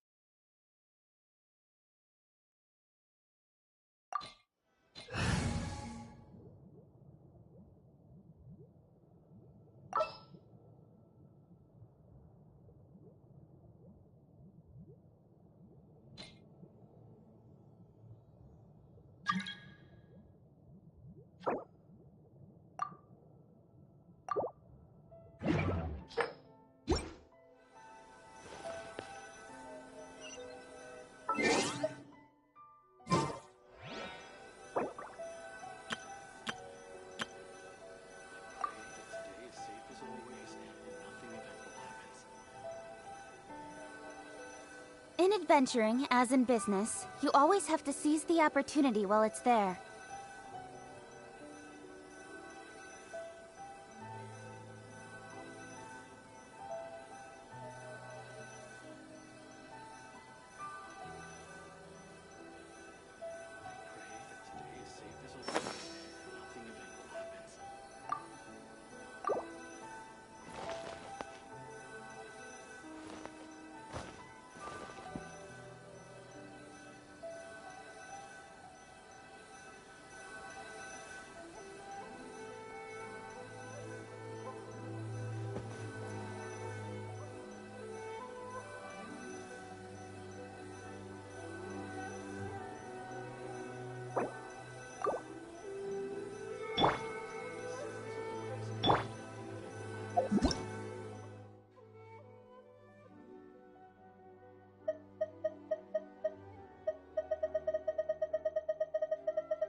legend.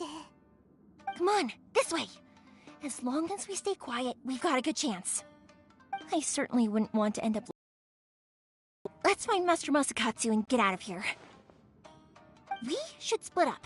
I've got a little present to prepare for Master Masakatsu. I'll be right back. You sure? Alright then. Just be careful not to get caught. You too.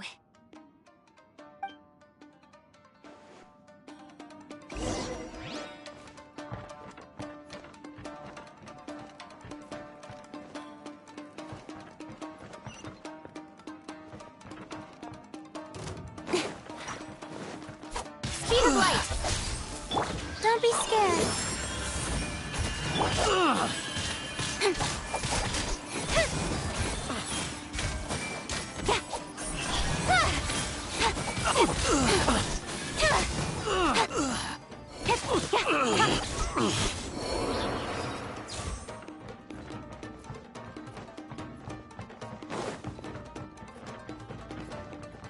Talk about a big door. Seems we need to collect something shaped like Magatama in order to open it.